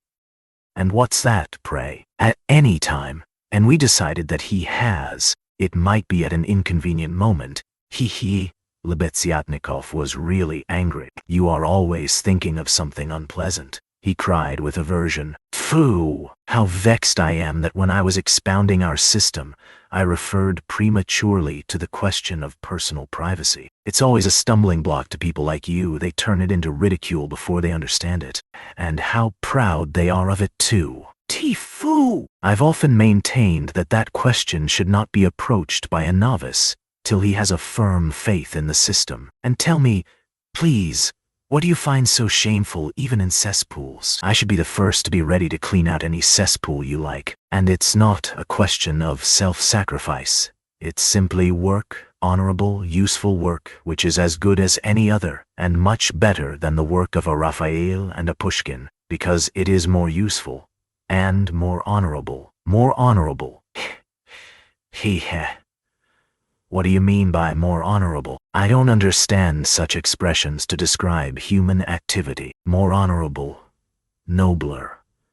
All those are old-fashioned prejudices which I reject. Everything which is of use to mankind is honorable. I only understand one word: useful. You can snigger as much as you like, but that's so. Pyotr Petrovitch laughed heartily. He had finished counting the money and was putting it away. But some of the notes he left on the table. The cesspool question had already been a subject of dispute between them. What was absurd was that it made Lebeziatnikov really angry, while it amused Luzhin, and at that moment he particularly wanted to anger his young friend. "It's your ill luck yesterday that makes you so ill-humored and annoying," blurted out Lebeziatnikov, who, in spite of his independence and his protests, did not venture to oppose Pyotr Petrovitch, and still behaved to him with some of the respect habitual in earlier years. "You better tell me this," Pyotr Petrovitch interrupted with haughty displeasure. "Can you, or rather are you really friendly enough with that young person to ask her to step in here for a minute? I think they've all come back from the cemetery. I heard the sound of steps. I want to see her, that young person." "Oh, I want to. I am leaving here today or tomorrow, and therefore I wanted to speak to her about. However, you may be present during the interview. It's better you should be indeed, for there's no knowing what you might imagine." "I shan't imagine anything. I only asked, and, if you've anything to say to her, nothing is easier than to call her in. I'll go directly, and you may be sure I won't be in your way." 5 minutes later, Lebeziatnikov came in with Sonia. She came in very much surprised and overcome with shyness as usual. She was always shy in such circumstances and was always afraid of new people. She had been as a child, and was even more so now. Pyotr Petrovitch met her politely and affably, but with a certain shade of bantering familiarity, which in his opinion was suitable for a man of his respectability and weight in dealing with a creature so young and so interesting as she. He hastened to reassure her and made her sit down facing him at the table. Sonia sat down, looked about her, at Lebeziatnikov, at the notes lying on the table, and then again at Pyotr Petrovitch, and her eyes remained riveted on him. Lebeziatnikov was moving to the door. Pyotr Petrovitch signed to Sonia to remain seated and stopped Lebeziatnikov. "Is Raskolnikov in there? Has he come?" he asked him in a whisper. Raskolnikov: "Yes." "Why?" "Yes, he is there. I saw him just come in." "Why?" "Well, I particularly beg you to remain here with us and not to leave me alone with this young woman. I only want a few words with her, but God knows what they may make of it. I shouldn't like Raskolnikov to repeat anything. You understand what I mean?" "I understand." Lebeziatnikov saw the point. "Yes, you are right. Of course, I am convinced personally that you have no reason to be uneasy, but still, you are right. Certainly I'll stay. I'll stand here at the window and not be in your way. I think you are right." Pyotr Petrovitch returned to the sofa, sat down opposite Sonia, looked attentively at her, and assumed an extremely dignified, even severe expression, as much as to say, "Don't you make any mistake, madam." Sonia was overwhelmed with embarrassment. "In the first place, Sofya Semyonovna, will you make my excuses to your respected mamma? That's right, isn't it? Katerina Ivanovna stands in the place of a mother to you." Pyotr Petrovitch began with great dignity, though affably. It was evident that his intentions were friendly. "Quite so, yes. The place of a mother.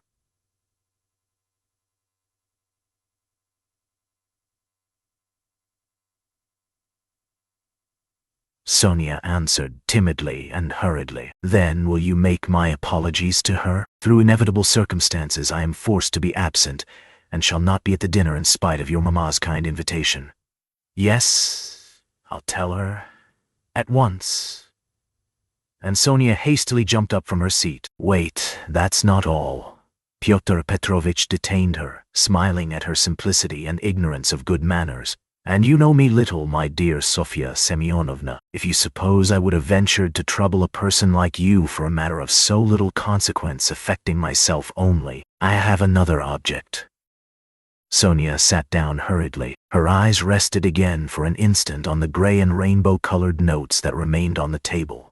But she quickly looked away and fixed her eyes on Pyotr Petrovitch. She felt it horribly indecorous, especially for her, to look at another person's money. She stared at the gold eyeglass which Pyotr Petrovitch held in his left hand, and at the massive and extremely handsome ring with a yellow stone on his middle finger. But suddenly she looked away and, not knowing where to turn, ended by staring Pyotr Petrovitch again straight in the face. After a pause of still greater dignity, he continued, I chanced yesterday in passing to exchange a couple of words with Katerina Ivanovna.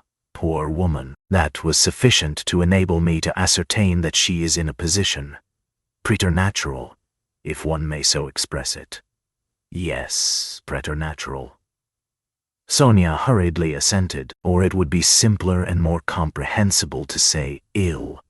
Yes, simpler and more comprehend. Yes, ill. Quite so. So then, from a feeling of humanity and, so to speak, compassion, I should be glad to be of service to her in any way, foreseeing her unfortunate position. I believe the whole of this poverty-stricken family depends now entirely on you? Allow me to ask. Sonia rose to her feet. Did you say something to her yesterday of the possibility of a pension? Because she told me you had undertaken to get her one. Was that true? Not in the slightest. And indeed, it's an absurdity. I merely hinted at her obtaining temporary assistance as the widow of an official who had died in the service, if only she has patronage. But apparently your late parent had not served his full term, and had not indeed been in the service at all of La Lay. In fact, if there could be any hope, it would be very ephemeral, because there would be no claim for assistance in that case, far from it. And she is dreaming of a pension already. A go-ahead lady. Yes, she is, for she is credulous and good-hearted, and she believes everything from the goodness of her heart, and she is like that. Yes, but you haven't heard what I have to say. No, I haven't heard, muttered Sonia. Then sit down. She was terribly confused. She sat down again a third time. Seeing her position with her unfortunate little ones, I should be glad, as I have said before, so far as lies in my power, to be of service. That is, so far as is in my power, not more. One might, for instance, get up a subscription for her, or a lottery, something of the sort, such as is always arranged in such cases by friends or even outsiders desirous of assisting people. It was of that I intended to speak to you. It might be done. Yes, God will repay you for it, faltered Sonia, gazing intently at Pyotr Petrovitch. It might be, but we will talk of it later. We might begin it today. We will talk it over this evening and lay the foundation, so to speak. Come to me at 7 o'clock. Mr. Lebeziatnikov, I hope, will assist us. But there is one circumstance of which I ought to warn you beforehand, and for which I venture to trouble you, Sofya Semyonovna, to come here. In my opinion, money cannot be. Indeed, it's unsafe to put it into Katerina Ivanovna's own hands. The dinner today is a proof of that, though she has not, so to speak, a crust of bread for tomorrow and, well, boots or shoes, or anything. She has bought today Jamaica rum, and even, I believe, Madeira, and I saw it as I passed through. Tomorrow it will all fall upon you again. They won't have a crust of bread. It's absurd, really. And so, to my thinking, a subscription ought to be raised so that the unhappy widow should not know of the money. Am I right? I don't know. This is only today. once in her life. She was so anxious to do honor, to celebrate the memory, and she is very sensible. But just as you think, and I shall be very, they will all be, and God will reward. And the orphans, Sonia burst into tears. Very well then, keep it in mind. And now will you accept for the benefit of your relation the small sum that I am able to spare from me personally? I am very anxious that my name should not be mentioned in connection with it. Here, having so to speak anxieties of my own, I cannot do more. And Pyotr Petrovitch held out to Sonia a 10-ruble note carefully unfolded. Sonia took it, flushed crimson, jumped up, muttered something, and began taking leave. Pyotr Petrovitch accompanied her ceremoniously to the door. She got out of the room at last, agitated and distressed, and returned to Katerina Ivanovna, overwhelmed with confusion. All this time Lebeziatnikov had stood at the window or walked about the room, anxious not to interrupt the conversation. When Sonia had gone, he walked up to Pyotr Petrovitch and solemnly held out his hand. I heard and saw everything, he said, laying stress on the last verb. That is honorable, I mean to say it's humane. You wanted to avoid gratitude, I saw. And although I cannot, I confess, in principle sympathize with private charity, for it not only fails to eradicate the evil, but even promotes it, yet I must admit that I saw your action with pleasure. Yes, I like it, muttered Pyotr Petrovitch, somewhat disconcerted, looking carefully at Lebeziatnikov. No, it's not nonsense. A man who has suffered distress and annoyance as you did yesterday, and who yet can sympathize with the misery of others, such a man, even though he is making a social mistake, is still deserving of respect. I did not expect it indeed of you, Pyotr Petrovitch, especially as according to your ideas. Oh, what a drawback your ideas are to you. How distressed you are, for instance, by your ill luck yesterday, cried the simple-hearted Lebeziatnikov, who felt a return of affection for Pyotr Petrovitch. And what do you want with marriage, with legal marriage, my dear? Noble Pyotr Petrovitch, why do you cling to this legality of marriage? Well, you may beat me if you like, but I am glad, positively glad it hasn't come off, that you are free, that you are not quite lost for humanity. You see, I've spoken my mind, because I don't want in your free marriage to be made a fool of and to bring up another man's children. That's why I want legal marriage, Luzhin replied in order to make some answer. He seemed preoccupied by something. Children. You referred to children. Lebeziatnikov started off like a warhorse at the trumpet call. Children are a social question and a question of first importance, I agree. But the question of children has another solution. Some refuse to have children altogether because they suggest the institution of the family. We'll speak of children later, but now as to the question of honor. I confess that's my weak point. That horrid, military, Pushkin expression is unthinkable in the dictionary of the future. What does it mean, indeed? It's nonsense. There will be no deception in a free marriage. That is only the natural consequence of a legal marriage, so to say.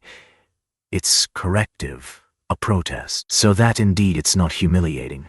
And if I ever, to suppose an absurdity, were to be legally married, I should be positively glad of it. I should say to my wife, my dear, hitherto I have loved you. Now I respect you, for you've shown you can protest. You laugh. That's because you are incapable of getting away from prejudices. Confound it all. I understand now where the unpleasantness is of being deceived in a legal marriage. But it's simply a despicable consequence of a despicable position in which both are humiliated. When the deception is open, as in a free marriage, then it does not exist. It's unthinkable. Your wife will only prove how she respects you by considering you incapable of opposing her happiness and avenging yourself on her for her new husband. Damn it all. I sometimes dream if I were to be married. Phoo! I mean, if I were to marry, legally or not, it's just the same.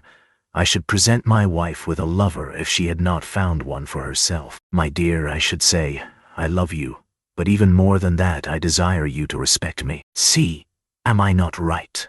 Pyotr Petrovitch sniggered as he listened, but without much merriment. He hardly heard it indeed. He was preoccupied with something else, and even Lebeziatnikov at last noticed it. Pyotr Petrovitch seemed excited and rubbed his hands. Lebeziatnikov remembered all this and reflected upon it afterwards. Chapter 2. It would be difficult to explain exactly what could have originated the idea of that senseless dinner in Katerina Ivanovna's disordered brain. Nearly 10 of the 20 rubles, given by Raskolnikov for Marmeladov's funeral, were wasted upon it. Possibly Katerina Ivanovna felt obliged to honor the memory of the deceased, suitably, that all the lodgers, and still more Amalia Ivanovna, might know that he was in no way their inferior, and perhaps very much their superior, and that no one had the right to turn up his nose at him. Perhaps the chief element was that peculiar poor man's pride, which compels many poor people to spend their last savings on some traditional social ceremony, simply in order to do like other people and not to be looked down upon. It is very probable, too, that Katerina Ivanovna longed on this occasion, at the moment when she seemed to be abandoned by everyone, to show those wretched, contemptible lodgers that she knew how to do things, how to entertain, and that she had been brought up in a genteel, she might almost say aristocratic colonel's family, and had not been meant for sweeping floors and washing the children's rags at night. Even the poorest and most broken-spirited people are sometimes liable to these paroxysms of pride and vanity, which take the form of an irresistible nervous craving. And Katerina Ivanovna was not broken-spirited. She might have been killed by circumstance, but her spirit could not have been broken. That is, she could not have been intimidated. Her will could not be crushed. Moreover, Sonia had said with good reason that her mind was unhinged. She could not be said to be insane, but for a year past she had been so harassed that her mind might well be overstrained. The later stages of consumption are apt, doctors tell us, to affect the intellect. There was no great variety of wines, nor was there Madeira. But wine there was. There was vodka, rum, and Lisbon wine, all of the poorest quality but in sufficient quantity. Besides the traditional rice and honey, there were 3 or 4 dishes, one of which consisted of pancakes, all prepared in Amalia Ivanovna's kitchen. 2 samovars were boiling. That tea and punch might be offered after dinner. Katerina Ivanovna had herself seen to purchasing the provisions, with the help of one of the lodgers, an unfortunate little Pole who had somehow been stranded at Madame Lipovexel's. He promptly put himself at Katerina Ivanovna's disposal and had been all that morning and all the day before running about as fast as his legs could carry him, and very anxious that everyone should be aware of it. For every trifle he ran to Katerina Ivanovna, even hunting her out at the bazaar, at every instant called her Pani. She was heartily sick of him before the end, though she had declared at first that she could not have got on without this serviceable and magnanimous man. It was one of Katerina Ivanovna's characteristics to paint everyone she met in the most glowing colors. Her praises were so exaggerated as sometimes to be embarrassing. She would invent various circumstances to the credit of her new acquaintance, and quite genuinely believe in their reality. Then, all of a sudden, she would be disillusioned, and would rudely and contemptuously repulse the person she had only a few hours before been literally adoring. She was naturally of a gay, lively, and peace-loving disposition, but from continual failures and misfortunes she had come to desire so keenly that all should live in peace and joy and should not dare to break the peace. The smallest disaster reduced her almost to frenzy, and she would pass in an instant from the brightest hopes and fancies to cursing her fate and raving and knocking her head against the wall. Amalia Ivanovna, too, suddenly acquired extraordinary importance in Katerina Ivanovna's eyes, and was treated by her with extraordinary respect, probably only because Amalia Ivanovna had thrown herself heart and soul into the preparations. She had undertaken to lay the table, to provide the linen, crockery, etc., and to cook the dishes in her kitchen, and Katerina Ivanovna had left it all in her hands and gone herself to the cemetery. Everything had been well done. Even the tablecloth was nearly clean. The crockery, knives, forks, and glasses were, of course, of all shapes and patterns, lent by different lodgers, but the table was properly laid at the time fixed, and Amalia Ivanovna, feeling she had done her work well, had put on a black silk dress and a cap with new mourning ribbons, and met the returning party with some pride. This pride, though justifiable, displeased Katerina Ivanovna for some reason, as though the table could not have been laid except by Amalia Ivanovna. She disliked the cap with new ribbons, too. Could she be stuck up, the stupid German, because she was mistress of the house, and had consented as a favor to help her poor lodgers? As a favor. Fancy that. Katerina Ivanovna's father, who had been a colonel and almost a governor, had sometimes had the table set for 40 persons. And then anyone like Amalia Ivanovna, or rather Ludwigovna, would not have been allowed into the kitchen. Katerina Ivanovna, however, put off expressing her feelings for the time and contented herself with treating her coldly, though she decided inwardly that she would certainly have to put Amalia Ivanovna down and set her in her proper place. For goodness only knew what she was fancying herself. Katerina Ivanovna was irritated too by the fact that hardly any of the lodgers invited had come to the funeral, except the Pole who had just managed to run into the cemetery, while to the memorial dinner the poorest and most insignificant of them had turned up, the wretched creatures, many of them not quite sober. The older and more respectable of them all, as if by common consent, stayed away. Pyotr Petrovich Luzhin, for instance, who might be said to be the most respectable of all the lodgers, did not appear, though Katerina Ivanovna had the evening before told all the world, that is Amalia Ivanovna, Polenka, Sonia, and the Pole, that he was the most generous, noble-hearted man with a large property and vast connections, who had been a friend of her first husband's and a guest in her father's house, and that he had promised to use all his influence to secure her a considerable pension. It must be noted that when Katerina Ivanovna exalted anyone's connections and fortune, it was without any ulterior motive, quite disinterestedly, for the mere pleasure of adding to the consequence of the person praised, probably taking his cue from Luzhin. That contemptible wretch Lebeziatnikov had not turned up either. What did he fancy himself? He was only asked out of kindness, and because he was sharing the same room with Pyotr Petrovich and was a friend of his, so that it would have been awkward not to invite him. Among those who failed to appear were the genteel lady and her old maidish daughter, who had only been lodgers in the house for the last fortnight, but had several times complained of the noise and uproar in Katerina Ivanovna's room, especially when Marmeladov had come back drunk. Katerina Ivanovna heard this from Amalia Ivanovna, who, quarreling with Katerina Ivanovna and threatening to turn the whole family out of doors, had shouted at her that they were not worth the foot of the honorable lodgers whom they were disturbing. Katerina Ivanovna determined now to invite this lady and her daughter, whose foot she was not worth, and who had turned away haughtily when she casually met them, so that they might know that she was more noble in her thoughts and feelings, and did not harbor malice, and might see that she was not accustomed to her way of living. She had proposed to make this clear to them at dinner with allusions to her late father's governorship, and also at the same time to hint that it was exceedingly stupid of them to turn away on meeting her. The fat Colonel Major,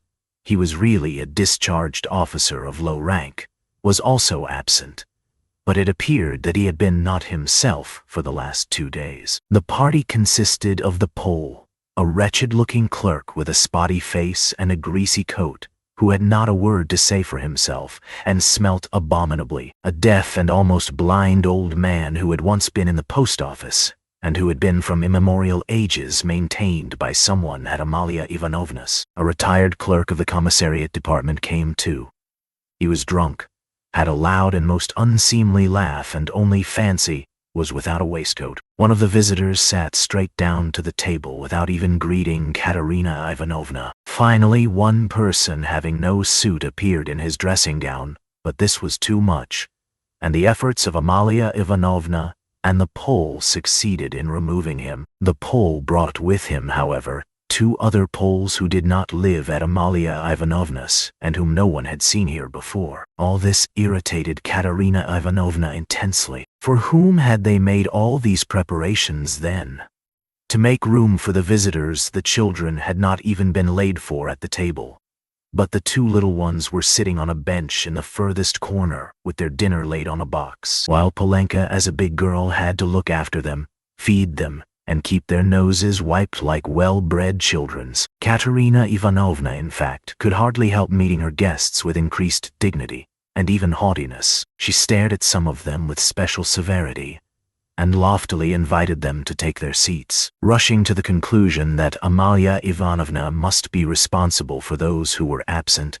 She began treating her with extreme nonchalance, which the latter promptly observed and resented. Such a beginning was no good omen for the end. All were seated at last. Raskolnikov came in almost at the moment of their return from the cemetery. Katerina Ivanovna was greatly delighted to see him, in the first place, because he was the one educated visitor, and, as everyone knew, was in 2 years to take a professorship in the university, and secondly because he immediately and respectfully apologized for having been unable to be at the funeral. She positively pounced upon him and made him sit on her left hand. Alyona Ivanovna was on her right. In spite of her continual anxiety that the dishes should be passed round correctly, and that everyone should taste them, in spite of the agonizing cough which interrupted her every minute and seemed to have grown worse during the last few days, she hastened to pour out in a half-whisper to Raskolnikov all her suppressed feelings and her just indignation at the failure of the dinner, interspersing her remarks with lively and uncontrollable laughter at the expense of her visitors, and especially of her landlady. "It's all that cuckoo's fault. You know whom I mean? Her. Katerina Ivanovna nodded towards the landlady. "Look at her.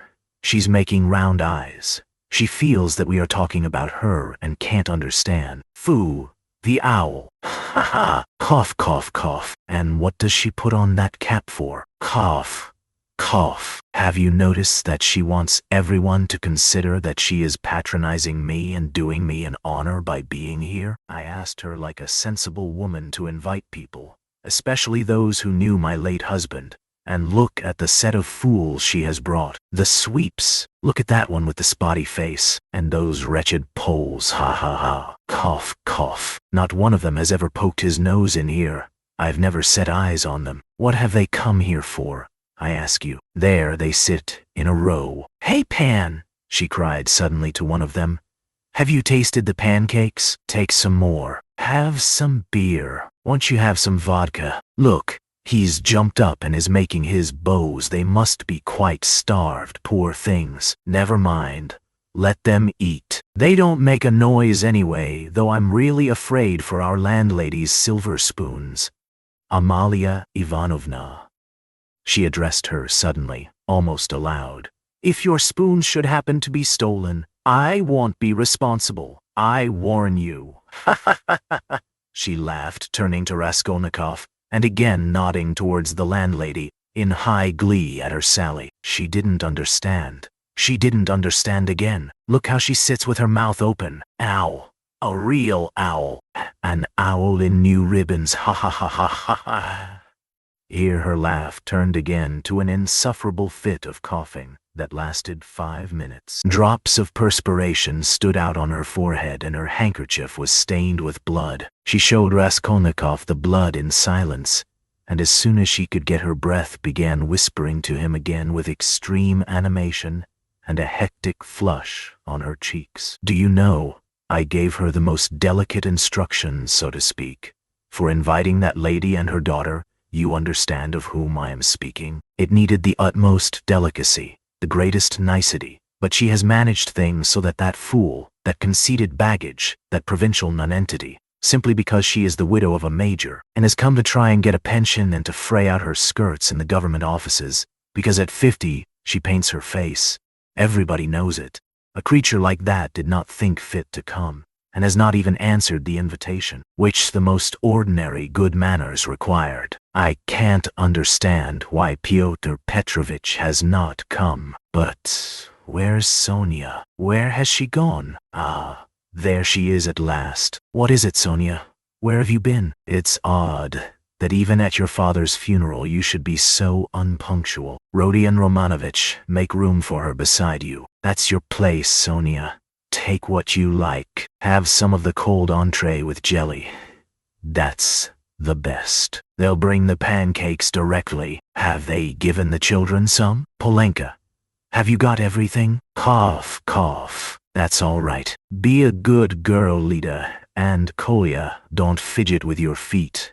Sit like a little gentleman. What are you saying, Sonia? Sonia hastened to give her Pyotr Petrovitch apologies, trying to speak loud enough for everyone to hear and carefully choosing the most respectful phrases which she attributed to Pyotr Petrovitch. She added that Pyotr Petrovitch had particularly told her to say that, as soon as he possibly could, he would come immediately to discuss business alone with her and to consider what could be done for her, etc., etc. Sonia knew that this would comfort Katerina Ivanovna, would flatter her and gratify her pride. She sat down beside Raskolnikov. She made him a hurried bow, glancing curiously at him. But for the rest of the time she seemed to avoid looking at him or speaking to him. She seemed absent-minded, though she kept looking at Katerina Ivanovna, trying to please her. Neither she nor Katerina Ivanovna had been able to get mourning.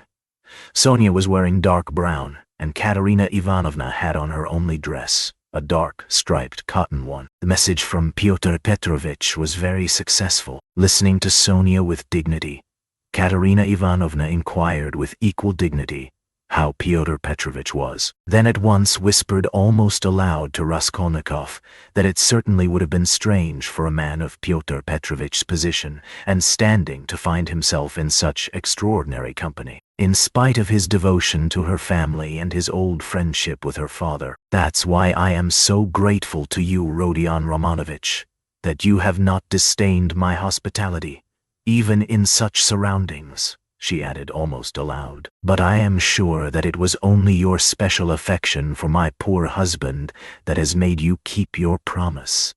Then once more, with pride and dignity, she scanned her visitors, and suddenly inquired aloud across the table of the deaf man, wouldn't he have some more meat, and had he been given some wine? The old man made no answer and for a long while could not understand what he was asked. Though his neighbors amused themselves by poking and shaking him, he simply gazed about him with his mouth open, which only increased the general mirth. What an imbecile! Look! Look! Why was he brought? But as to Pyotr Petrovitch, I always had confidence in him, Katerina Ivanovna continued. And, of course, he is not like... With an extremely stern face, she addressed Amalia Ivanovna so sharply and loudly that the latter was quite disconcerted. Not like your dressed-up draggletails whom my father would not have taken as cooks into his kitchen, and my late husband would have done them honor if he had invited them in the goodness of his heart. Yes, he was fond of drink. He was fond of it. He did drink, cried the commissariat clerk, gulping down his 12th glass of vodka. My late husband certainly had that weakness, and everyone knows it. Katerina Ivanovna attacked him at once. But he was a kind and honorable man who loved and respected his family. The worst of it was his good nature made him trust all sorts of disreputable people, and he drank with fellows who were not worth the sole of his shoe. Would you believe it, Rodion Romanovich? They found a gingerbread cock in his pocket. He was dead drunk, but he did not forget the children. Did you say a cock? Shouted the commissariat clerk. Katerina Ivanovna did not vouchsafe a reply. She sighed, lost in thought. No doubt you think, like everyone, that I was too severe with him, she went on, addressing Raskolnikov. But that's not so. He respected me. He respected me very much. He was a kind-hearted man, and how sorry I was for him sometimes. He would sit in a corner and look at me. I used to feel so sorry for him. I used to want to be kind to him, and then would think to myself, be kind to him, and he will drink again. It was only by severity that you could keep him within bounds. Yes, he used to get his hair pulled pretty often, roared the commissariat clerk again. Some fools would be the better for a good drubbing, as well as having their hair pulled. I am not talking of my late husband now, Katerina Ivanovna snapped at him. The flush on her cheeks grew more and more marked. Her chest heaved. In another minute she would have been ready to make a scene. Many of the visitors were sniggering, evidently delighted. They began poking the commissariat clerk and whispering something to him. They were evidently trying to egg him on. "Allow me to ask, what are you alluding to?" began the clerk. "That is to say, whose, about whom, did you say just now? But I don't care." "That's nonsense." "Oh, I forgive you. Pass." And he took another drink of vodka. Raskolnikov sat in silence, listening with disgust. He only ate from politeness, just tasting the food that Katerina Ivanovna was continually putting on his plate to avoid hurting her feelings. He watched Sonia intently. But Sonia became more and more anxious and distressed. She too foresaw that the dinner would not end peaceably, and saw with terror Katerina Ivanovna's growing irritation. She knew that she, Sonia, was the chief reason for the genteel lady's contemptuous treatment of Katerina Ivanovna's invitation. She had heard from Amalia Ivanovna that the mother was positively offended at the invitation and had asked the question, how could she let her daughter sit down beside that young person? Sonia had a feeling that Katerina Ivanovna had already heard. This, and an insult to Sonia, meant more to Katerina Ivanovna than an insult to herself, her children, or her father. Sonia knew that Katerina Ivanovna would not be satisfied now, till she had shown those draggletails that they were both. To make matters worse, someone passed Sonia, from the other end of the table, a plate with 2 hearts pierced with an arrow, cut out of black bread. Katerina Ivanovna flushed crimson, and at once said aloud across the table that the man who sent it was a drunken ass.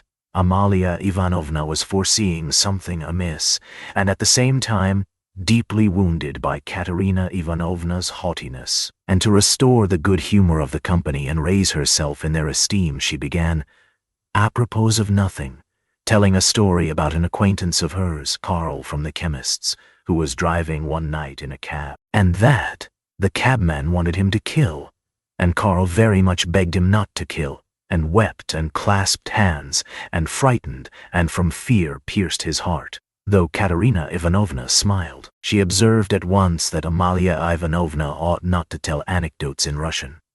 The latter was still more offended, and she retorted that her Vater aus Berlin was a very important man, and always went with his hands in pockets. Katerina Ivanovna could not restrain herself and laughed so much that Amalia Ivanovna lost patience and could scarcely control herself. "Listen to the owl," Katerina Ivanovna whispered at once, her good humor almost restored. She meant to say he kept his hands in his pockets, but she said he put his hands in people's pockets. Cough. "And have you noticed, Rodion Romanovich, that all these Petersburg foreigners, the Germans especially, are all stupider than we? Can you fancy any one of us telling how Karl from the chemist's pierced his heart from fear, and that the idiot, instead of punishing the cabman, clasped his hands and wept, and much begged? And you know she fancies it's very touching and does not suspect how stupid she is. To my thinking, that drunken commissariat clerk is a great deal cleverer. Anyway, one can see that he has addled his brains with drink, but you know, these foreigners are always so well behaved and serious. Look how she sits glaring. She is angry, ha. Cough, cough." Regaining her good humor, Katerina Ivanovna began at once telling Raskolnikov that when she had obtained her pension, she intended to open a school for the daughters of gentlemen in her native town, T.G.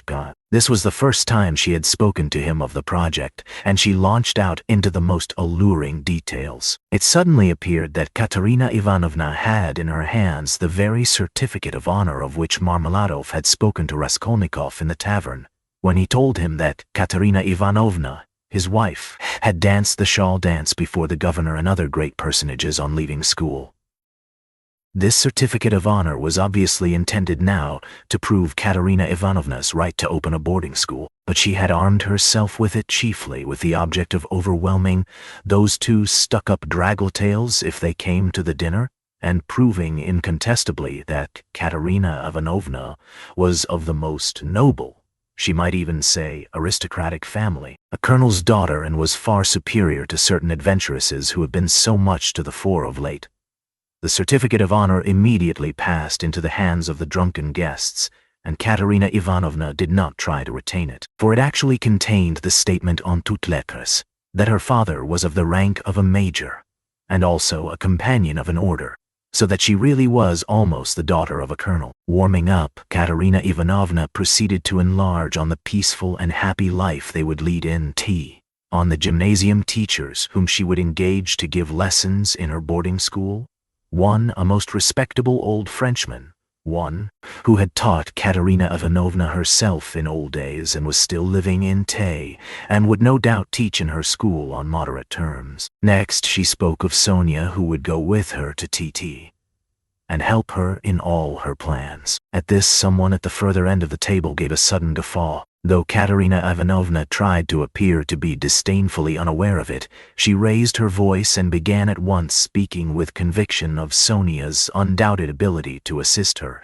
of her gentleness, patience, devotion, generosity, and good education, tapping Sonia on the cheek and kissing her warmly twice. Sonia flushed crimson, and Katerina Ivanovna suddenly burst into tears, immediately observing that she was nervous and silly, that she was too much upset, that it was time to finish, and as the dinner was over, it was time to hand round the tea. At that moment, Amalia Ivanovna, deeply aggrieved at taking no part in the conversation, and not being listened to, made one last effort, and with secret misgivings ventured on an exceedingly deep and weighty observation, that in the future boarding school she would have to pay particular attention to Divesha, and that there certainly must be a good dame to look after the linen, and secondly that the young ladies must not novels at night read.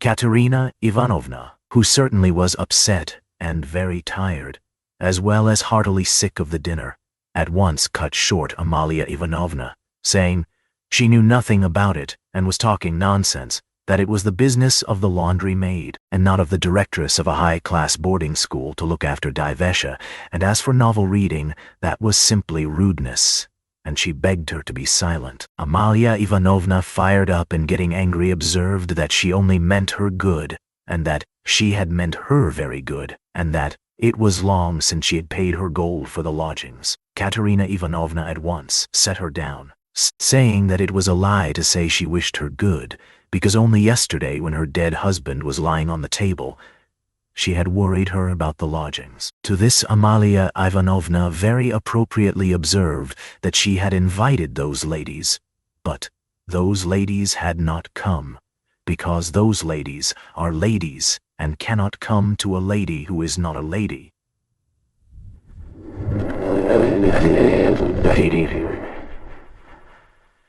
That as she was a slut, she could not judge what made one really a lady. Amalia Ivanovna at once declared that her Vater aus Berlin was a very, very important man, and both hands in pockets went, and always used to say, "Poof, poof," and she leapt up from the table to represent her father, sticking her hands in her pockets, puffing her cheeks, and uttering vague sounds resembling "poof, poof," amid loud laughter from all the lodgers, who purposely encouraged Amalia Ivanovna, hoping for a fight. But this was too much for Katerina Ivanovna, and she at once declared, so that all could hear, that Amalia Ivanovna probably never had a father, but was simply a drunken Petersburg Finn, and had certainly once been a cook and probably something worse. Amalia Ivanovna turned as red as a lobster and squealed that perhaps Katerina Ivanovna never had a father, but she had a Vater aus Berlin, and that he wore a long coat,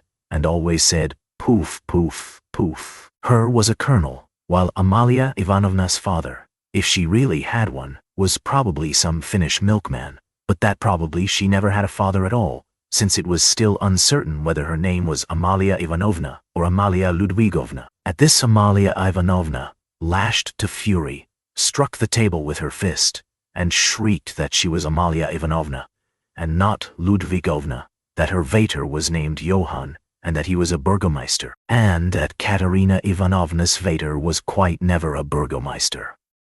Katerina Ivanovna rose from her chair, and with a stern and apparently calm voice, though she was pale and her chest was heaving, observed that, if she dared for one moment to set her contemptible wretch of a father on a level with her papa, she, Katerina Ivanovna would tear her cap off her head and trample it underfoot. Amalia Ivanovna ran about the room, shouting at the top of her voice that she was mistress of the house and that Katerina Ivanovna should leave the lodgings that minute. Then she rushed for some reason to collect the silver spoons from the table. There was a great outcry and uproar.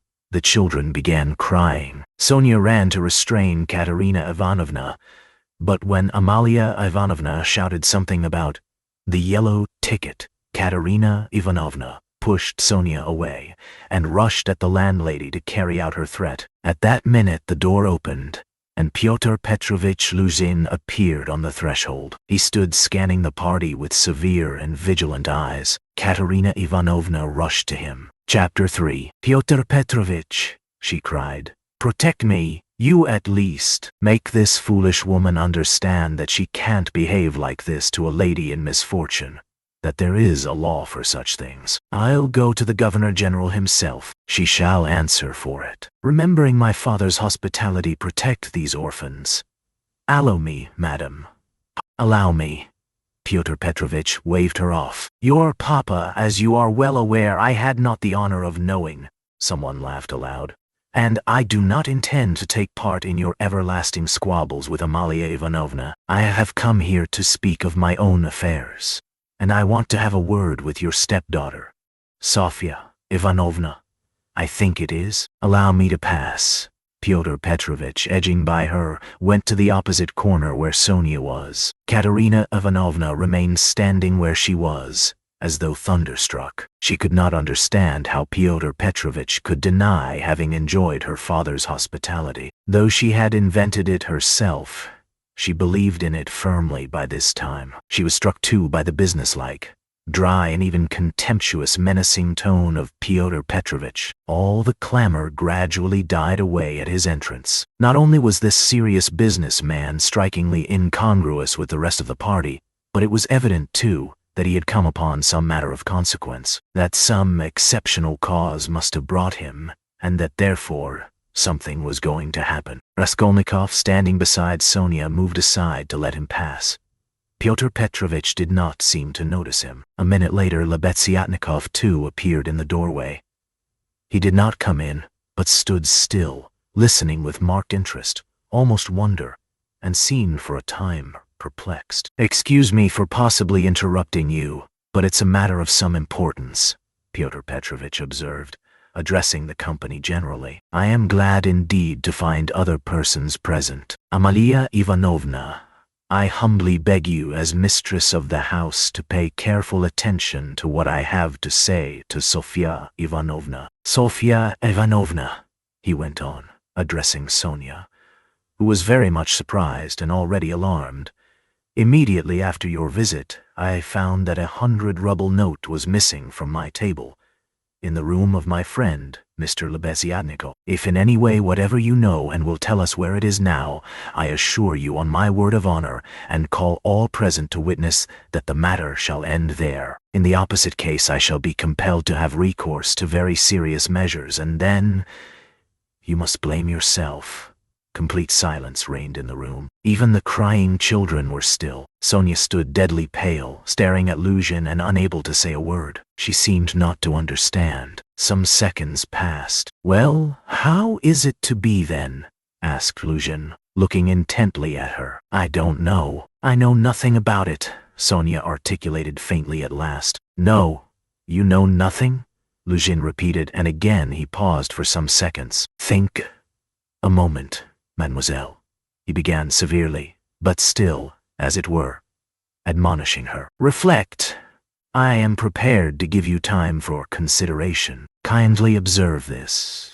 If I were not so entirely convinced, I should not, you may be sure, with my experience venture to accuse you so directly, seeing that for such direct accusation before witnesses, if false or even mistaken, I should myself in a certain sense be made responsible.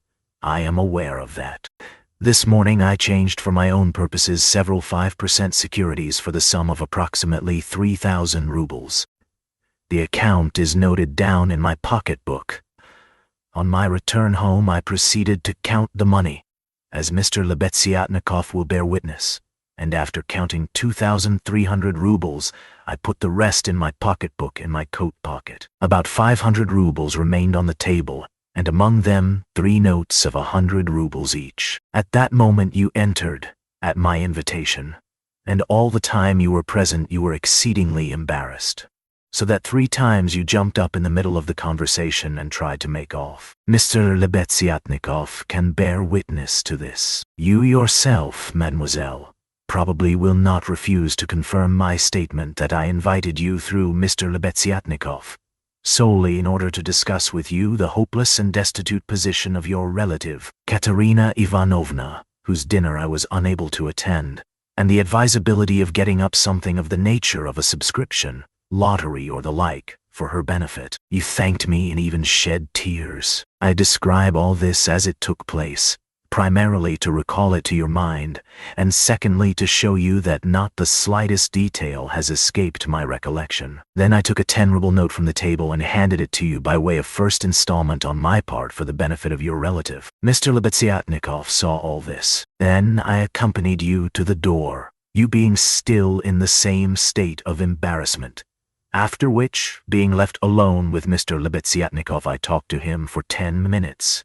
Then Mr. Lebeziatnikov went out, and I returned to the table with the money lying on it, intending to count it and to put it aside, as I proposed doing before. To my surprise, 100-ruble note had disappeared. Kindly consider the position. Mr. Lebeziatnikov cannot suspect. I am ashamed to allude to such a supposition. I cannot have made a mistake in my reckoning, for the minute before your entrance I had finished my accounts and found the total correct. You will admit that recollecting your embarrassment, your eagerness to get away, and the fact that you kept your hands for some time on the table, and taking into consideration your social position and the habits associated with it, I was, so to say, with horror and positively against my will, compelled to entertain a suspicion.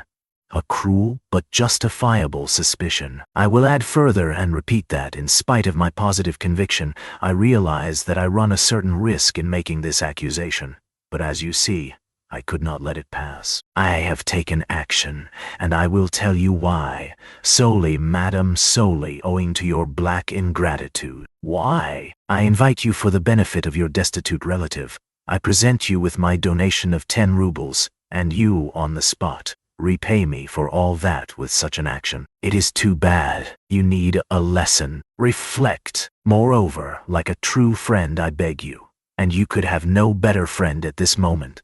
Think what you are doing, otherwise I shall be immovable. Well, what do you say? I have taken nothing, Sonia whispered in terror.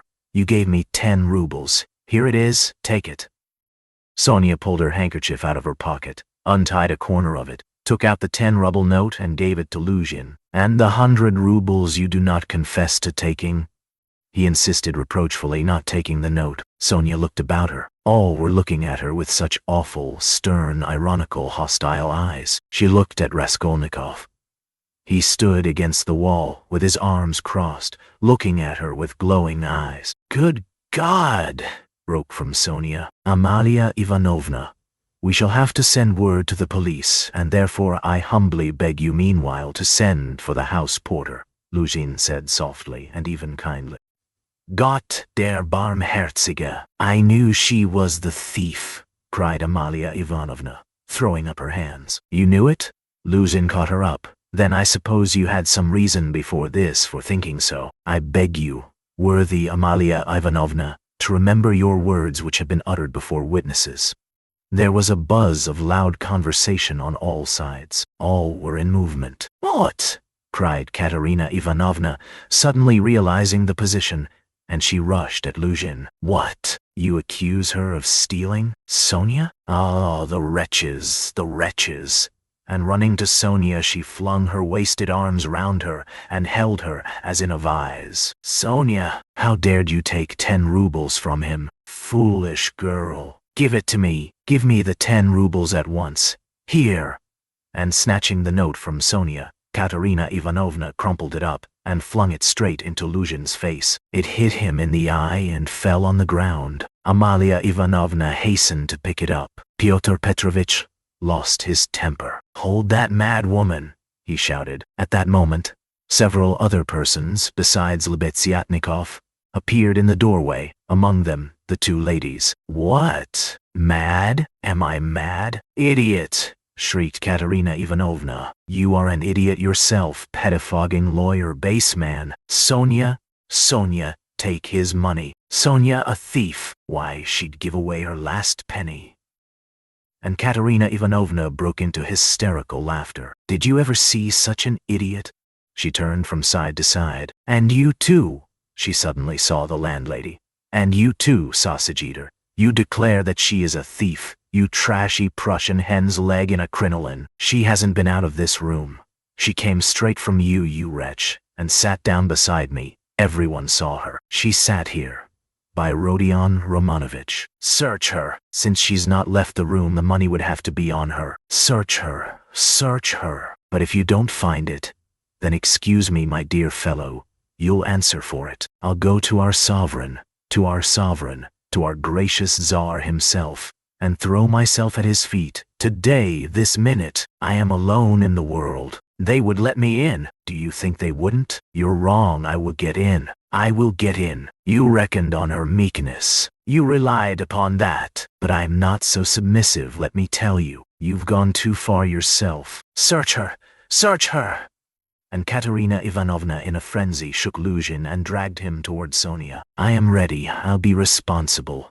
But calm yourself, madam. Calm yourself. I see that you are not so submissive."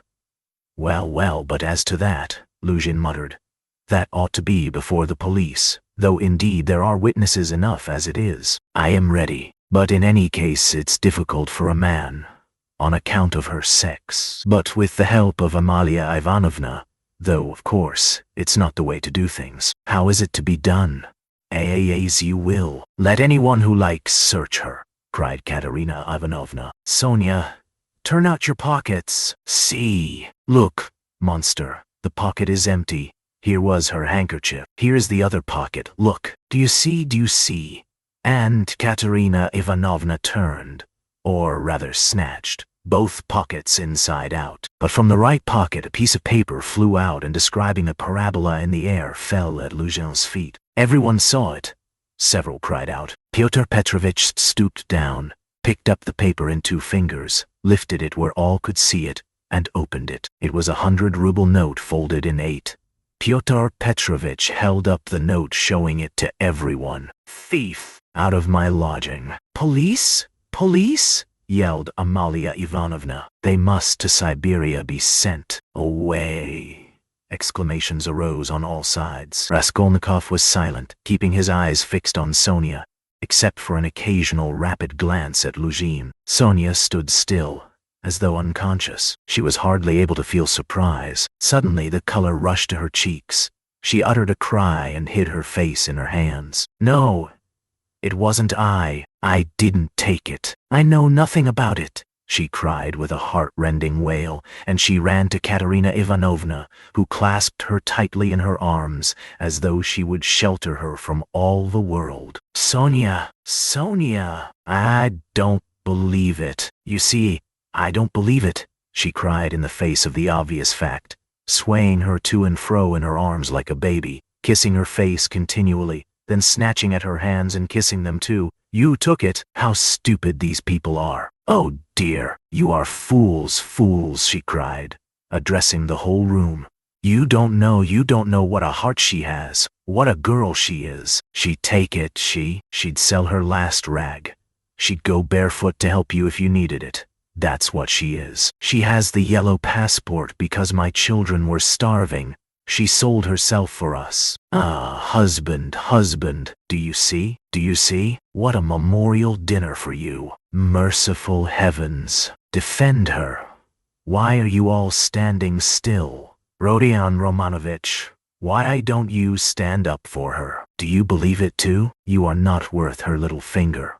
All of you together. Good God! Defend her now, at least.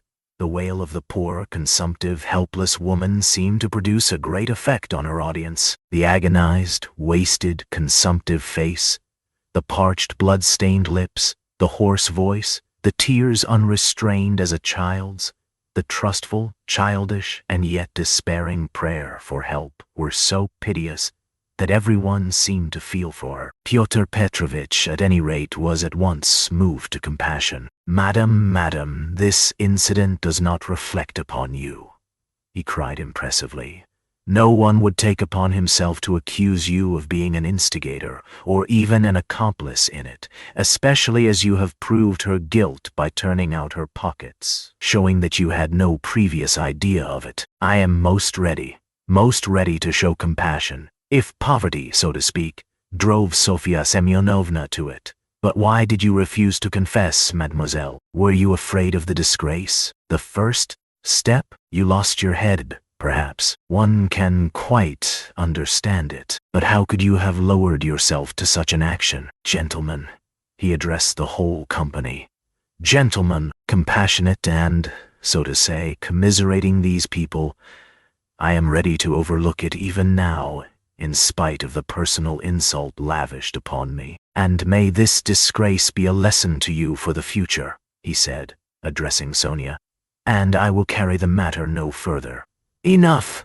Pyotr Petrovitch stole a glance at Raskolnikov. Their eyes met, and the fire in Raskolnikov seemed ready to reduce him to ashes. Meanwhile, Katerina Ivanovna apparently heard nothing. She was kissing and hugging Sonia like a madwoman. The children, too, were embracing Sonia on all sides, and Polenka, though she did not fully understand what was wrong, was drowned in tears and shaking with sobs as she hid her pretty little face, swollen with weeping, on Sonia's shoulder. "How vile!"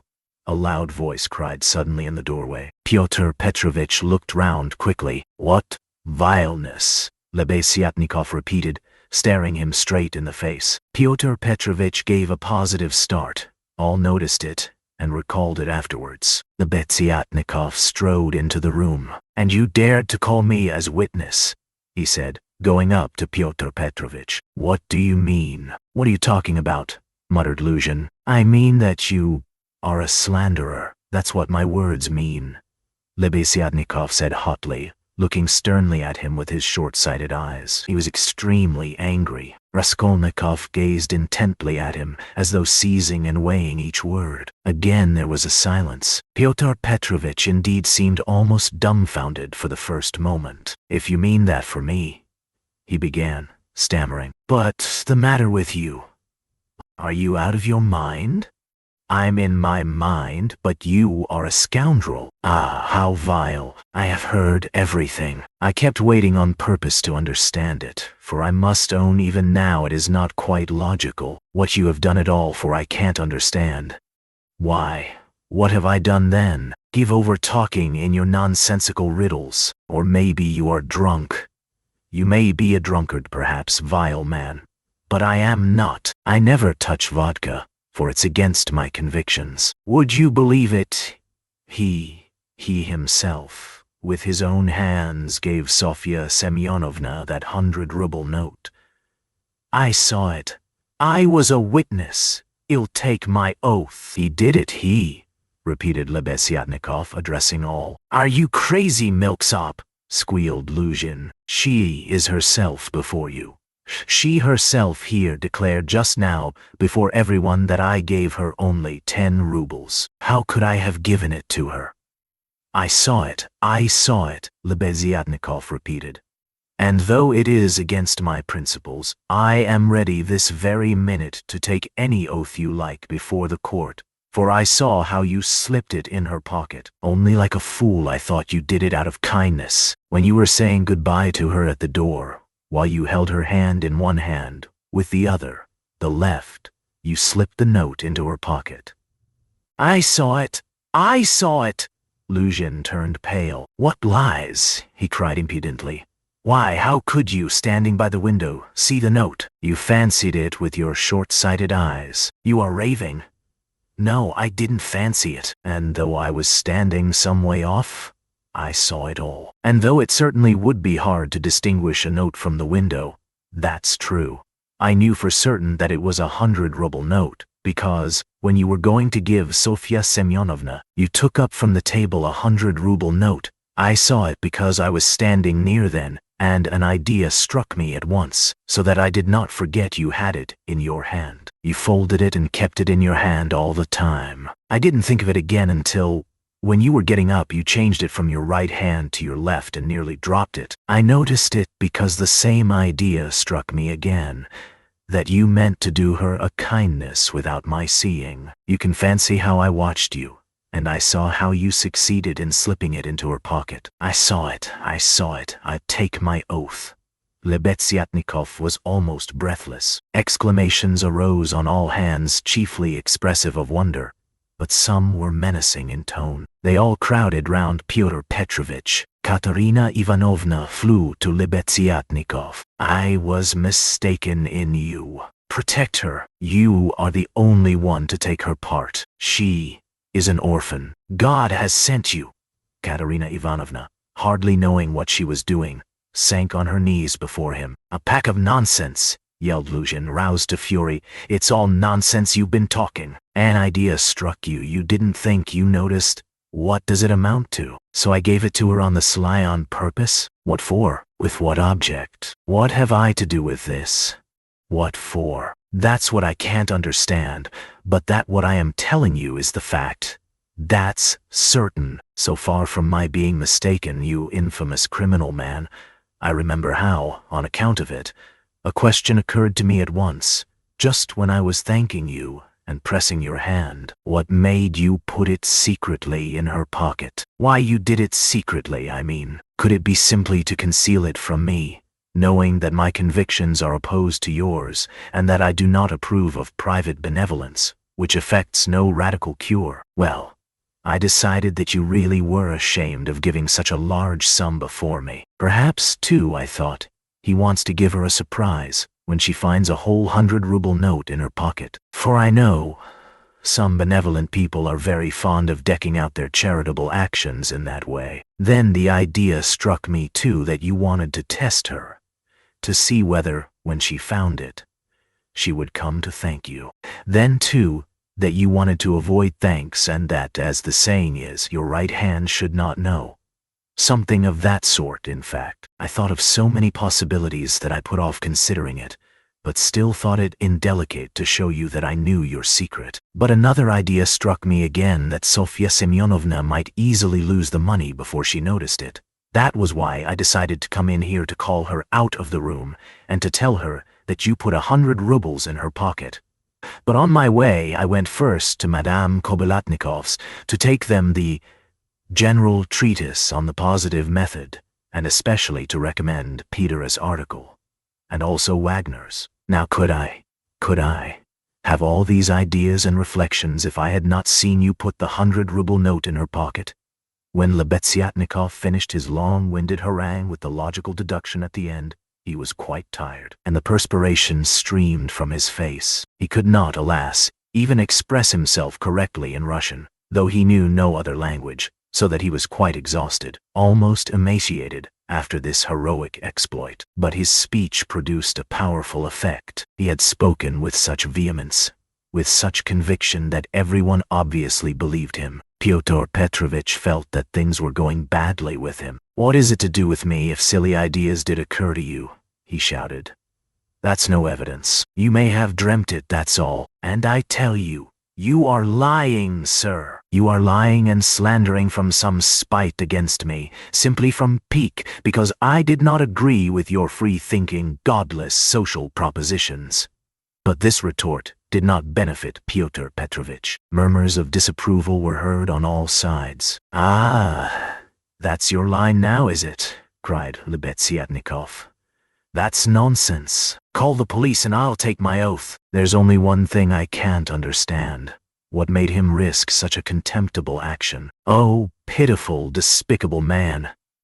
I can explain why he risked such an action, and if necessary, I, too, will swear to it," Raskolnikov said at last in a firm voice, and he stepped forward. He appeared to be firm and composed. Everyone felt clearly, from the very look of him, that he really knew about it, and that the mystery would be solved. "Now I can explain it all to myself," said Raskolnikov. addressing Lizaveta. From the very beginning of the business, I suspected that there was some scoundrelly intrigue at the bottom of it. I began to suspect it from some special circumstances known to me only, which I will explain at once to everyone.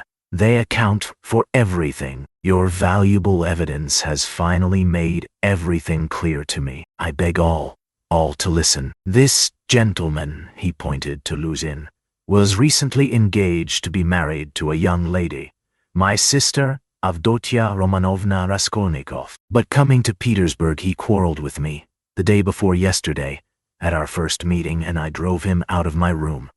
I have 2 witnesses to prove it. He is a very spiteful man. The day before yesterday, I did not know that he was staying here, in your room, and that consequently on the very day we quarreled, the day before yesterday, he saw me give Katerina Ivanovna some money for the funeral, as a friend of the late Mr. Marmeladov. He at once wrote a note to my mother and informed her that I had given away all my money, not to Katerina Ivanovna, but to Sofya Semyonovna, and referred in a most contemptible way to the character of Sofya Semyonovna.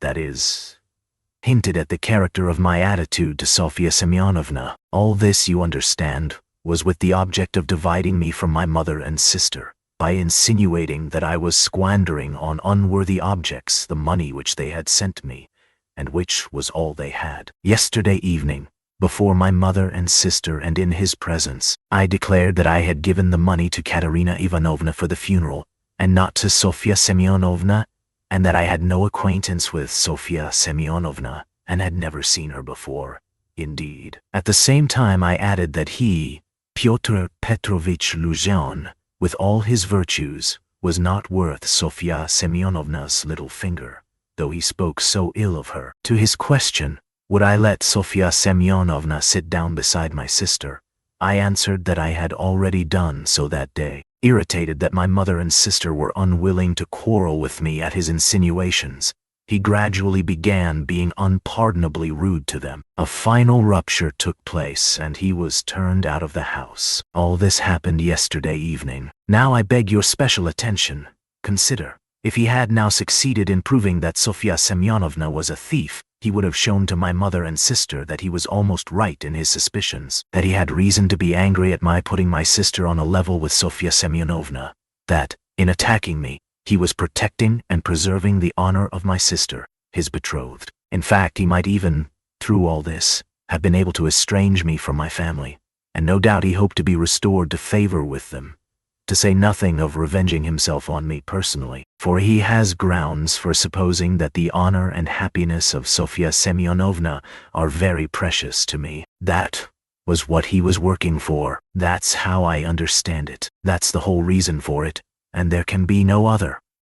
It was like this, or somewhat like this, that Raskolnikov wound up his speech, which was followed very attentively, though often interrupted by exclamations from his audience. But in spite of interruptions, he spoke clearly, calmly, exactly, firmly. His decisive voice, his tone of conviction, and his stern face made a great impression on everyone. Yes, that's it, Lebeziatnikov assented gleefully. That must be it, for he asked me, as soon as Sofya Semyonovna came into our room, whether you were here, whether I had seen you among Katerina Ivanovna's guests. He called me aside to the window and asked me in secret.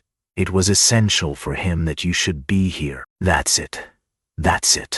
Luzhin smiled contemptuously and did not speak, but he was very pale. He seemed to be deliberating on some means of escape. Perhaps he would have been glad to give up everything and get away, but at the moment, this was scarcely possible. It would have implied admitting the truth of the accusations brought against him. Moreover, the company, which had already been excited by drink, was now too much stirred to allow it. The commissariat clerk, though indeed he had not grasped the whole position, was shouting louder than anyone, and was making some suggestions very unpleasant to Luzhin. But not all those present were drunk. Lodgers came in from all the rooms. The 3 Poles were tremendously excited and were continually shouting at him, "The pan is a lidak," and muttering threats in Polish. Sonia had been listening with strained attention, though she too seemed unable to grasp it all. She seemed as though she had just returned to consciousness. She did not take her eyes off Raskolnikov, feeling that all her safety lay in him. Katerina Ivanovna breathed hard and painfully and seemed fearfully exhausted. Amalia Ivanovna stood looking more stupid than anyone, with her mouth wide open, unable to make out what had happened. She only saw that Pyotr Petrovich had somehow come to grief. Raskolnikov was attempting to speak again, but they did not let him. Everyone was crowding round Luzhin with threats and shouts of abuse, but Pyotr Petrovich was not intimidated. Seeing that his accusation of Sonia had completely failed, he had recourse to insolence. "Allow me, gentlemen, allow me. Don't squeeze. Let me pass," he said, making his way through the crowd. "And no threats, if you please. I assure you it will be useless. You will gain nothing by it. On the contrary, you'll have to answer, gentlemen, for violently obstructing the course of justice. The thief has been more than unmasked, and I shall prosecute. Our judges are not so blind and not so drunk and will not believe the testimony of two notorious infidels, agitators, and atheists, who accuse me from motives of personal revenge which they are foolish enough to admit. Yes, allow me to pass. Don't let me find a trace of you in my room. Kindly leave at once, and everything is at an end between us. When I think of the trouble I've been taking, the way I've been expounding, all this fortnight, I told you myself today that I was going, when you tried to keep me. Now I will simply add that you are a fool. I advise you to see a doctor for your brains and your short sight. Let me pass, gentlemen." He forced his way through, but the commissariat clerk was unwilling to let him off so easily. He picked up a glass from the table, brandished it in the air, and flung it at Pyotr Petrovich. But the glass flew straight at Amalia Ivanovna. She screamed, and the clerk, overbalancing, fell heavily under the table. Pyotr Petrovich made his way to his room and half an hour later had left the house. Sonia, timid by nature, had felt before that day that she could be ill-treated more easily than anyone, and that she could be wronged with impunity. Yet till that moment she had fancied that she might escape misfortune by care, gentleness, and submissiveness before everyone. Her disappointment was too great. She could, of course, bear with patience and almost without murmur anything, even this. But for the first minute, she felt it too bitter. In spite of her triumph and her justification, when her first terror and stupefaction had passed, and she could understand it all clearly, the feeling of her helplessness and of the wrong done to her made her heart throb with anguish, and she was overcome with anguish, and she was overcome me with hysterical weeping. At last, unable to bear any more, she rushed out of the room and ran home, almost immediately after Luzhin's departure, when amidst loud laughter, the glass flew at Amalia Ivanovna. It was more than the landlady could endure. With a shriek, she rushed like a fury at Katerina Ivanovna, considering her to blame for everything. "Out of my lodgings! At once! Quick march!" And with these words she began snatching up everything she could lay her hands on that belonged to Katerina Ivanovna, and throwing it on the floor. Katerina Ivanovna, pale, almost fainting, and gasping for breath, jumped up from the bed where she had sunk in exhaustion, and darted at Amalia Ivanovna. But the battle was too unequal. The landlady waved her away like a feather. "What? As though that godless calumny was not enough. This vile creature attacks me. What? On the day of my husband's funeral I am turned out of my lodging. After eating my bread and salt she turns me into the street, with my orphans. Where am I to go?" wailed the poor woman, sobbing and gasping. "Good God!" she cried with flashing eyes. "Is there no justice upon earth? Whom should you protect if not us orphans? We shall see. There is law and justice on earth. There is, I will find it. Wait a bit, godless creature. Polenka, stay with the children. I'll come back. Wait for me. If you have to wait in the street, we will see whether there is justice on earth." And throwing over her head that green shawl which Marmeladov had mentioned to Raskolnikov, Katerina Ivanovna squeezed her way through the disorderly and drunken crowd of lodgers who still filled the room, and, wailing and tearful, she ran into the street, with a vague intention of going at once somewhere to find justice. Polenka, with the 2 little ones in her arms, crouched, terrified, on the trunk in the corner of the room, where she waited trembling for her mother to come back. Alyona Ivanovna raged about the room, shrieking, lamenting, and throwing everything she came across on the floor. The lodgers talked incoherently. Some commented to the best of their ability on what had happened. Others quarreled and swore at one another, while others struck up a song. "Now it's time for me to go," thought Raskolnikov. "Well, Sofya Semyonovna, we shall see what you'll say now." And he set off in the direction of Sonia's lodgings. Chapter 4. Raskolnikov had been a vigorous and active champion of Sonia against Luzhin, although he had such a load of horror and anguish in his own heart. But having gone through so much in the morning, he found a sort of relief in a change of sensations. Apart from the strong personal feeling which impelled him to defend Sonia, he was agitated too, especially at some moments, by the thought of his approaching interview with Sonia.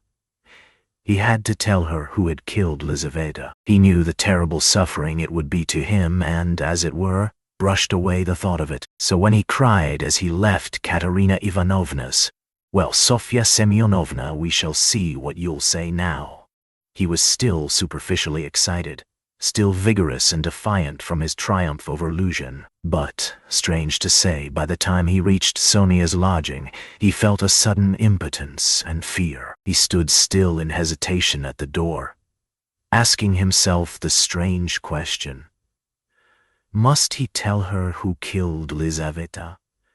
It was a strange question, because he felt at the very time not only that he could not help telling her, but also that he could not put off the telling. He did not yet know why it must be so, he only felt it, and the agonizing sense of his impotence before the inevitable almost crushed him. To cut short his hesitation and suffering, he quickly opened the door and looked at Sonia from the doorway. She was sitting with her elbows on the table and her face in her hands, but seeing Raskolnikov, she got up at once and came to meet him as though she were expecting him. "What would have become of me but for you?" she said quickly, meeting him in the middle of the room. Evidently, she was in haste to say this to him. It was what she had been waiting for. Raskolnikov went to the table and sat down on the chair from which she had only just risen. She stood facing him, 2 steps away, just as she had done the day before. "Well, Sonia?" he said, and felt that his voice was trembling. "It was all due to your social position and the habits associated with it. Did you understand that just now?" Her face showed her distress. "Only don't talk to me as you did yesterday," she interrupted him. "Please don't begin it. There is misery enough without that." She made haste to smile, afraid that he might not like the reproach. "I was silly to come away from there. What is happening there now? I wanted to go back directly, but I kept thinking that you would come." He told her that Alyona Ivanovna was turning them out of their lodging, and that Katerina Ivanovna had run off somewhere to seek justice. "Let's go at once." And she snatched up her cape. "It's everlastingly the same thing," said Raskolnikov irritably. "You've no thought except for them. Stay a little with me." "But Katerina Ivanovna? You won't lose Katerina Ivanovna. You may be sure she'll come to you herself since she has run out," he added peevishly. "If she doesn't find you here, you'll be blamed for it." Sonia sat down in painful suspense. Raskolnikov was silent, gazing at the floor and deliberating. "This time Luzhin did not want to prosecute you," he began, not looking at Sonia. "But if he had wanted to, if it had suited his plans, he would have sent you to prison if it had not been for Lebeziatnikov and me." "Ah, yes," she assented in a faint voice. "Yes," she repeated, preoccupied and distressed. "But I might easily not have been there, and it was quite an accident, Lebeziatnikov's turning up." Sonia was silent. "And if you'd gone to prison, what then? Do you remember what I said yesterday?" Again, she did not answer. He waited. "I thought you would cry out again. Don't speak of it. Leave off." Raskolnikov gave a laugh, but rather a forced one. "What? Silence again?" he asked a minute later. "We must talk about something, you know. It would be interesting for me to know how you would decide a certain problem, as Lebeziatnikov would say. He was beginning to lose the thread. No, really, I am serious. Imagine, Sonia, that you had known all Luzhin's intentions beforehand. Known, that is, for a fact, that they would be the ruin of Katerina Ivanovna and the children and yourself thrown in, since you don't count yourself for anything. Polenka too, for she'll go the same way. Well, if suddenly it all depended on your decision whether he or they should go on living, that is, whether Luzhin should go on living and doing wicked things, or Katerina Ivanovna should die, how would you decide which of them was to die, I ask you? Sonia looked uneasily at him. There was something peculiar in this hesitating question which seemed approaching something in a roundabout way. I felt that you were going to ask some question like that, she said, looking inquisitively at him. I dare say you did, but how is it to be answered? Why do you ask about what could not happen? Said Sonia reluctantly. Then it would be better for Luzhin to go on living and doing wicked things? You haven't dared to decide even that, but I can't know the divine providence. And why do you ask what can't be answered? What's the use of such foolish questions? How could it happen that it should depend on my decision? Who has made me a judge to decide who is to live and who is not to live? Oh, if the divine providence is to be mixed up in it, there is no doing anything, Raskolnikov grumbled morosely. You'd better say straight out what you want, Sonia cried in distress. You are leading up to something again. Can you have come simply to torture me? She could not control herself and began crying bitterly. He looked at her in gloomy misery. 5 minutes passed. Of course you're right, Sonia, he said softly at last. He was suddenly changed. His tone of assumed arrogance and helpless defiance was gone. Even his voice was suddenly weak. I told you yesterday that I was not coming to ask forgiveness, and almost the first thing I've said is to ask forgiveness. I said that about Luzhin and Providence for my own sake. I was asking forgiveness, Sonia.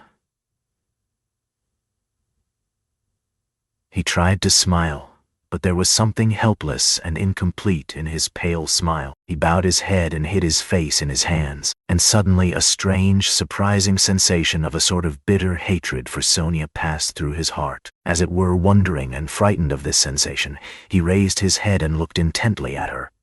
But he met her uneasy and painfully anxious eyes fixed on him. There was love in them. His hatred vanished like a phantom. It was not the real feeling.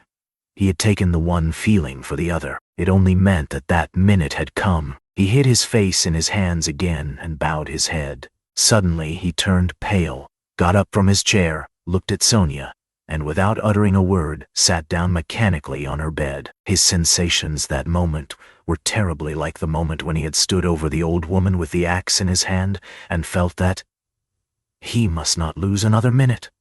What's the matter? Asked Sonia, dreadfully frightened. He could not utter a word. This was not at all the way he had intended to tell, and he did not understand what was happening to him now. She went up to him, softly, sat down on the bed beside him and waited, not taking her eyes off him. Her heart throbbed and sank. It was unendurable. He turned his deadly pale face to her. His lips worked, helplessly struggling to utter something. A pang of terror passed through Sonia's heart. What's the matter? She repeated, drawing a little away from him. Nothing, Sonia. Don't be frightened. It's nonsense. It really is nonsense, if you think of it, he muttered, like a man in delirium. Why have I come to torture you? He added suddenly, looking at her. Why, really? I keep asking myself that question, Sonia. He had perhaps been asking himself that question a quarter of an hour before, but now he spoke helplessly, hardly knowing what he said, and feeling a continual tremor all over. Oh, how you are suffering, she muttered in distress, looking intently at him. It's all nonsense. Listen, Sonia. He suddenly smiled, a pale, helpless smile for 2 seconds. You remember what I meant to tell you yesterday? Sonia waited uneasily. I said as I went away that perhaps I was saying goodbye forever, but that if I came today I would tell you who killed Lizaveta. She began, trembling all over. Well, here I've come to tell you. Then You really meant it yesterday," she whispered with difficulty. "How do you know?" she asked quickly, as though suddenly regaining her reason. Sonia's face grew paler and paler, and she breathed painfully. "I know." She paused a minute. "Have they found him?" she asked timidly. "No." "Then how do you know about it?" she asked again, hardly audibly, and again after a minute's pause. He turned to her and looked very intently at her. "Guess," he said with the same distorted, helpless smile. A shudder passed over her. "But you, why do you frighten me like this?" she said, smiling like a child. "I must be a great friend of his, since I know," Raskolnikov went on, still gazing into her face, as though he could not turn his eyes away. "Heh. Did not mean to kill that Lizaveta. Heh. Killed her accidentally. He meant to kill the old woman when she was alone, and he went there. And then Lizaveta came in. He killed her too." Another awful moment passed. Both still gazed at one another. "You can't guess then?" he asked suddenly, feeling as though he were flinging himself down from a steeple. "And no," whispered Sonia. "Take a good look." As soon as he had said this again, the same familiar sensation froze his heart. He looked at her and all at once seemed to see in her face the face of Lizaveta. He remembered clearly the expression in Lizaveta's face when he approached her with the axe and she stepped back to the wall, putting out her hand with childish terror in her face, looking as little children do when they begin to be frightened of something, looking intently and uneasily at what frightens them, shrinking back, and holding out their little hands on the point of crying. Almost the same thing happened now to Sonia. With the same helplessness and the same terror, she looked at him for a while, and, suddenly putting out her left hand, pressed her fingers faintly against his breast, and slowly began to get up from the bed, moving further from him and keeping her eyes fixed even more immovably on him. Her terror infected him. The same fear showed itself on his face. In the same way he stared at her, and almost with the same childish smile. "Have you guessed?" he whispered at last. "Good God!" broke in an awful wail from her bosom. She sank helplessly on the bed with her face in the pillows. But a moment later she got up, moved quickly to him, seized both his hands and, gripping them tight in her thin fingers, began looking into his face again with the same intense stare. In this last desperate look she tried to look into him and catch some last hope. But there was no hope. There was no doubt remaining. It was all true. Later on, indeed, when she recalled that moment, she thought it strange and wondered why she had seen at once that there was no doubt. She could not have said, for instance, that she had foreseen something of the sort. And yet now, as soon as he told her, she suddenly fancied that she had really foreseen this very thing. "Stop, Sonia. Enough. Don't torture me," he begged her miserably. It was not at all like this he had thought of telling her. But this is how it happened. She jumped up, seeming not to know what she was doing, and, wringing her hands, walked into the middle of the room, but quickly went back and sat down again beside him, her shoulder almost touching his. All of a sudden she started as though she had been stabbed, uttered a cry, and fell on her knees before him. She did not know why. "What have you done? What have you done to yourself?" she said in despair, and, jumping up, she flung herself on his neck, threw her arms round him, and held him tightly. Raskolnikov drew back and looked at her with a mournful smile. "You are a strange girl, Sonia. You kiss me and hug me when I tell you about that. You don't think what you are doing. There is no one in the whole world now so unhappy as you," she cried in a frenzy, not hearing what he said, and she suddenly broke into violent, hysterical weeping. A feeling long unfamiliar to him flooded his heart and softened it at once. He did not struggle against it. 2 tears started into his eyes and hung on his eyelashes. "Then you won't leave me, Sonia?" he said, looking at her almost with hope. "No, no, never, nowhere," cried Sonia. I will follow you everywhere. Oh my God! Oh, how miserable I am! Why didn't I know you before? Why didn't you come before? Oh dear! Here I have come. Yes, now, what's to be done now? Together, she repeated as it were unconsciously, and she hugged him again. I'll follow you to Siberia.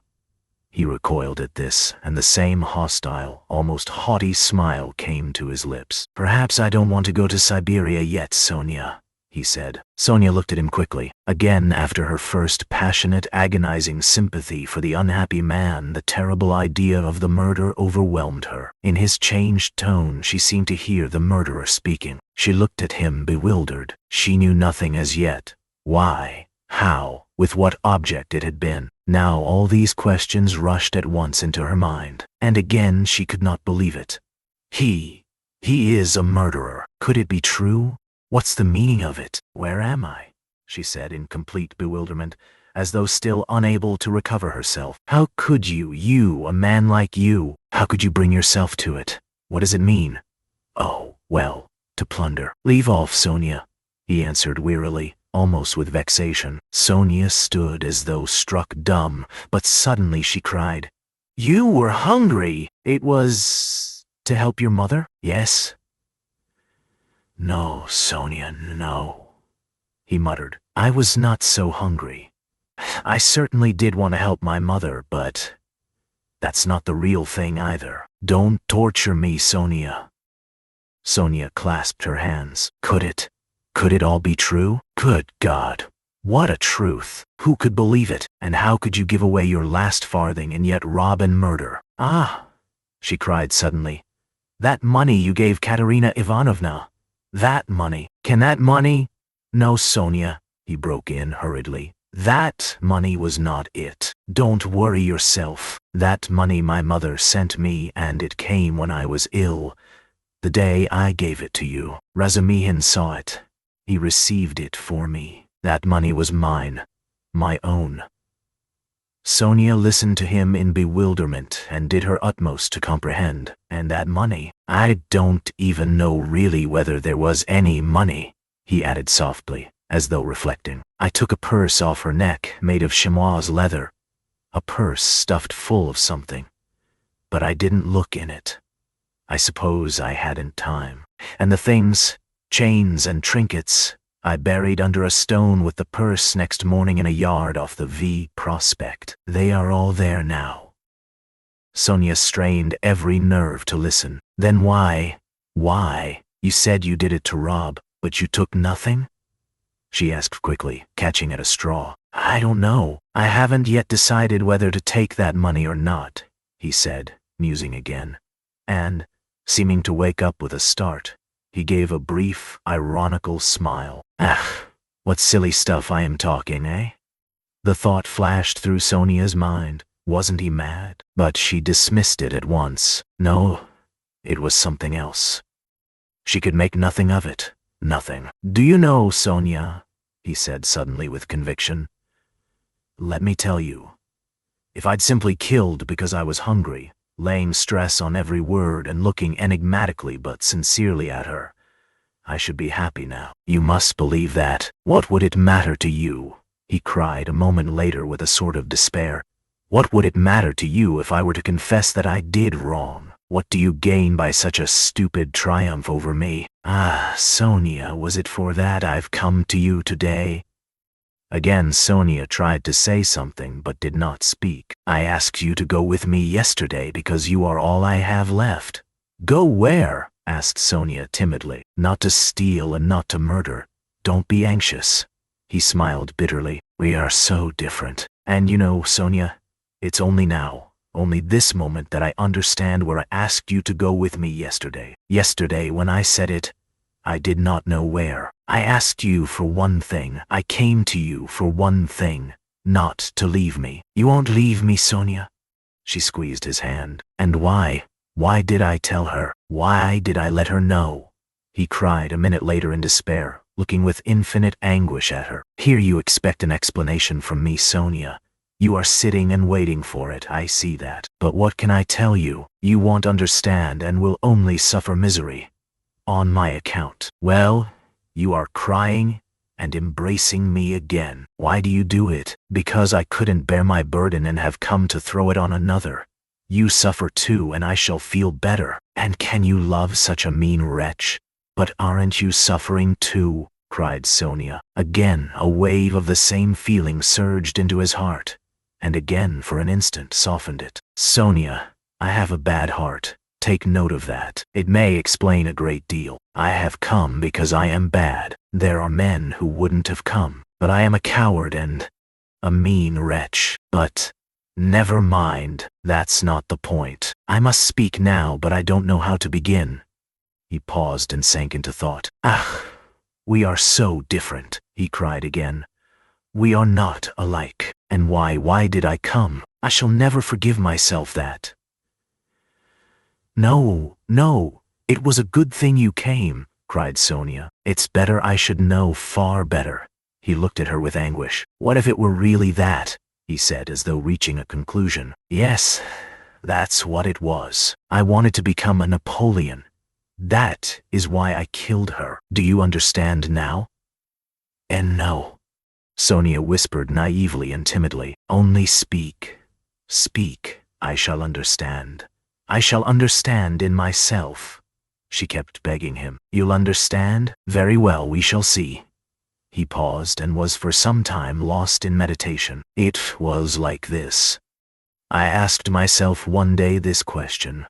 What if Napoleon, for instance, had happened to be in my place, and if he had not had Toulon, nor Egypt, nor the passage of Mont Blanc to begin his career with, but instead of all those picturesque and monumental things, there had simply been some ridiculous old hag, a pawnbroker, who had to be murdered too to get money from her trunk.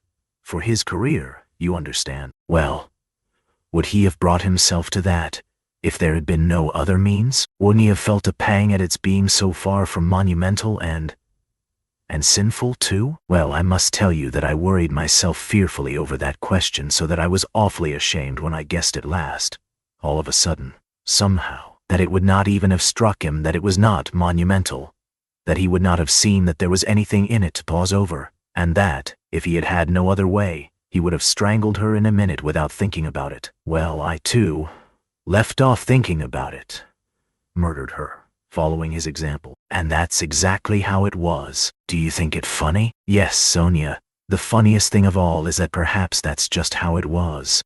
Sonia did not think it at all funny. "You had better tell me straight out, without examples," she begged, still more timidly and scarcely audibly. He turned to her, looked sadly at her, and took her hands. "You are right again, Sonia. Of course, that's all nonsense. It's almost all talk. You see, you know, of course, that my mother has scarcely anything.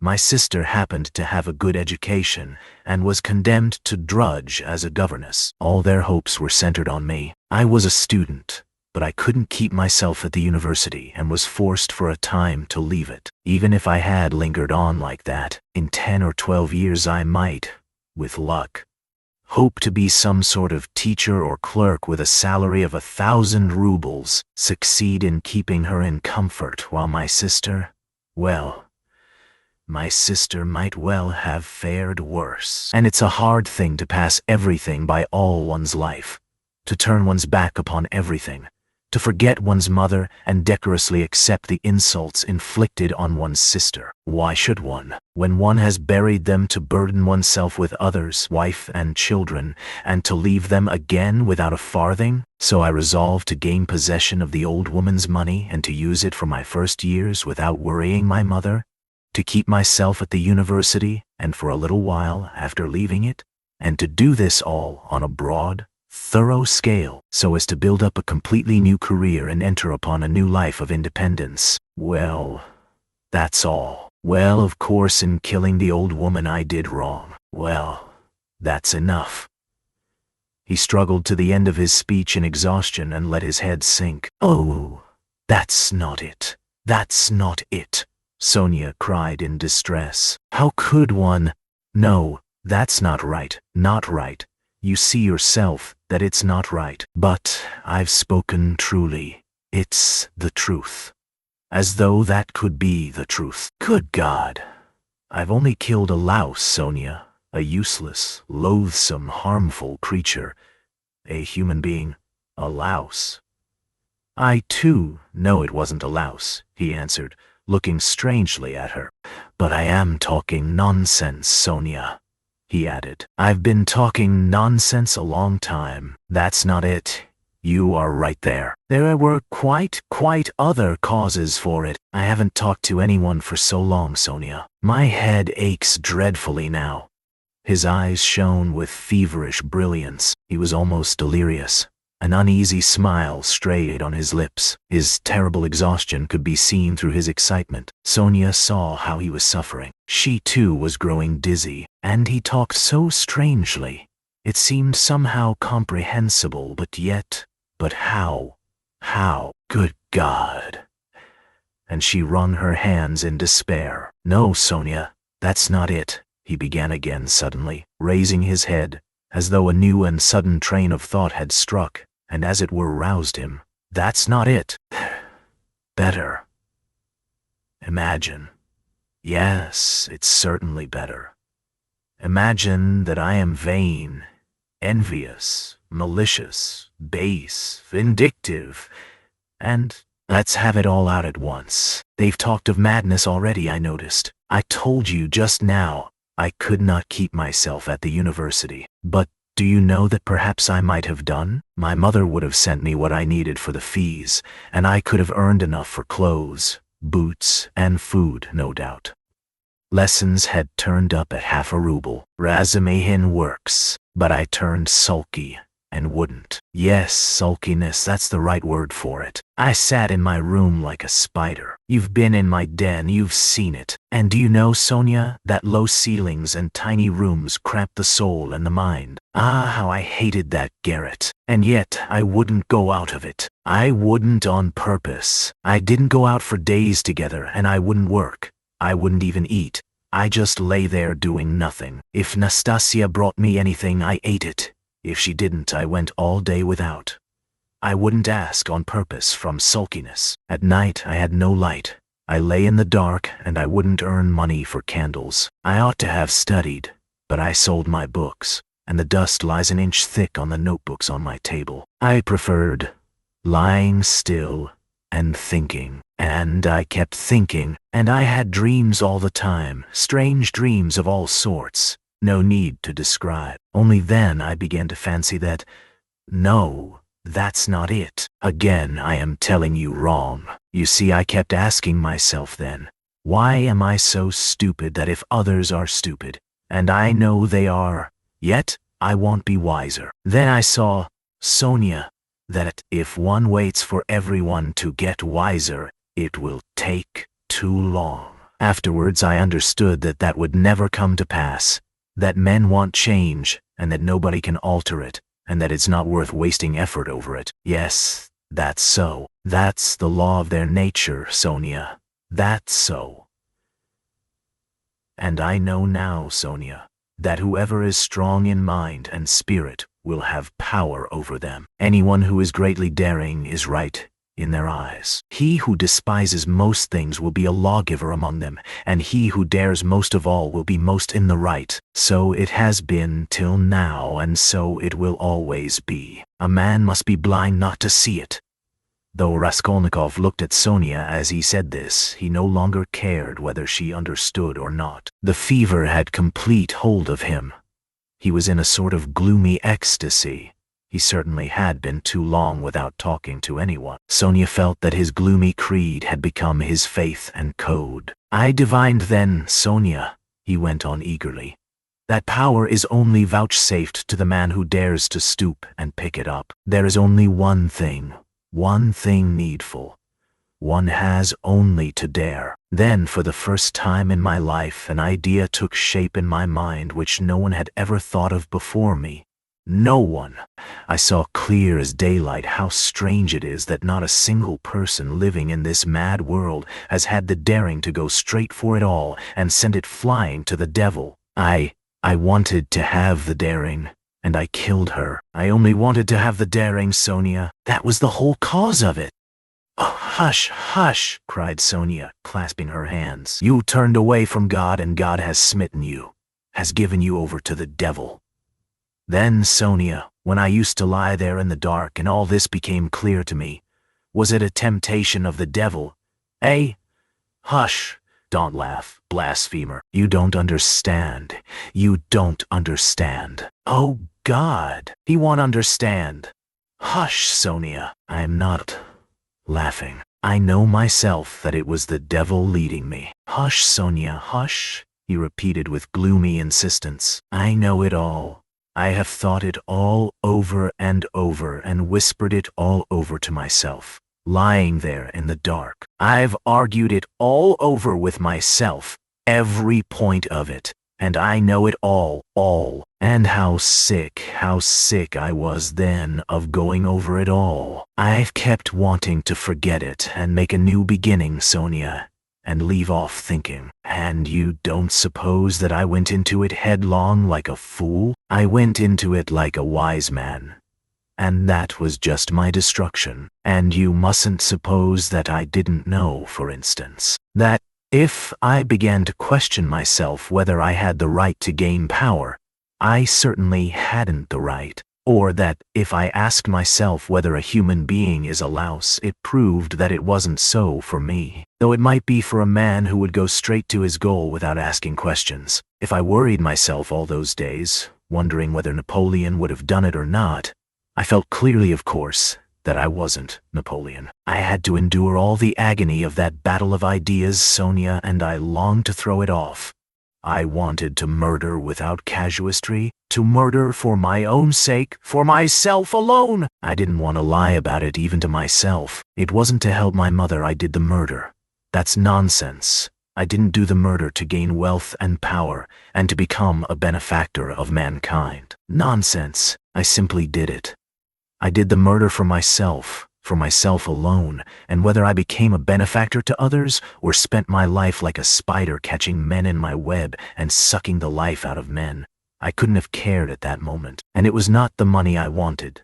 Sonia, when I did it, it was not so much the money I wanted, but something else. I know it all now. Understand me. Perhaps I should never have committed a murder again. I wanted to find out something else. It was something else led me on. I wanted to find out then and quickly whether I was a louse like everybody else or a man, whether I can step over barriers or not, whether I dare stoop to pick up or not, whether I am a trembling creature or whether I have the right to kill. Have the right to kill? Sonia clasped her hands. Ah, Sonia, he cried irritably and seemed about to make some retort but was contemptuously silent. Don't interrupt me, Sonia. I want to prove one thing only, that the devil led me on then, and he has shown me since that I had not the right to take that path, because I am just such a louse as all the rest. He was mocking me, and here I've come to you now. Welcome your guest. If I were not a louse, should I have come to you? Listen, when I went then to the old woman's, I only went to try. You may be sure of that. And you murdered her. But how did I murder her? Is that how men do murders? Do men go to commit a murder as I went then? I will tell you some day how I went. Did I murder the old woman? I murdered myself. Not her. I crushed myself once for all, forever. But it was the devil that killed that old woman, not I. Enough, Sonia, enough. Let me be, he cried in a sudden spasm of agony. Let me be. He leaned his elbows on his knees and squeezed his head in his hands as in a vise. What suffering! A wail of anguish broke from Sonia. Well, what am I to do now? He asked, suddenly raising his head and looking at her with a face hideously distorted by despair. What are you to do? She cried, jumping up, and her eyes that had been full of tears suddenly began to shine. Stand up! She seized him by the shoulder. He got up, looking at her almost bewildered. Go at once, this very minute. Stand at the crossroads. Bow down. First kiss the earth which you have defiled, and then bow down to all the world and say to all men aloud, I am a murderer. Then God will send you life again. Will you go? Will you go? She asked him, trembling all over, snatching his two hands, squeezing them tight in hers and gazing at him with eyes full of fire. He was amazed at her sudden ecstasy. You mean Siberia, Sonia? I must give myself up, he asked gloomily. Suffer and expiate your sin by it. That's what you must do. No, I am not going to them, Sonia. But how will you go on living? What will you live for? Cried Sonia. How is it possible now? Why, how can you talk to your mother? But what am I saying? You have abandoned your mother and your sister already. He has abandoned them already. Oh God, she cried. How? How can he live by himself? What will become of you now? Don't be a child, Sonia, he said softly. What wrong have I done them? Why should I go to them? What should I say to them? That's only a phantom. They destroy men by millions themselves, and look on it as a virtue. They are knaves and scoundrels, Sonia. I am not going to them. And what should I say to them? That I murdered her, but did not dare to take the money and hid it under a stone. He added with a bitter smile. Why, they would laugh at me and would call me a fool for not getting it. A coward and a fool. They wouldn't understand, and they don't deserve to understand. Why should I go to them? I want. Don't be a child, Sonia. It will be too much for you to bear, too much, she repeated, holding out her hands in despairing supplication. Perhaps I've been unfair to myself, he observed gloomily, pondering. Perhaps, after all, I am a man and not a louse, and I've been in too great a hurry to condemn myself. I'll make another fight for it. A haughty smile appeared on his lips. What a burden to bear. And your whole life. I shall get used to it, he said grimly and thoughtfully. Listen, he began a minute later. Stop crying. It's time to talk of the facts. I've come to tell you that the police are after me on my track. Ah, Sonia cried in terror. Well, why do you cry out? You want me to go to Siberia, and now you are frightened. But let me tell you, I shall not give myself up. I shall make a struggle for it, and they won't do anything to me. They've no real evidence. Yesterday I was in great danger and believed I was lost. But today things are going better. All the facts they know can be explained two ways. That's to say, I can turn their accusations to my credit. Do you understand? And I shall. For I've learnt my lesson. But they will certainly arrest me. If it had not been for something that happened, they would have done so today for certain. Perhaps even now they will arrest me today. But that's no matter, Sonia. They'll let me out again. For there isn't any real proof against me, and there won't be. I give you my word for it. And they can't convict a man on what they have against me. Enough. I only tell you that you may know. I will try to manage somehow to put it to my mother and sister, so that they won't be frightened. My sister's future is secure, however, now, I believe. And my mother's must be too. Well, that's all. Be careful, though. Will you come and see me in prison when I am there? Oh, I will. They sat side by side, both mournful and dejected, as though they had been cast up by the tempest alone on some deserted shore. He looked at Sonia and felt how great was her love for him, and strange to say, he felt it suddenly burdensome and painful to be so loved. Yes, it was a strange and awful sensation. On his way to see Sonia, he had felt that all his hopes rested on her. He expected to be rid of at least part of his suffering, and now, when all her heart turned towards him, he suddenly felt that he was immeasurably unhappier than before. Sonia, he said, you'd better not come and see me when I am in prison. Sonia did not answer. She was crying. Several minutes passed. Have you a cross on you? She asked, as though suddenly thinking of it. He did not at first understand the question. No, of course not. Here, take this one, of cypress wood. I have another, a copper one that belonged to Lizaveta. I changed with Lizaveta. She gave me her cross, and I gave her my little icon. I will wear Lizaveta's now and give you this. Take it. It's mine, you know, she begged him. We will go to suffer together, and together we will bear our cross. Give it me, said Raskolnikov. He did not want to hurt her feelings, but immediately he drew back the hand he held out for the cross. Not now, Sonia. Better later, he added to comfort her. Yes, better, she repeated with conviction. When you go to meet your suffering, then put it on. You will come to me. I'll put it on you. We will pray and go together. At that moment, someone knocked 3 times at the door. "Sofya Semyonovna, may I come in?" they heard in a very familiar and polite voice. Sonia rushed to the door in a fright. The flaxen head of Mr. Lebeziatnikov appeared at the door. Chapter 5. Lebeziatnikov looked perturbed. "I've come to you, Sofya Semyonovna," he began. "Excuse me, I thought I should find you," he said, addressing Raskolnikov suddenly. "That is, I didn't mean anything of that sort, but I just thought—" Turning from Raskolnikov to Sonia, Sonia screamed, "At least it seems so, but we don't know what to do, you see. She came back. She seems to have been turned out somewhere, perhaps beaten. So it seems, at least. She had run to your father's former chief. She didn't find him at home. He was dining at some other general's. Only fancy, she rushed off there, to the other general's, and, imagine, she was so persistent that she managed to get the chief to see her.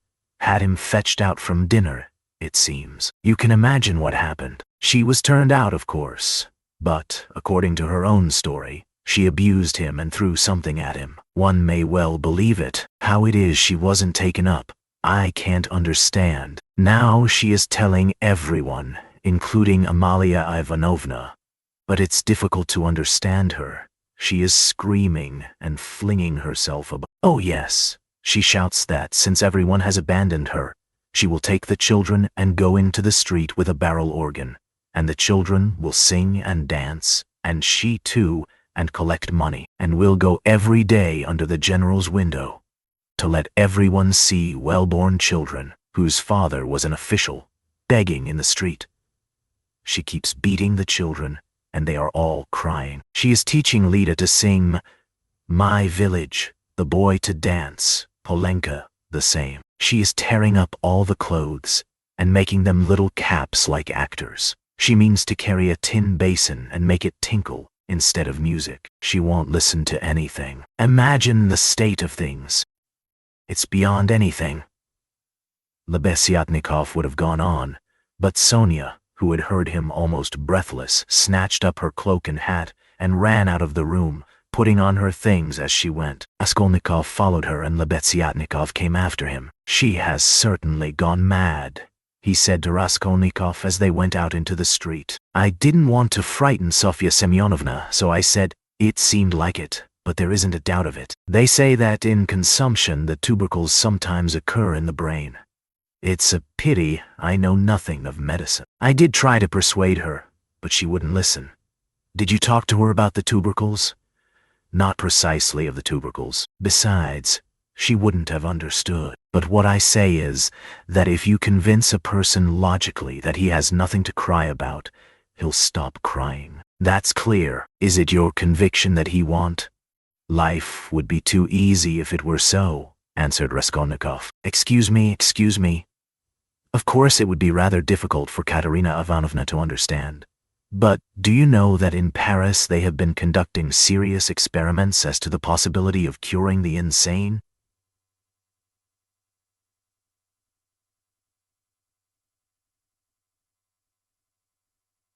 One professor there, a scientific man of standing, lately dead, believed in the possibility of such treatment. His idea was that there's nothing really wrong with the physical organism of the insane, and that insanity is, so to say, a logical mistake, an error of judgment, an incorrect view of things. He gradually showed the madman his error and, would you believe it? They say he was successful, but as he made use of douches too, how far success was due to that treatment remains uncertain. So it seems, at least. Raskolnikov had long ceased to listen. Reaching the house where he lived, he nodded to Lebeziatnikov and went in at the gate. Lebeziatnikov woke up with a start, looked about him and hurried on. Raskolnikov went into his little room and stood still in the middle of it. Why had he come back here? He looked at the yellow and tattered paper, at the dust, at his sofa. From the yard came a loud continuous knocking. Someone seemed to be hammering. He went to the window, rose on tiptoe, and looked out into the yard for a long time with an air of absorbed attention. But the yard was empty and he could not see who was hammering. In the house on the left he saw some open windows. On the window sills were pots of sickly-looking geraniums. Linen was hung out of the windows. He knew it all by heart. He turned away and sat down on the sofa. Never had he felt himself so fearfully alone. Yes, he felt once more that he would perhaps come to hate Sonia. Why had he gone to her to beg for her tears? What need had he to poison her life? Oh, the meanness of it! "I will remain alone," he said resolutely, "and she shall not come to the prison." 5 minutes later he raised his head with a strange smile. That was a strange thought. Perhaps it really would be better in Siberia, he thought suddenly. He could not have said how long he sat there with vague thoughts surging through his mind. All at once the door opened and Dounia came in. At first she stood still and looked at him from the doorway, just as he had done at Sonia. Then she came in and sat down in the same place as yesterday, on the chair facing him. He looked silently and almost vacantly at her. "Don't be angry, brother.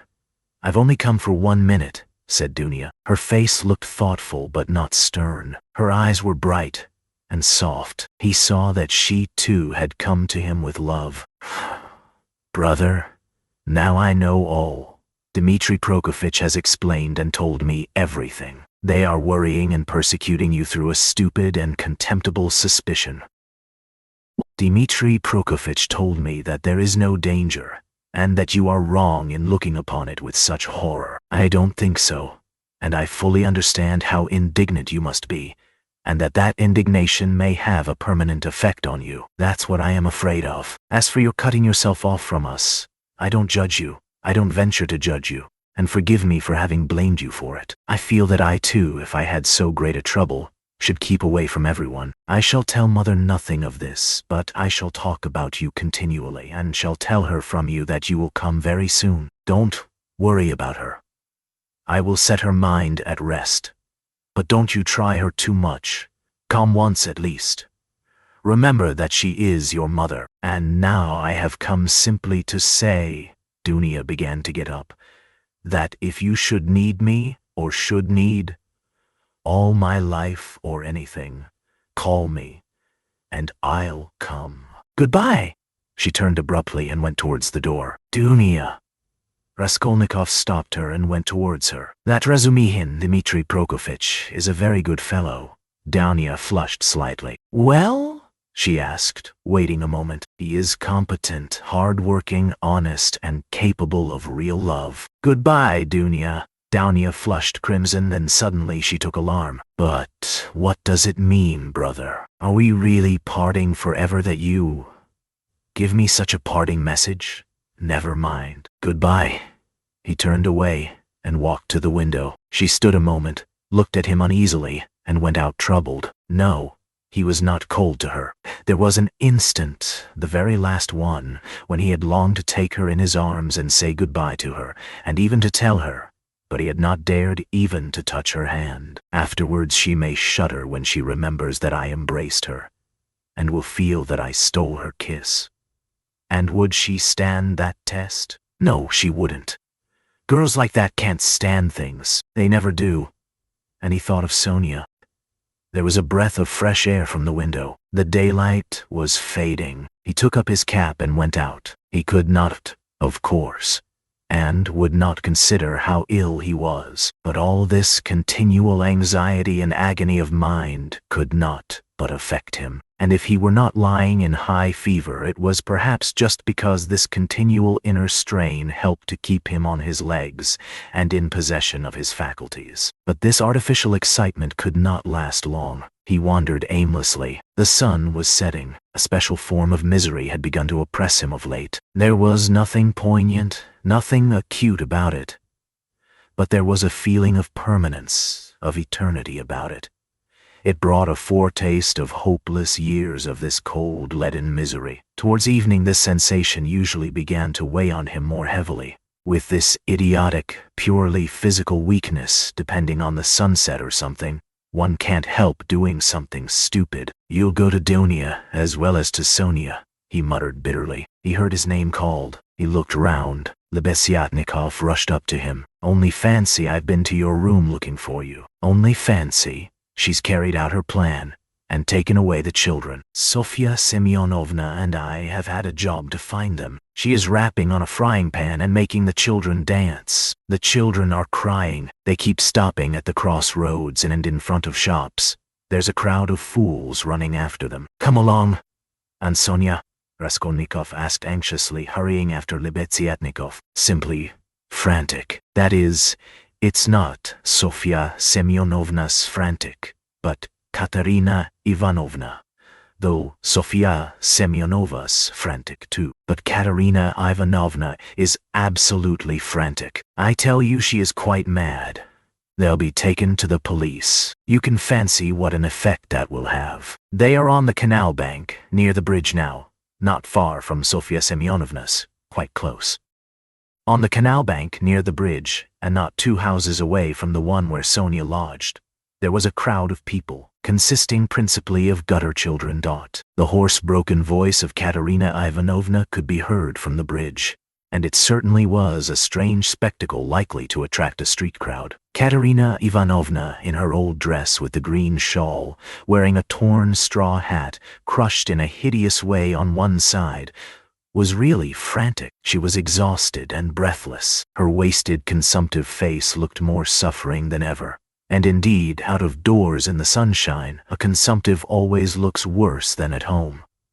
But her excitement did not flag, and every moment her irritation grew more intense. She rushed at the children, shouted at them, coaxed them, told them before the crowd how to dance and what to sing, began explaining to them why it was necessary, and driven to desperation by their not understanding, beat them. Then she would make a rush at the crowd.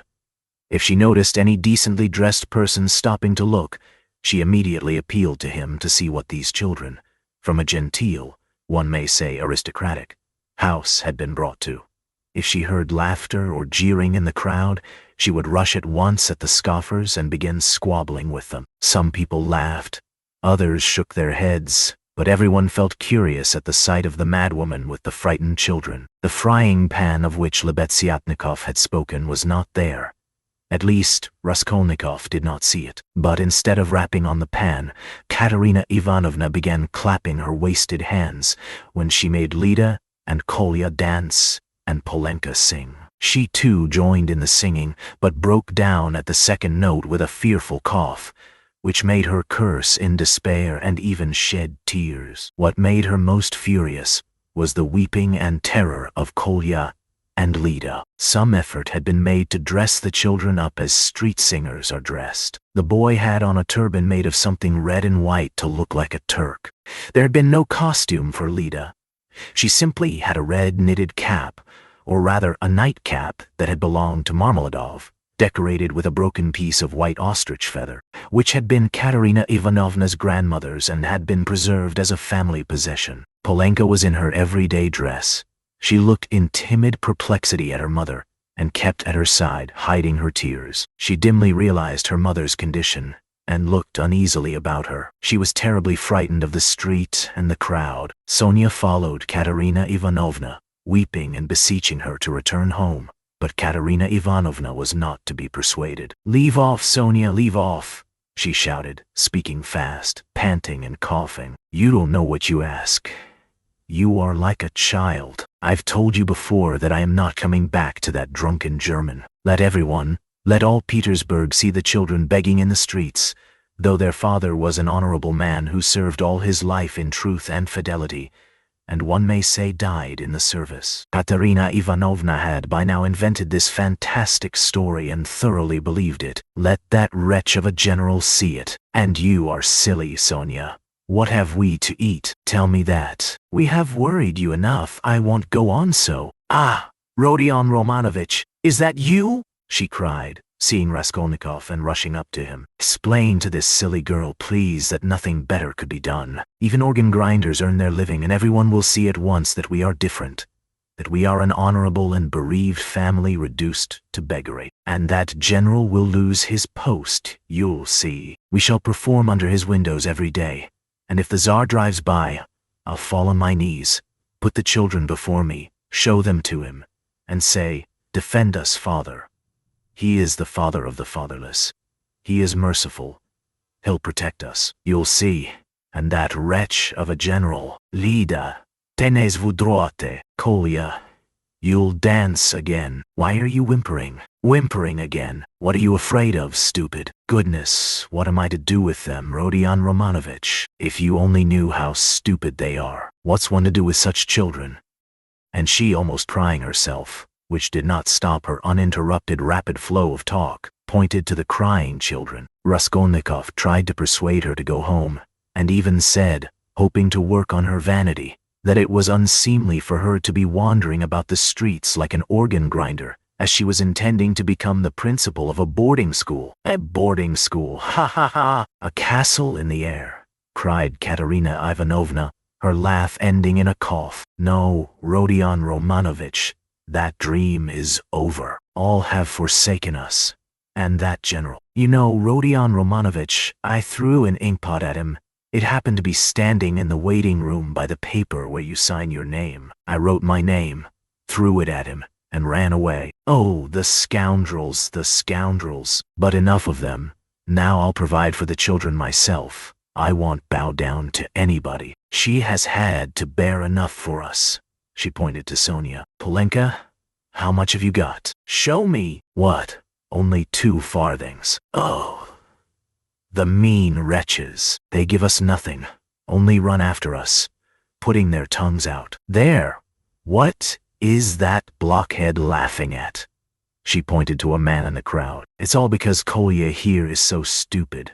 I have such a bother with him. What do you want, Polenka? Tell me in French. Parlez-moi français. Why, I've taught you, you know some phrases. Else how are you to show that you are of good family, well-brought-up children, and not at all like other organ grinders? We aren't going to have a Punch and Judy show in the street, but to sing a genteel song. Ah, yes. What are we to sing? You keep putting me out, but wait. You see, we are standing here, Rodion Romanovich, to find something to sing and get money, something Kolya can dance to. For, as you can fancy, our performance is all impromptu. We must talk it over and rehearse it all thoroughly, and then we shall go to Nevsky, where there are far more people of good society, and we shall be noticed at once. Lida knows my village only. Nothing but my village.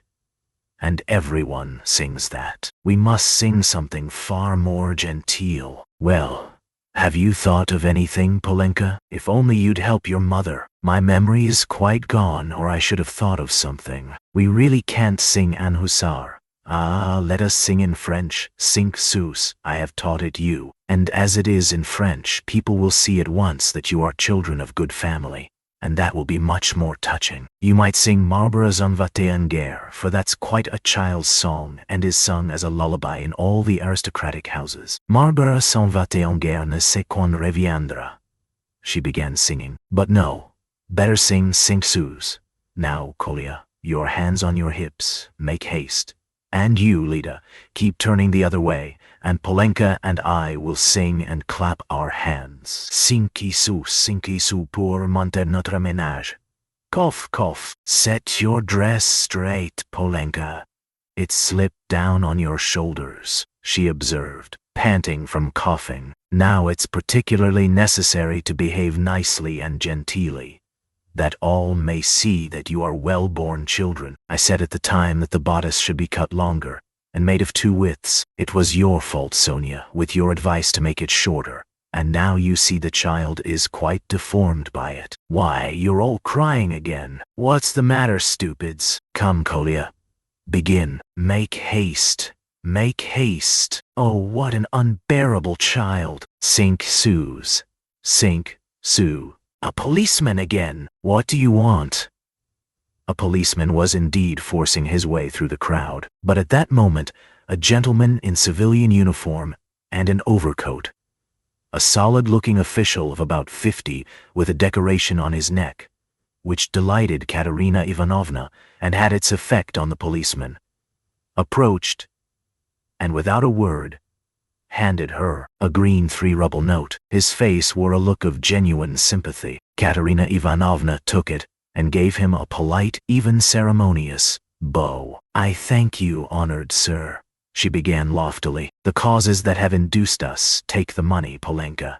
You see, there are generous and honorable people who are ready to help a poor gentlewoman in distress. You see, honored sir, these orphans of good family, I might even say of aristocratic connections, and that wretch of a general sat eating grouse, and stamped at my disturbing him. Your Excellency, I said, protect the orphans, for you knew my late husband, Semyon Zaharovich, and on the very day of his death, the basest of scoundrels slandered his only daughter.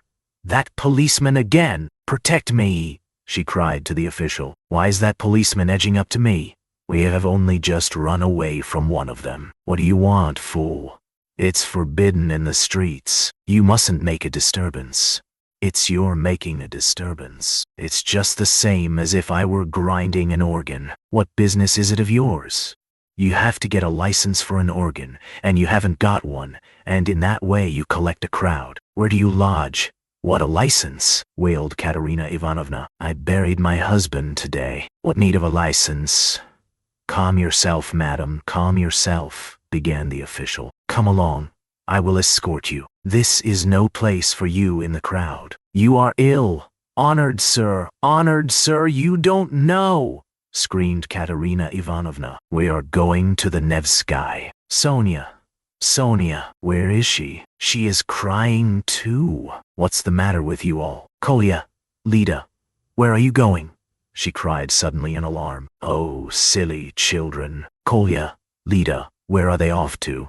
Kolya and Lida, scared out of their wits by the crowd, and their mother's mad pranks, suddenly seized each other by the hand and ran off at the sight of the policeman who wanted to take them away somewhere. Weeping and wailing, poor Katerina Ivanovna ran after them. She was a piteous and unseemly spectacle as she ran, weeping and panting for breath. Sonia and Polenka rushed after them. Bring them back, Sonia. Oh, stupid, ungrateful children.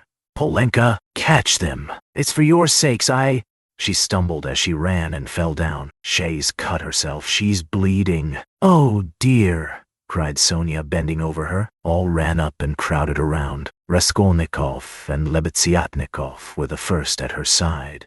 The official too hastened up, and behind him the policeman who muttered, "Bother!" with a gesture of impatience, feeling that the job was going to be a troublesome one. Pass on, he said to the crowd that pressed forward. She's dying, someone shouted. She's gone out of her mind, said another. Lord have mercy upon us, said a woman crossing herself. Have they caught the little girl and the boy? They're being brought back. The elder ones got them. Ah, the naughty imps.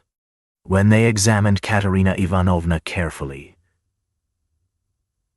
they saw that she had not cut herself against a stone, as Sonia thought, but that the blood that stained the pavement red was from her chest. I've seen that before, muttered the official to Raskolnikov and Lebeziatnikov. That's consumption. The blood flows and chokes the patient. I saw the same thing with a relative of my own not long ago. Nearly a pint of blood, all in a minute. What's to be done, though? She is dying. This way, to my room, Sonia implored. I live here. See, that house, the second from here. Come to me. Make haste. She turned from one to the other. Send for the doctor. Oh dear. Thanks to the official's efforts, this plan was adopted, the policeman even helping to carry Katerina Ivanovna. She was carried to Sonia's room, almost unconscious, and laid on the bed. The blood was still flowing, but she seemed to be coming to herself. Raskolnikov, Lebeziatnikov, and the official accompanied Sonia into the room and were followed by the policeman, who first drove back the crowd which followed to the very door. Polenka came in holding Kolya and Lida, who were trembling and weeping. Several persons came in too from the Kapernamovs' room.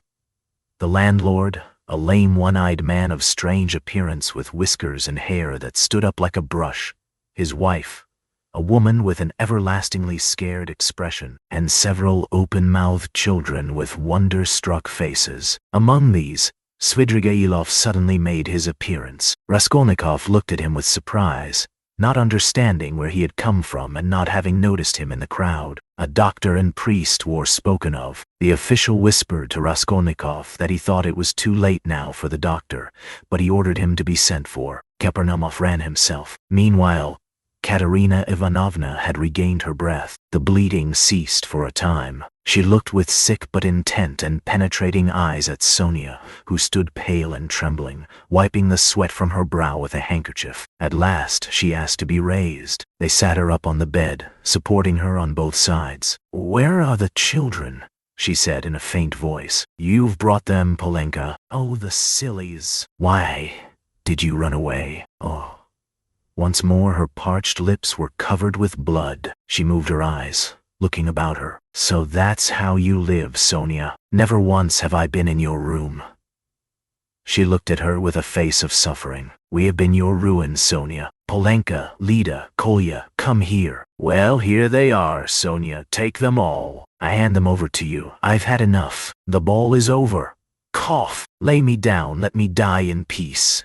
They laid her back on the pillow. "What? The priest? I don't want him. You haven't got a ruble to spare. I have no sins. God must forgive me without that. He knows how I have suffered. And if he won't forgive me, I don't care." She sank more and more into uneasy delirium. At times she shuddered, turned her eyes from side to side, recognized everyone for a minute, but at once sank into delirium again. Her breathing was hoarse and difficult. There was a sort of rattle in her throat. I said to him, "Your Excellency," she ejaculated, gasping after each word. "That Amalia Ludvigovna. Ah, Lida, Kolya, hands on your hips. Make haste. Glissez, glissez. Pas de basque. Tap with your heels. Be a graceful child. Du hast Diamanten und Perlen." What next? That's the thing to sing. "Du hast die schönsten Augen, Mädchen, was willst du mehr?" What an idea! Was willst du mehr? What things the fool invents! Ah, yes, in the heat of midday in the Vale of Dagestan. Ah, how I loved it. I loved that song to distraction, Polenka. Your father, you know, used to sing it when we were engaged. Oh, those days. Oh, that's the thing for us to sing. How does it go? I've forgotten. Remind me, how was it? She was violently excited and tried to sit up. At last, in a horribly hoarse, broken voice, she began shrieking and gasping at every word with a look of growing terror. "In the heat of midday, in the Vale of Dagestan, with lead in my breast, Your Excellency," she wailed suddenly with a heart-rending scream and a flood of tears. "Protect the orphans. You have been their father's guest. One may say aristocratic." She started, regaining consciousness, and gazed at all with a sort of terror, but at once recognized Sonia. "Sonia, Sonia," she articulated softly and caressingly, as though surprised to find her there. "Sonia, darling, are you here too?" They lifted her up again. "Enough. It's over. Farewell, poor thing. I am done for. I am broken," she cried with vindictive despair, and her head fell heavily back on the pillow. She sank into unconsciousness again, but this time it did not last long. Her pale, yellow-wasted face dropped back. Her mouth fell open. Her leg moved convulsively. She gave a deep, deep sigh and died. Sonia fell upon her, flung her arms about her, and remained motionless with her head pressed to the dead woman's wasted bosom. Polenka threw herself at her mother's feet, kissing them and weeping violently. Though Kolya and Lida did not understand what had happened, they had a feeling that it was something terrible. They put their hands on each other's little shoulders, stared straight at one another, and both at once opened their mouths and began screaming. They were both still in their fancy dress, one in a turban, the other in the cap with the ostrich feather. And how did the certificate of merit come to be on the bed beside Katerina Ivanovna? It lay there by the pillow. Raskolnikov saw it. He walked away to the window. Lebeziatnikov skipped up to him. "She is dead," he said. "Rodion Romanovich, I must have 2 words with you," said Svidrigailov, coming up to them. Lebeziatnikov at once made room for him and delicately withdrew. Svidrigailov drew Raskolnikov further away. "I will undertake all the arrangements, the funeral and that. You know it's a question of money, and, as I told you, I have plenty to spare. I will put those 2 little ones in Polenka into some good orphan asylum, and I will settle 1,500 rubles to be paid to each on coming of age, so that Sofya Semyonovna need have no anxiety about them. And I will pull her out of the mud, too, for she is a good girl, isn't she? So tell Avdotia Romanovna that is how I am spending her 10,000.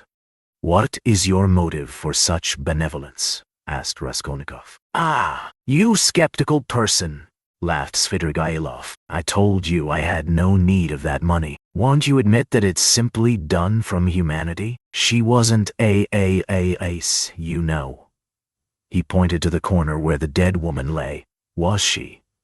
Like some old pawnbroker woman? Come, you'll agree, is Luzhin to go on living and doing wicked things, or is she to die? And if I didn't help them, Polenka would go the same way.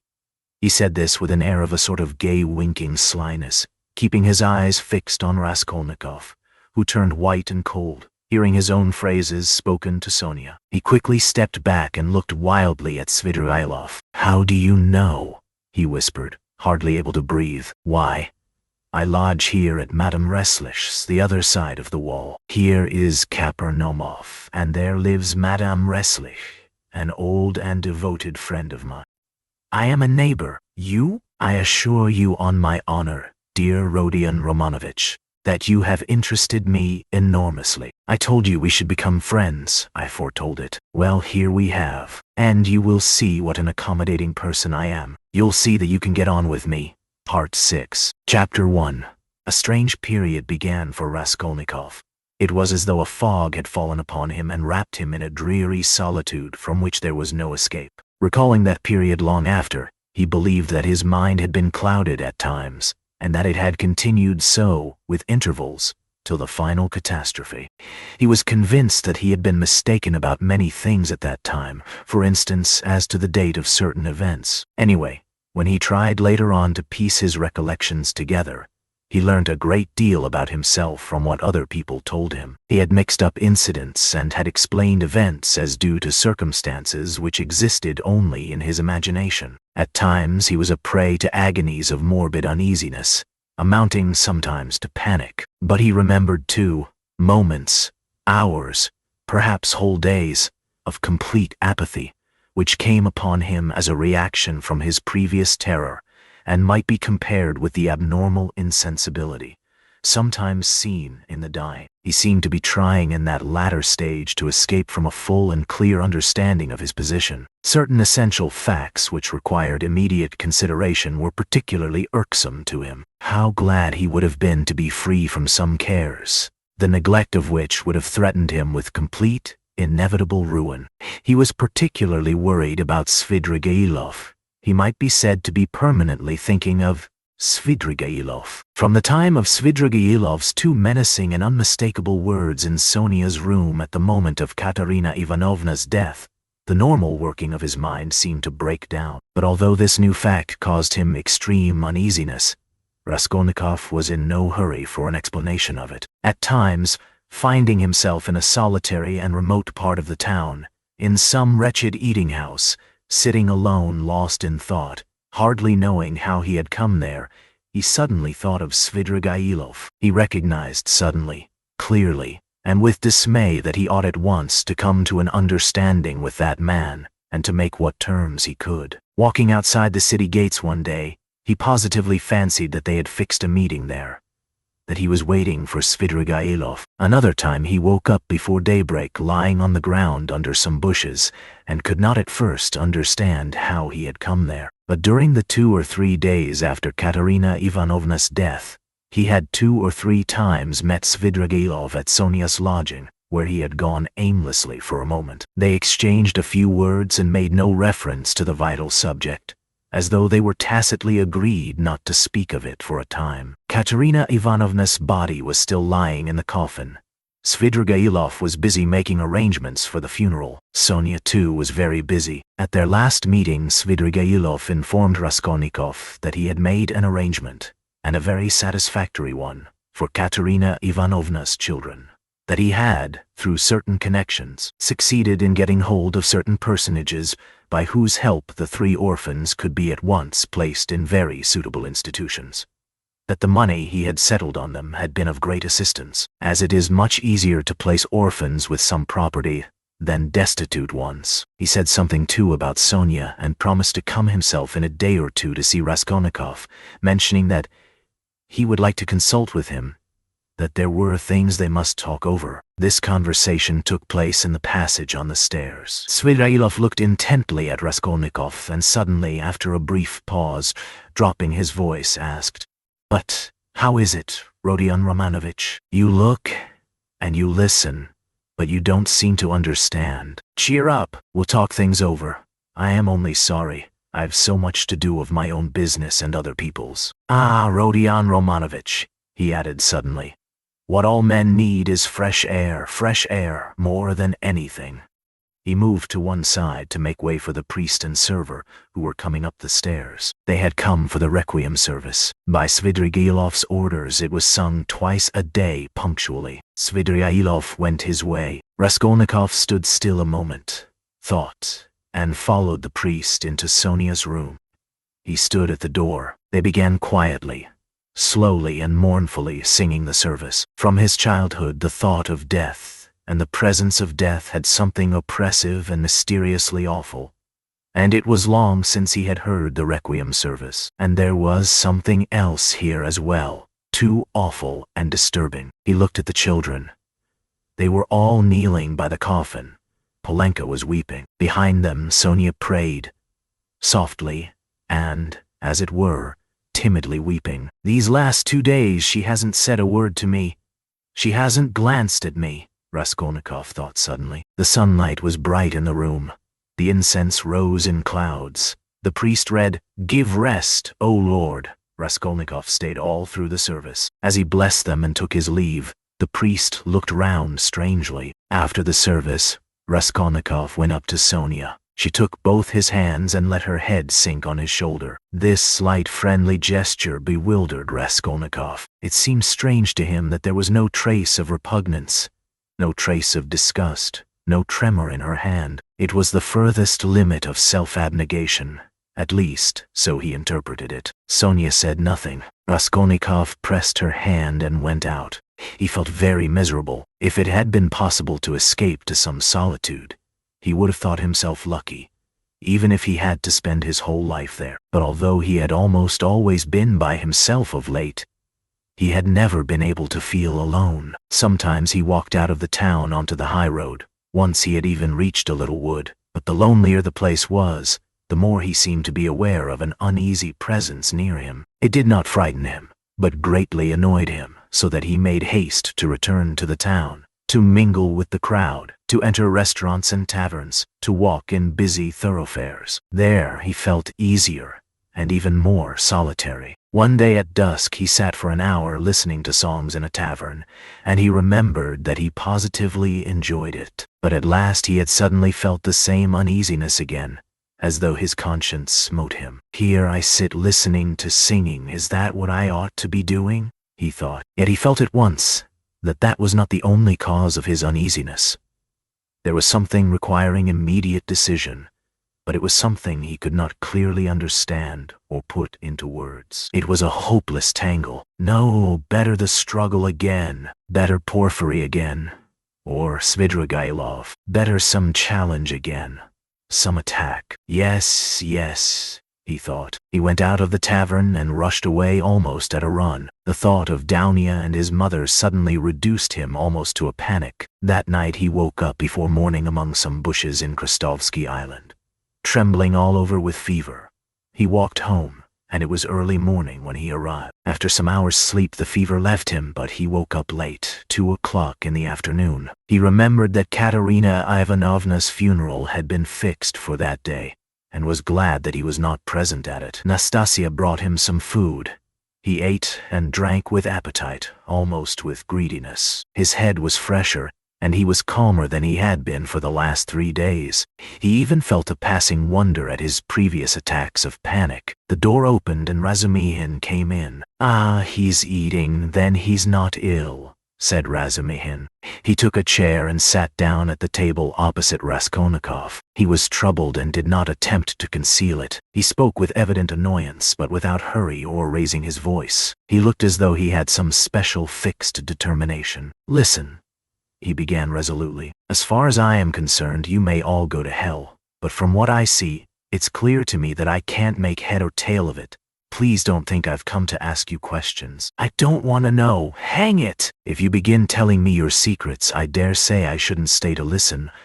I should go away cursing. I have only come to find out once for all whether it's a fact that you are mad. There's a conviction in the air that you are mad, or very nearly so. I admit I've been disposed to that opinion myself, judging from your stupid, repulsive, and quite inexplicable actions, and from your recent behavior to your mother and sister. Only a monster or a madman could treat them as you have. So you must be mad. When did you see them last? Haven't you seen them since then? What have you been doing with yourself? Tell me, please. I've been to you 3 times already. Your mother has been seriously ill since yesterday. She had made up her mind to come to you. Avdotia Romanovna tried to prevent her. She wouldn't hear a word. If he is ill, if his mind is giving way, who can look after him like his mother? She said. We all came here together. We couldn't let her come alone all the way. We kept begging her to be calm. We came in, you weren't here. She sat down and stayed 10 minutes while we stood waiting in silence. She got up and said, "If he's gone out, that is if he is well, and has forgotten his mother, it's humiliating and unseemly for his mother to stand at his door begging for kindness. I see," she said, "that he has time for his girl." She means by your girl Sofya Semyonovna, your betrothed or your mistress, I don't know. I went at once to Sofya Semyonovna's, for I wanted to know what was going on. I looked round. I saw the coffin, the children crying, and Sofya Semyonovna trying them on mourning dresses. No sign of you. I apologized, came away, and reported to Avdotia Romanovna. So that's all nonsense and you haven't got a girl. The most likely thing is that you are mad. But here you sit, guzzling boiled beef as though you'd not had a bite for 3 days. Though as far as that goes, madmen eat too. But though you have not said a word to me yet, you are not mad. That I'd swear. Above all, you are not mad. So you may go to hell, all of you, for there's some mystery, some secret about it. And I don't intend to worry my brains over your secrets. So I've simply come to swear at you, he finished, getting up, to relieve my mind. And I know what to do now. What do you mean to do now? What business is it of yours what I mean to do? You are going in for a drinking bout? How did you know? Why, it's pretty plain. Razumihin paused for a minute. You always have been a very rational person, and you've never been mad. Never, he observed suddenly with warmth. You're right. I shall drink. Goodbye. And he moved to go out. I was talking with my sister. The day before yesterday, I think it was, about you, Razumihin. About me. But where can you have seen her the day before yesterday? Razumihin stopped short and even turned a little pale. One could see that his heart was throbbing slowly and violently. She came here by herself, sat there and talked to me. She did? Yes. What did you say to her? I mean, about me? I told her you were a very good, honest, and industrious man. I didn't tell her you love her, because she knows that herself. She knows that herself? Well, it's pretty plain. Wherever I might go, whatever happened to me, you would remain to look after them. I, so to speak, give them into your keeping, Razumir. I say this because I know quite well how you love her, and am convinced of the purity of your heart. I know that she too may love you, and perhaps does love you already. Now decide for yourself, as you know best, whether you need go in for a drinking bout or not. Rhodia. You see, well, damn it. But where do you mean to go? Of course, if it's all a secret, never mind. But I shall find out the secret. And I am sure that it must be some ridiculous nonsense and that you've made it all up. Anyway, you are a capital fellow. A capital fellow. That was just what I wanted to add, only you interrupted. That was a very good decision of yours not to find out these secrets. Leave it to time. Don't worry about it. You'll know it all in time when it must be. Yesterday a man said to me that what a man needs is fresh air, fresh air, fresh air. I mean to go to him directly to find out what he meant by that. Razumihin stood lost in thought and excitement, making a silent conclusion. He's a political conspirator. He must be, and he's on the eve of some desperate step. That's certain. It can only be that, and Dounia knows, he thought suddenly. So Avdotia Romanovna comes to see you, he said, weighing each syllable. And you're going to see a man who says we need more air. And so of course that letter, that too must have something to do with it, he concluded to himself. What letter? She got a letter today. It upset her very much indeed. Too much so. I began speaking of you. She begged me not to. Then she said that perhaps we should very soon have to part. Then she began warmly thanking me for something. Then she went to her room and locked herself in. She got a letter? Raskolnikov asked thoughtfully. Yes. And you didn't know? They were both silent. Goodbye, Rodion. There was a time, brother, when I... Never mind, goodbye. You see, there was a time. Well, goodbye. I must be off too. I am not going to drink. There's no need now. That's all stuff. He hurried out. But when he had almost closed the door behind him, he suddenly opened it again and said, looking away, Oh, by the way, do you remember that murder? You know Porphyry's, that old woman? Do you know the murderer has been found? He has confessed and given the proofs. It's one of those very workmen, the painter. Only fancy. Do you remember I defended them here? Would you believe it? All that scene of fighting and laughing with his companions on the stairs while the porter and the two witnesses were going up? He got up on purpose to disarm suspicion. The cunning, the presence of mind of the young dog. One can hardly credit it, but it's his own explanation. He has confessed it all. And what a fool I was about it. Well, he's simply a genius of hypocrisy and resourcefulness in disarming the suspicions of the lawyers. So there's nothing much to wonder at, I suppose? Of course, people like that are always possible. And the fact that he couldn't keep up the character but confessed makes him easier to believe in. But what a fool I was. I was frantic on their side. Tell me, please, from whom did you hear that? And why does it interest you so? What next? You ask me why it interests me. Well, I heard it from Porphyry, among others. It was from him I heard almost all about it. From Porphyry. He gave me a capital explanation of it, psychologically after his fashion. He explained it himself? Yes. Goodbye. I'll tell you all about it another time, but now I'm busy. There was a time when I fancied, but no matter, another time. What need is there for me to drink now? You have made me drunk without wine. I am drunk, Rodia. Goodbye, I'm going. I'll come again very soon. He went out. He's a political conspirator. There's not a doubt about it, Razumihin decided, as he slowly descended the stairs. And he's drawn his sister in. That's quite in keeping with Avdotia Romanovna's character. There are interviews between them. She hinted at it too. So many of her words and hints bear that meaning. And how else can all this tangle be explained?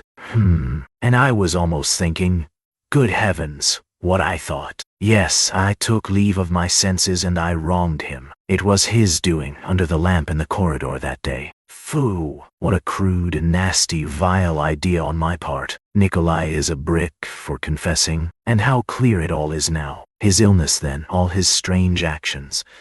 Before this, in the university, how morose he used to be. How gloomy. But what's the meaning now of that letter? There's something in that too, perhaps. Whom was it from? I suspect. No, I must find out. He thought of Dounia, realizing all he had heard, and his heart throbbed, and he suddenly broke into a run. As soon as Razumihin went out, Raskolnikov got up, turned to the window, walked into one corner and then into another, as though forgetting the smallness of his room, and sat down again on the sofa. He felt, so to speak, renewed. Again the struggle. So a means of escape had come. Yes, a means of escape had come. It had been too stifling, too cramping. The burden had been too agonizing. A lethargy had come upon him at times. From the moment of the scene with Nikolai at Porfiry's, he had been suffocating, penned in without hope of escape. After Nikolai's confession, on that very day had come the scene with Sonia. His behavior and his last words had been utterly unlike anything he could have imagined beforehand.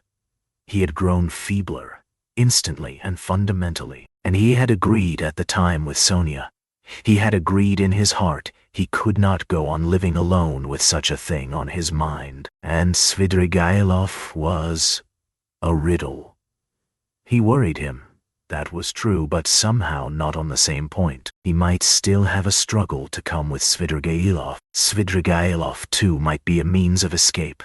But Porfiry was a different matter, and so Porfiry himself had explained it to Razumihin, had explained it psychologically. He had begun bringing in his damned psychology again. Porfiry? But to think that Porfiry should for one moment believe that Nikolai was guilty, after what had passed between them before Nikolai's appearance, after that tete-a-tete interview, which could have only one explanation. During those days Raskolnikov had often recalled passages in that scene with Porfiry. He could not bear to let his mind rest on it. Such words, such gestures had passed between them. They had exchanged such glances. Things had been said in such a tone and had reached such a pass that Nikolai, whom Porfiry had seen through at the first word, at the first gesture, could not have shaken his conviction. And to think that even Razumihin had begun to suspect. The scene in the corridor under the lamp had produced its effect then. He had rushed to Porfiry. But what had induced the latter to receive him like that? What had been his object in putting Razumihin off with Nikolai? He must have some plan. There was some design. But what was it? It was true that a long time had passed since that morning. Too long a time. And no sight nor sound of Porfiry. Well, that was a bad sign. Raskolnikov took his cap and went out of the room, still pondering. It was the first time for a long while that he had felt clear in his mind at least. I must settle Svidrigailov, he thought, and as soon as possible. He, too, seems to be waiting for me to come to him of my own accord. And at that moment there was such a rush of hate in his weary heart that he might have killed either of those two, Porfiry or Svidrigailov. At least he felt that he would be capable of doing it later. If not now, we shall see, he repeated to himself. But no sooner had he opened the door than he stumbled upon Porfiry himself in the passage. He was coming in to see him. Raskolnikov was dumbfounded for a minute, but only for 1 minute. Strange to say, he was not very much astonished at seeing Porfiry and scarcely afraid of him. He was simply startled, but was quickly, instantly, on his guard. Perhaps this will mean the end? But how could Porfiry have approached so quietly, like a cat, so that he had heard nothing? Could he have been listening at the door? You didn't expect a visitor, Rodion Romanich, Porfiry explained, laughing. I've been meaning to look in a long time. I was passing by and thought, why not go in for 5 minutes? Are you going out? I won't keep you long. Just let me have 1 cigarette. Sit down, Porfiry Petrovitch. Sit down. Raskolnikov gave his visitor a seat with so pleased and friendly an expression that he would have marveled at himself if he could have seen it. The last moment had come. The last drops had to be drained, so a man will sometimes go through half an hour of mortal terror with a brigand, yet when the knife is at his throat at last, he feels no fear. Raskolnikov seated himself directly facing Porfiry, and looked at him without flinching. Porfiry screwed up his eyes and began lighting a cigarette. Speak, speak, seemed as though it would burst from Raskolnikov's heart. Come, why don't you speak? Chapter 2. Ah, these cigarettes, Porfiry Petrovitch ejaculated at last, having lighted one. They are pernicious, positively pernicious, and yet I can't give them up. I cough. I begin to have tickling in my throat and a difficulty in breathing. You know I am a coward. I went lately to Dr. B.N. He always gives at least half an hour to each patient. He positively laughed, looking at me. He sounded me. Tobacco's bad for you, he said. Your lungs are affected. But how am I to give it up? What is there to take its place? I don't drink. That's the mischief. That I don't. Everything is relative, Rodion Romanovich. Everything is relative. Why, he's playing his professional tricks again, Raskolnikov thought with disgust. All the circumstances of their last interview suddenly came back to him, and he felt a rush of the feeling that had come upon him then. I came to see you the day before yesterday in the evening. You didn't know? Porfiry Petrovitch went on, looking round the room. I came into this very room. I was passing by just as I did today, and I thought I'd return your call. I walked in as your door was wide open. I looked round, waited, and went out without leaving my name with your servant. Don't you lock your door.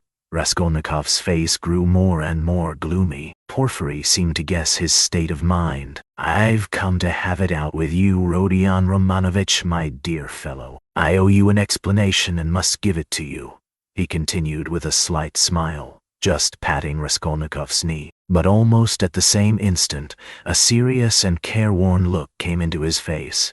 To his surprise, Raskolnikov saw a touch of sadness in it. He had never seen and never suspected such an expression in his face. A strange scene passed between us last time we met, Rodion Romanovich. Our first interview, too, was a strange one.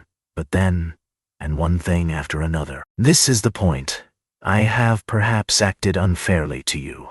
I feel it. Do you remember how we parted? Your nerves were unhinged and your knees were shaking, and so were mine. And, you know, our behavior was unseemly, even ungentlemanly. And yet we are gentlemen above all in any case, gentlemen.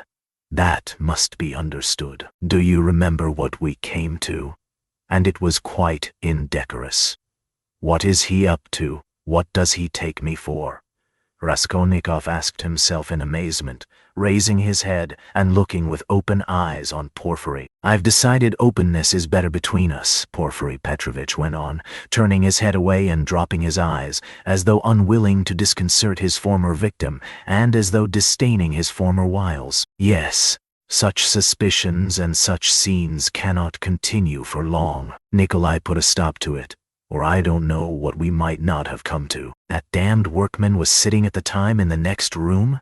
Can you realize that? You know that, of course, and I am aware that he came to you afterwards. But what you supposed then was not true.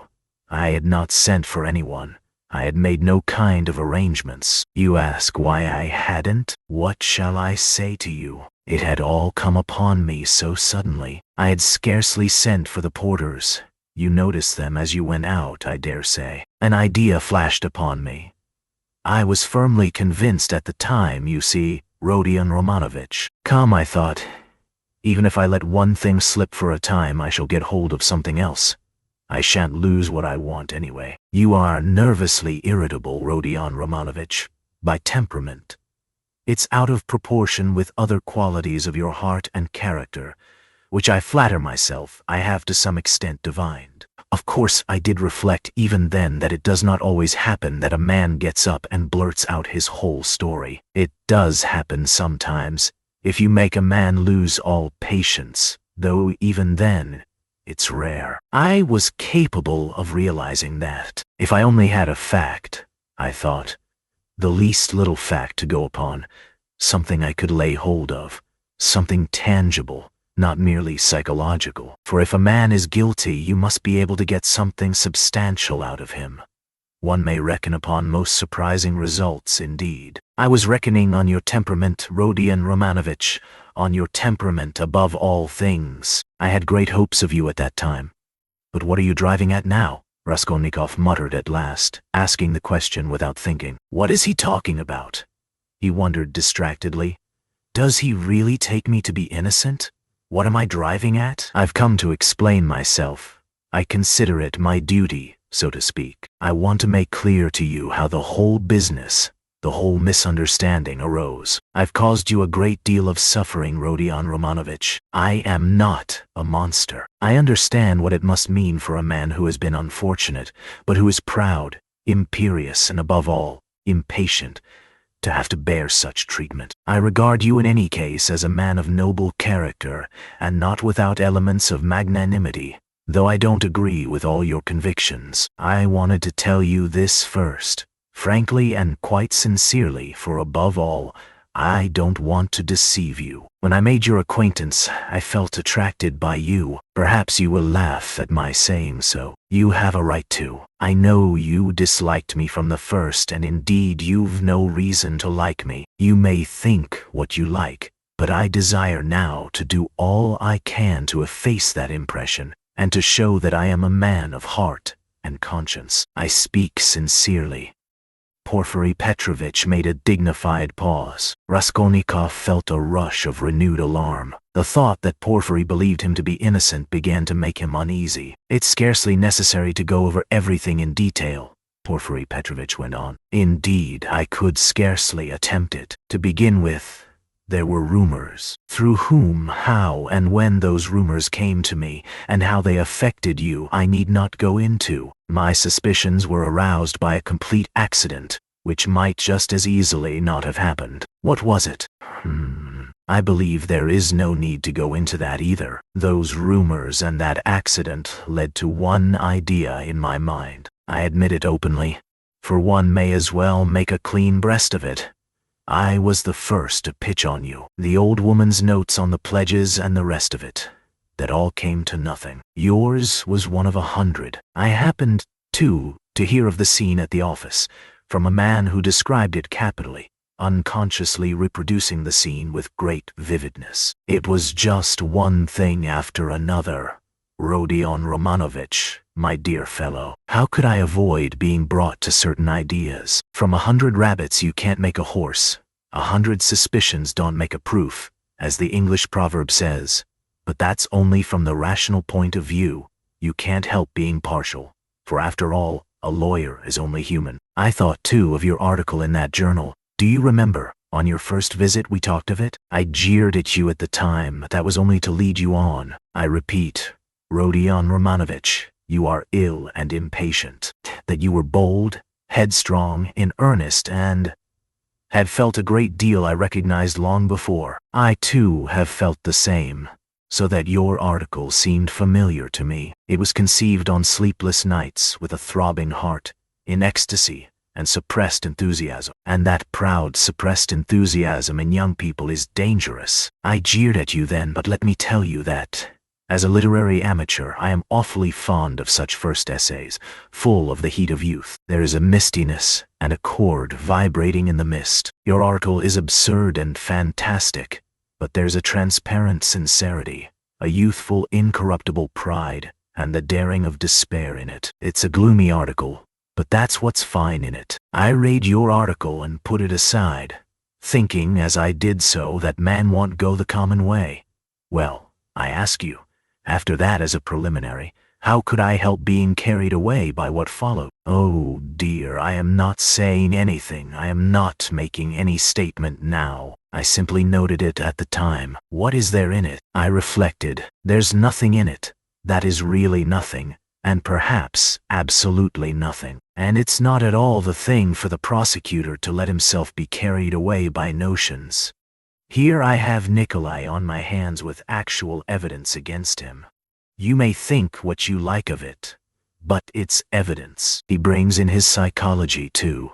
One has to consider him too, for it's a matter of life and death. Why am I explaining this to you? That you may understand, and not blame my malicious behavior on that occasion. It was not malicious, I assure you. Do you suppose I didn't come to search your room at the time? I did. I was here when you were lying ill in bed. Not officially, not in my own person, but I was here. Your room was searched to the last thread at the first suspicion. But umsonst, I thought to myself, now that man will come of himself, and quickly too. If he's guilty, He's sure to come. Another man wouldn't, but he will. And you remember how Mr. Razumihin began discussing the subject with you. We arranged that to excite you, so we purposely spread rumors that he might discuss the case with you. And Razumihin is not a man to restrain his indignation. Mr. Zametov was tremendously struck by your anger and your open daring. Think of blurting out in a restaurant, "I killed her." It was too daring, too reckless. I thought so myself. If he is guilty, he will be a formidable opponent. That was what I thought at the time. I was expecting you. But you simply bowled Zametov over and, well, you see, it all lies in this, that this damnable psychology can be taken two ways. Well, I kept expecting you, and so it was you came. My heart was fairly throbbing. Ah! Now, why need you have come? Your laughter too as you came in, do you remember? I saw it all plain as daylight, but if I hadn't expected you so specially, I should not have noticed anything in your laughter. You see what influence a mood has. Mr. Razumihin then... Ah, that stone under which the things were hidden. I seem to see it somewhere in a kitchen garden. It was in a kitchen garden, you told Zametov, and afterwards you repeated that in my office. And when we began picking your article to pieces, how you explained it, one could take every word of yours in two senses, as though there were another meaning hidden. So in this way, Rodion Romanovich, I reached the furthest limit, and knocking my head against a post, I pulled myself up, asking myself what I was about. After all, I said, you can take it all in another sense if you like, and it's more natural so indeed. I couldn't help admitting it was more natural. I was bothered. No, I'd better get hold of some little fact, I said. So when I heard of the bell ringing, I held my breath and was all in a tremor. Here is my little fact, thought I.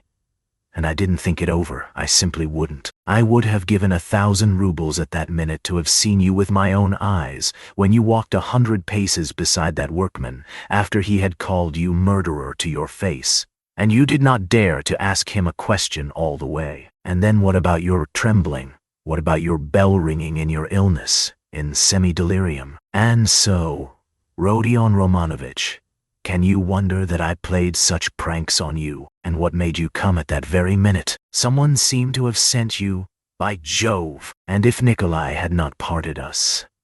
And do you remember Nikolai at the time? Do you remember him clearly? It was a thunderbolt, a regular thunderbolt. And how I met him, I didn't believe in the thunderbolt, not for a minute. You could see it for yourself.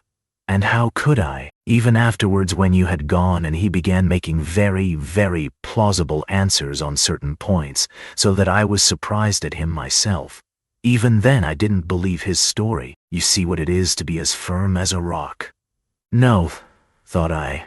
Morgenfrau. What has Nikolai got to do with it?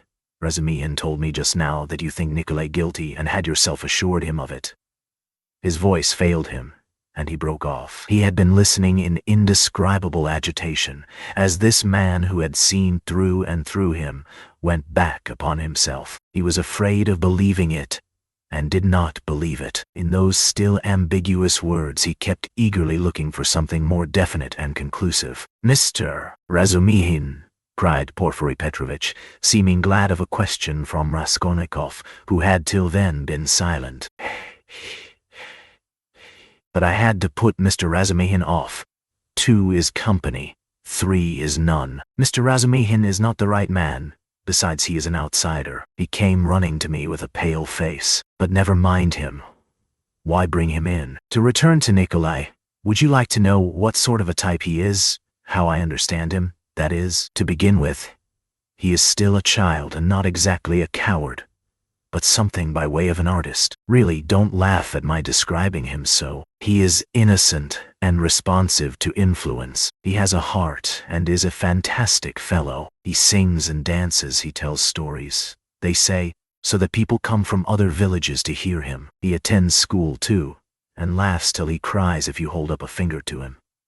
He will drink himself senseless, not as a regular vice, but at times when people treat him like a child. And he stole too then, without knowing it himself, for how can it be stealing if one picks it up? There have been wanderers in his family, and he was for 2 years in his village under the spiritual guidance of a certain elder. I learnt all this from Nikolai and from his fellow villagers. And what's more, he wanted to run into the wilderness. He was full of fervor, prayed at night, read the old books, the true ones, and read himself crazy. A religious sect. Translator's note. Petersburg had a great effect upon him, especially the women and the wine. He responds to everything, and he forgot the elder and all that. I learnt that an artist here took a fancy to him and used to go and see him, and now this business came upon him. Well, he was frightened. He tried to hang himself. He ran away. How can one get over the idea that people have of Russian legal proceedings? The very word trial frightens some of them. Whose fault is it? We shall see what the new juries will do. God grant they do good. Well, in prison, it seems, he remembered the venerable elder. The Bible, too, made its appearance again. Do you know, Rodion Romanovich, the force of the word suffering among some of these people? It's not a question of suffering for someone's benefit, but simply one must suffer. If they suffer at the hands of the authorities, so much the better. In my time, there was a very meek and mild prisoner who spent a whole year in prison, always reading his Bible on the stove at night, and he read himself crazy. And so crazy, do you know, that one day, apropos of nothing, he seized a brick and flung it at the governor, though he had done him no harm. And the way he threw it too, aimed it a yard on one side on purpose, for fear of hurting him. Well, we know what happens to a prisoner who assaults an officer with a weapon. So, he took his suffering. So I suspect now that Nikolai wants to take his suffering or something of the sort. I know it for certain from facts, indeed. Only he doesn't know that I know. What? You don't admit that there are such fantastic people among the peasants? Lots of them. The elder now has begun influencing him, especially since he tried to hang himself. But he'll come and tell me all himself. You think he'll hold out? Wait a bit. He'll take his words back. I am waiting from hour to hour for him to come and abjure his evidence. I have come to like that Nikolai and am studying him in detail. And what do you think? He answered me very plausibly on some points. He obviously had collected some evidence and prepared himself cleverly. But on other points he is simply at sea, knows nothing, and doesn't even suspect that he doesn't know. No, Rodion Romanovich, Nikolai doesn't come in. This is a fantastic, gloomy business, a modern case, an incident of today when the heart of man is troubled, when the phrase is quoted that blood renews, when comfort is preached as the aim of life. Here we have bookish dreams, a heart unhinged by theories. Here we see resolution in the first stage, but resolution of a special kind. He resolved to do it like jumping over a precipice or from a bell tower, and his legs shook as he went to the crime. He forgot to shut the door after him and murdered 2 people for a theory. He committed the murder and couldn't take the money, and what he did manage to snatch up he hid under a stone. It wasn't enough for him to suffer agony behind the door while they battered at the door and rung the bell. No, he had to go to the empty lodging, half delirious, to recall the bell ringing. He wanted to feel the cold shiver over again. Well, that, we grant, was through illness, but consider this. He is a murderer, but looks upon himself as an honest man, despises others, poses as injured innocence. No, that's not the work of a Nikolai, my dear Rodion Romanovich. All that had been said before had sounded so like a recantation that these words were too great a shock. Raskolnikov shuddered as though he had been stabbed. Then, who then is the murderer?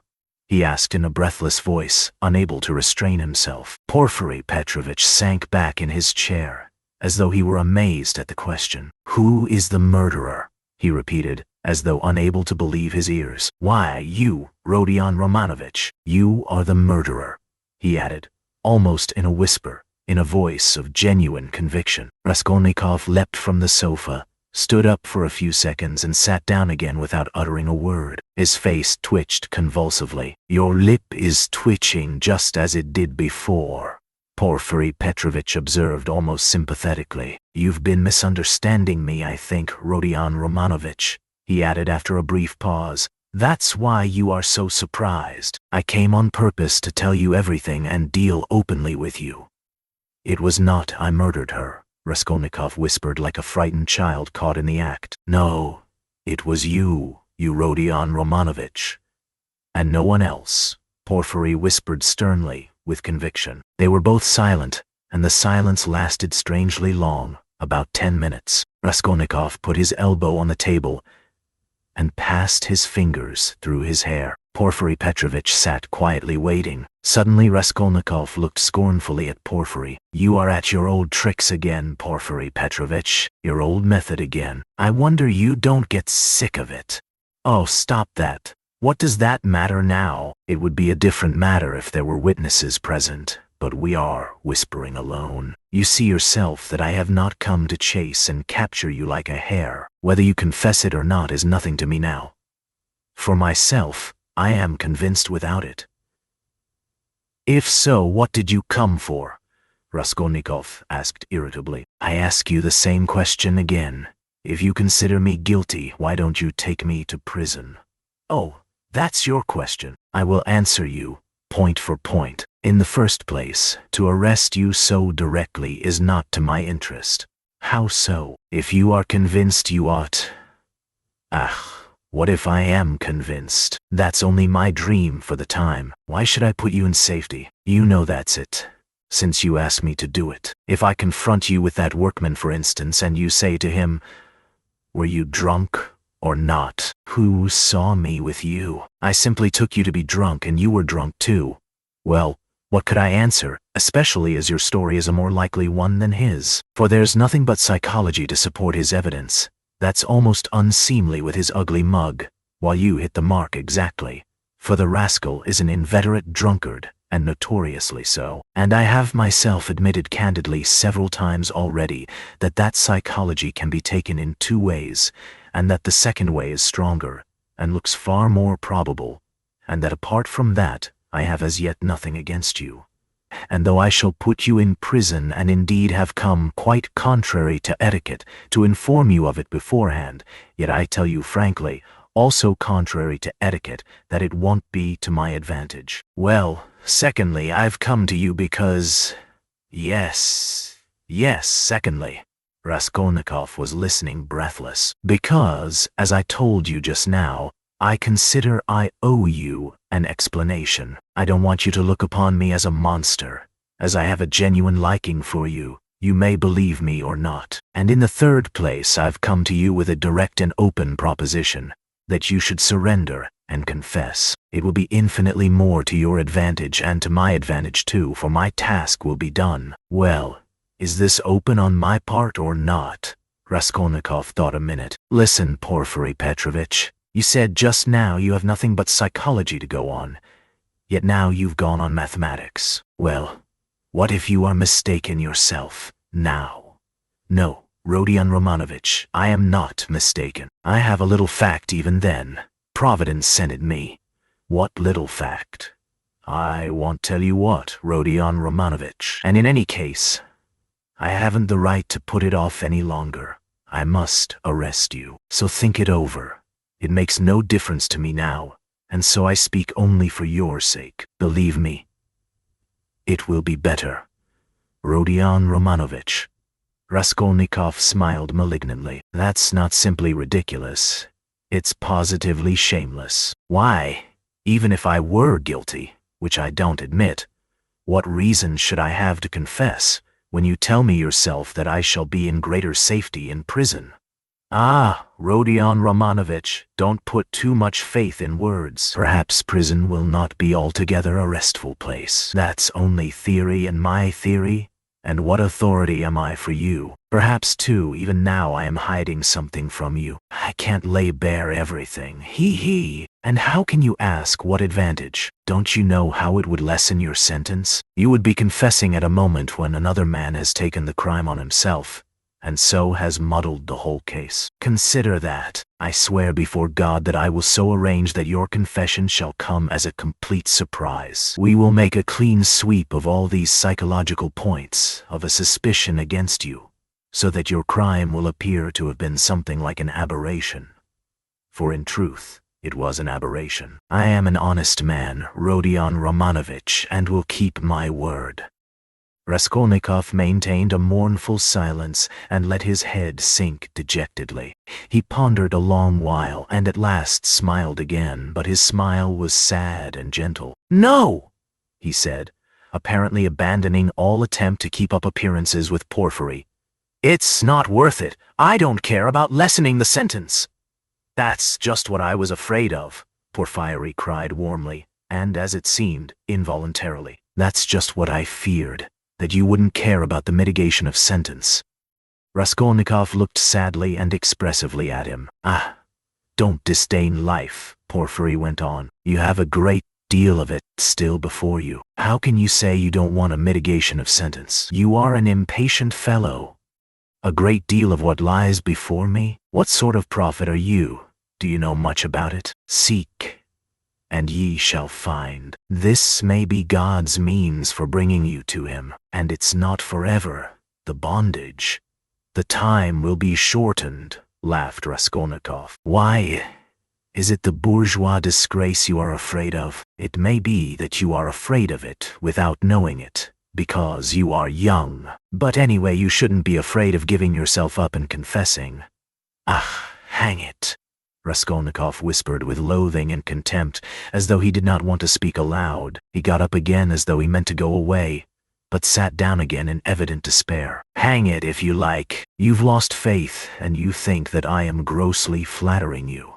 But how long has your life been? How much do you understand? You made up a theory and then were ashamed that it broke down and turned out to be not at all original. It turned out something base, that's true. But you are not hopelessly base. By no means so base. At least you didn't deceive yourself for long. You went straight to the furthest point at one bound. How do I regard you? I regard you as one of those men who would stand and smile at their torturer while he cuts their entrails out, if only they have found faith or God. Find it, and you will live. You have long needed a change of air. Suffering, too, is a good thing. Suffer. Maybe Nikolai is right in wanting to suffer. I know you don't believe in it, but don't be overwise. Fling yourself straight into life, without deliberation. Don't be afraid. The flood will bear you to the bank and set you safe on your feet again. What bank? How can I tell? I only believe that you have long life before you. I know that you take all my words now for a set speech prepared beforehand, but maybe you will remember them after. They may be of use some time. That's why I speak. It's as well that you only killed the old woman. If you'd invented another theory, you might perhaps have done something 1,000 times more hideous. You ought to thank God, perhaps. How do you know?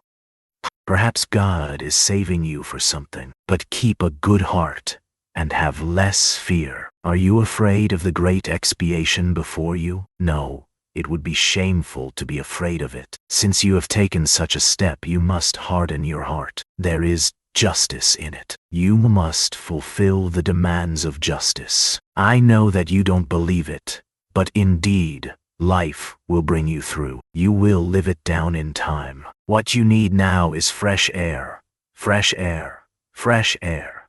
Raskolnikov positively started. But who are you? What prophet are you? From the height of what majestic calm do you proclaim these words of wisdom? Who am I? I am a man with nothing to hope for, that's all. A man perhaps of feeling and sympathy, maybe of some knowledge too, but my day is over. But you are a different matter. There is life waiting for you. Though, who knows, maybe your life too will pass off in smoke and come to nothing. Come, what does it matter? That you will pass into another class of men. It's not comfort you regret with your heart. What of it that perhaps no one will see you for so long? It's not time but yourself that will decide that. Be the sun and all will see you. The sun has, before all, to be the sun. Why are you smiling again? At my being such a shiller? I bet you're imagining that I am trying to get round you by flattery. Well, perhaps I am. Perhaps you'd better not believe my word. Perhaps you'd better never believe it altogether. I'm made that way, I confess it. But let me add, you can judge for yourself, I think, how far I am a base sort of man, and how far I am honest. When do you mean to arrest me?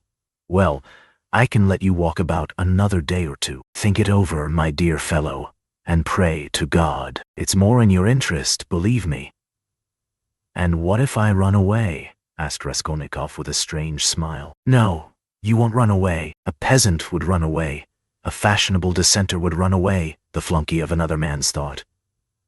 For you've only to show him the end of your little finger, and he'll be ready to believe in anything for the rest of his life. But you've ceased to believe in your theory already. What will you run away with, and what would you do in hiding? It would be hateful and difficult for you, and what you need more than anything in life is a definite position, an atmosphere to suit you. And what sort of atmosphere would you have? If you ran away, you'd come back to yourself. You can't get on without us. And if I put you in prison, say you've been there a month, or 2 or 3, remember my word, you'll confess of yourself, and perhaps to your own surprise. You won't know an hour beforehand that you are coming with a confession. I am convinced that you will decide to take your suffering. You don't believe my words now, but you'll come to it of yourself. For suffering, Rodion Romanovich, is a great thing. Never mind my having grown fat. I know all the same. Don't laugh at it. There's an idea in suffering. Nikolai is right. No, you won't run away, Rodion Romanovich. Raskolnikov got up and took his cap. Porfiry Petrovitch also rose.